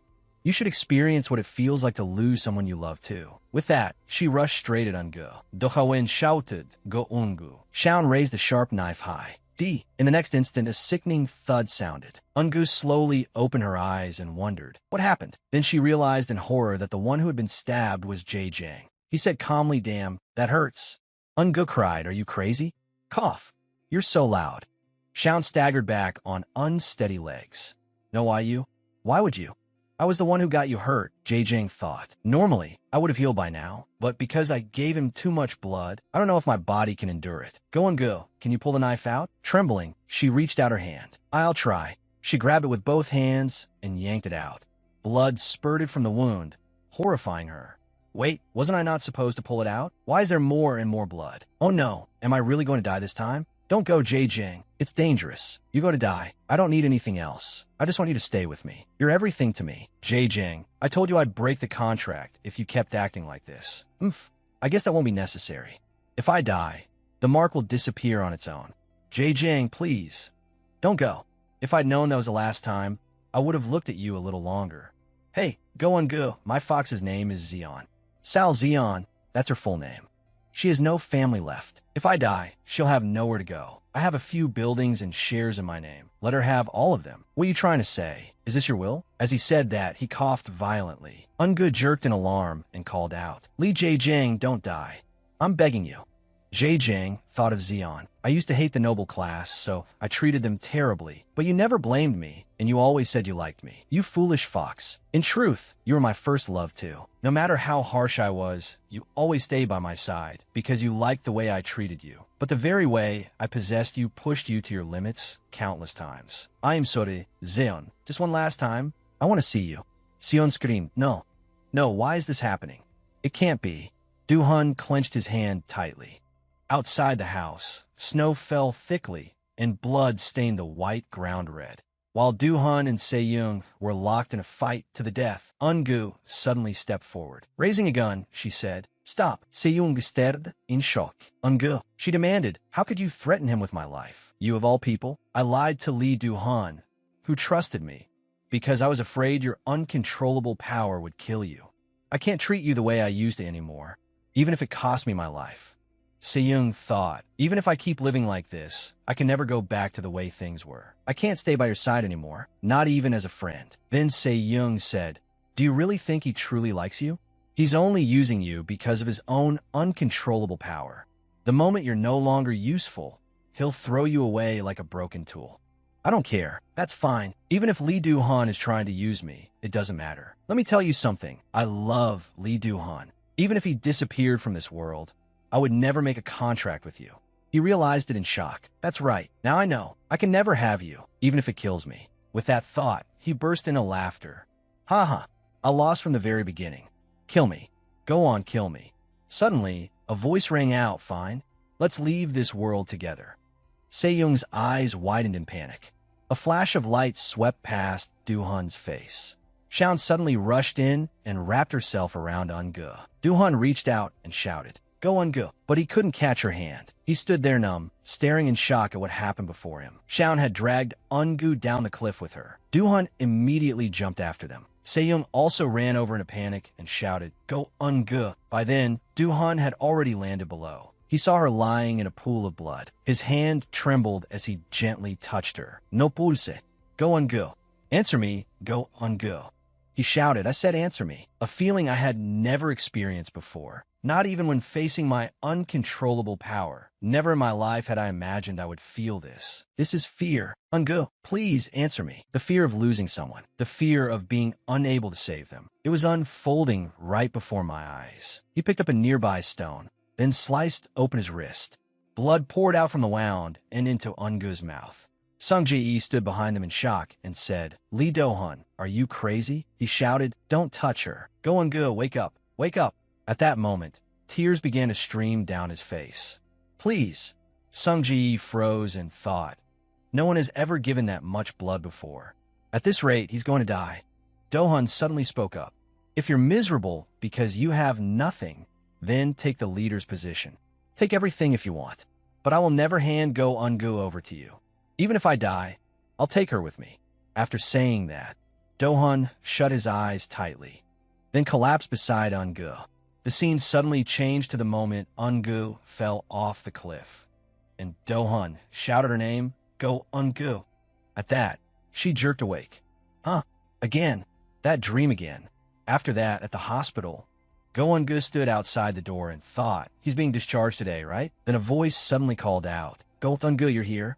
As expected, you really can't underestimate an IME's vitality. She said, "Can you believe you slept for 3 whole months? Quinjo donated her blood to you. If it weren't for her, you would have died a long time ago. What were you thinking, throwing away your life to save me?" Zhejiang said quietly, "I made a promise to my brother." Ungu thought to herself, when I opened my eyes again, so many things had changed. Was all of that to save me? I heard that Lee Do-hun, who gave me so much blood while his own life was in danger, had collapsed unconscious, but the main house sealed everything off and hid him away. And Lee Seong's memorial tablet. The funeral was held. I'll take care of everything, so just focus on recovering. At that, Ungu lowered her head and said, "I'm sorry. It's not your fault. You almost died, and you're still apologizing? The one who should apologize is Lee Sejang. Forget it. Let's not bring it up again." At that moment, Zhejiang set down the patient clothes. As he changed, he thought, while we're at it, honestly, I thought Zeon would be the first one to call, but she didn't call me at all. If she saw me, she'd probably throw herself into my arms, ask if I was okay, maybe even burst into tears. All right, I'm not leaving her again, not even once more. Zhejiang opened the door. Maybe she's at home. But when he opened the bedroom door, his expression turned to surprise. Zeon asked coldly, "You're back." "Zeon, your face. You haven't had a proper night's sleep, have you? The day they took you away, I ran outside like I was crazy. It wasn't until I heard you weren't dead that I realized I was barefoot. Back then, just being by your side was enough for me. Zhejiang, I can't stand liking you anymore." She held up the mark. "Wasn't it you who said it? That you'd cancel the contract whenever I wanted? Then cancel it. Maybe I shouldn't say this, but we were never meant for each other. No matter what happened, even at the moment my life was in danger, I promised I'd cancel the contract if that's what you wanted, so I have to keep my word." Zhejiang pressed his lips together. Zeon stared at him intently, then looked slightly surprised. Zhejiang bit his own arm, then smeared the blood over the mark on Zeon's hand. The mark quickly faded and disappeared. Should I force her to stay? If I grab her hand, drip blood onto the mark, and make a new contract? While he was thinking that, Zeon said, "Thank you, Zhejiang. Even though being with a fox like me must have been hard, you still stayed by my side because of your condition." After saying that, she pulled her suitcase and left. Zhejiang asked in shock, "What? How do you know that?" "No, since when?" She turned back, tears running down her face. "I like you so much." Then the door closed. Zhejiang stood there blankly and wondered, is this really over? Is it really over? I thought this was a relationship that would never end unless I let go first. But now I realize that was just arrogance. I finally worked up the courage to confess my cowardice to you, and now you're the one leaving me. Later, on a peaceful day, with traffic filling the streets in a high-rise building, the production team said, "Manager Go Ungu, your boyfriend is here to pick you up. He's waiting in the hallway." Ungu replied blankly, "He's not my boyfriend." "What? He's not your boyfriend, but he dressed up and brought flowers? I thought he was a model. Seriously, he's not my boyfriend. Please explain it to everyone for me, Jian." All right. After that, Ungo went down to the first floor and saw that it was Zhejiang. Ever since he was discharged, he had been coming to the office every day. Now everyone here thinks Li Zhejiang is my handsome boyfriend. Still, he is pretty witty. She walked over and called out, "Hey, why do you keep coming here? It's because of you that this ridiculous rumor started." "What rumor?" "That you're my boyfriend." "Have you even thought about how much trouble I'd be in if my brother heard that? So stop coming here. I'm really fine, and you should stop going to that house too. Weren't you kicked out again yesterday?" I've burst into tears more than once, even fainted just from looking at Lee Do-han sleeping, and when his breathing suddenly stopped. Because of things like that, his family banned me from seeing him from now on. Every day, I have to endure all kinds of horrible thoughts. Even if I can't see his face, please, don't take him away from me. Let's go outside for now. How's your health these days? Are you okay? I'm fine. Totally fine. What happened between you and that Fox girl? I canceled the contract. What? Then what are you going to do now? Is the contract completely over? No, I'm just going to ask her to let me stay by her side. Ungood thought. I didn't know he could make an expression like that. Now I know who those flowers are for. She teased him to break the gloomy mood. I thought that bouquet was for me. Suddenly he asked, "Are you feeling sick?" I told you already, this is the price you have to pay. Go beg her to forgive you. That's your only way. I'm not giving up. Yeah. If it works out, introduce me to that Fox girl. We should all go eat together sometime. After that, she went back home. She grumbled inwardly, "Oh God, Mom insisted I come home for this break, so I gave up my precious vacation to come back. If you don't come home, I'll go to your office." But what is this? A trip? She used the excuse that Uni-Ion's mother got a free vacation package to Jeju Island. Mom, honestly, if that's the case, then why did you nag me so much about coming home? I'll be back early tomorrow, so just stay home and rest. I thought you weren't coming back until next week. You're doing okay, right? You're not sick, are you? I'm fine. I've been eating well and working hard. Is there anything you want to eat? I'll make it for you tomorrow. Soybean paste stew. That's all you want? Yes, I really love your soybean paste stew, Mom. I'll make it extra delicious, so wait for me. Love you, Mom's daughter. Love you too, Mom. That evening, I didn't eat much for dinner. Maybe I'll take a little walk around the neighborhood. Oh, there's a house here I don't recognize. So much has changed. This place. She suddenly remembered. This was the house where Kunz Ung-ji used to live. That was the last text he sent me. "I'm sorry for hurting you, Ungo." After that, he disappeared without a trace. It's suddenly gotten dark. It's probably going to rain soon. Ungo quickly went back to her room. Tired, she lay listlessly on the bed. She suddenly remembered what Do-han had said back then. "I like you. If everything gets resolved safely this time, then for all the days after that, even in the smallest moments, I just want you to be there." Tears began to fall from her eyes. She reached up and touched the scar still left on her forehead. "You idiot. I miss you more than ever today." Rain pattered softly outside. Ungo slowly turned toward the window. Her phone was ringing, but she didn't notice it. I've rested for a while now, and the fever still hasn't gone down. Should I be grateful for that? I can use my ability to lower my body temperature faster. But ever since I came back to life through Do-han's blood, all my powers have been spilling out unconsciously. They were never mine to begin with. Every time I become aware that I'm living in someone else's place, the thought terrifies me so much I can hardly breathe. This is the first time I've had a fever since that incident, so I don't even know what might happen. At the very least, I have to try to bring it down. She walked to the window and opened it, then looked outside and thought, the rain is really heavy too. Her eyes slowly closed, then suddenly flew open. She let out a breath. I feel a little better now. Right? I had a missed call earlier. On the screen it showed Li Zhejiang. When she called back, he said urgently, "Go Ungo." Something happened. A sense of dread rose inside her. There is only one reason Li Zhejiang would call me so urgently. Which means, then he continued, "My brother has disappeared." What? What do you mean he disappeared? Actually, he woke up 2 days ago. I thought it would be better if you met after he'd fully recovered. That's why I stopped him from running to you the moment he woke up.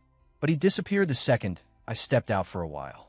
At that, she lowered the phone. Do-han appeared on the balcony of the house across from hers, just like the first time they met. He stood there looking at her, a faint smile on his lips. She froze, her eyes wide, staring as if she couldn't believe what she was seeing. The image and words from their first meeting flashed through her mind. "Are you a fox?" Then Do-han leaped into the air once more.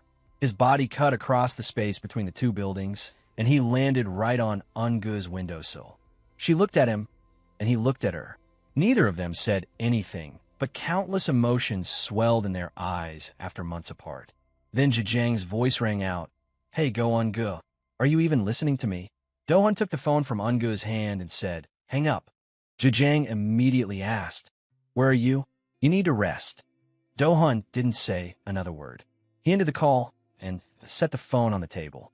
By then, silent tears were already streaming endlessly down Ungu's face. Dohun gently raised his hand and wiped them away one by one. He looked at her with tender eyes. Her tears kept falling from the sheer happiness of this moment. Dohun asked, why is your face so red? What's wrong with you? Are you acting or something? What do you think? I'm trying to start over from the beginning.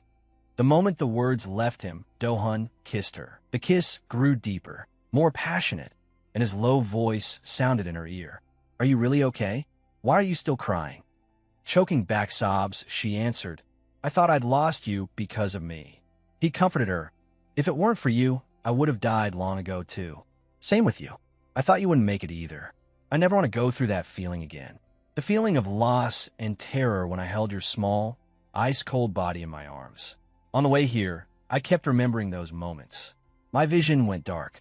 Even knowing you were alive, I still couldn't believe it until I saw you with my own eyes. And now, at last, I've seen you again. For the first time, I'm grateful that I'm an IME, because I have blood that could save you. Even if I die tomorrow, as long as you live and love me, I'm willing to throw away the contract or anything else, go Ungu. Maybe I'm still selfish and reckless, because that's how I've lived my whole life. There will be times when I hurt you, but I can't live without you anymore. Without you, I can't even make it through a year without falling apart. Please give me one more chance to be both your master and the one who loves you once again. He gently kissed the back of her hand. Her eyes were still wet as she looked at him for a long time, afraid that if she blinked, he would disappear again. Without saying a word, she slowly lifted both hands and cupped his face. Her soft lips touched his, a gentle kiss, but one overflowing with emotion. Even without the mark, the two of us chose each other and longed for each other. We were no longer the strong and the weak, or hunter and prey, as we had been before. We loved each other like any ordinary couple. The story ends here. Thank you for following this story to the end. While waiting for the next series, please check out the other stories on the Q Muoi review channel to pass the time. Wishing you happiness and lots of energy. Goodbye, and see you again.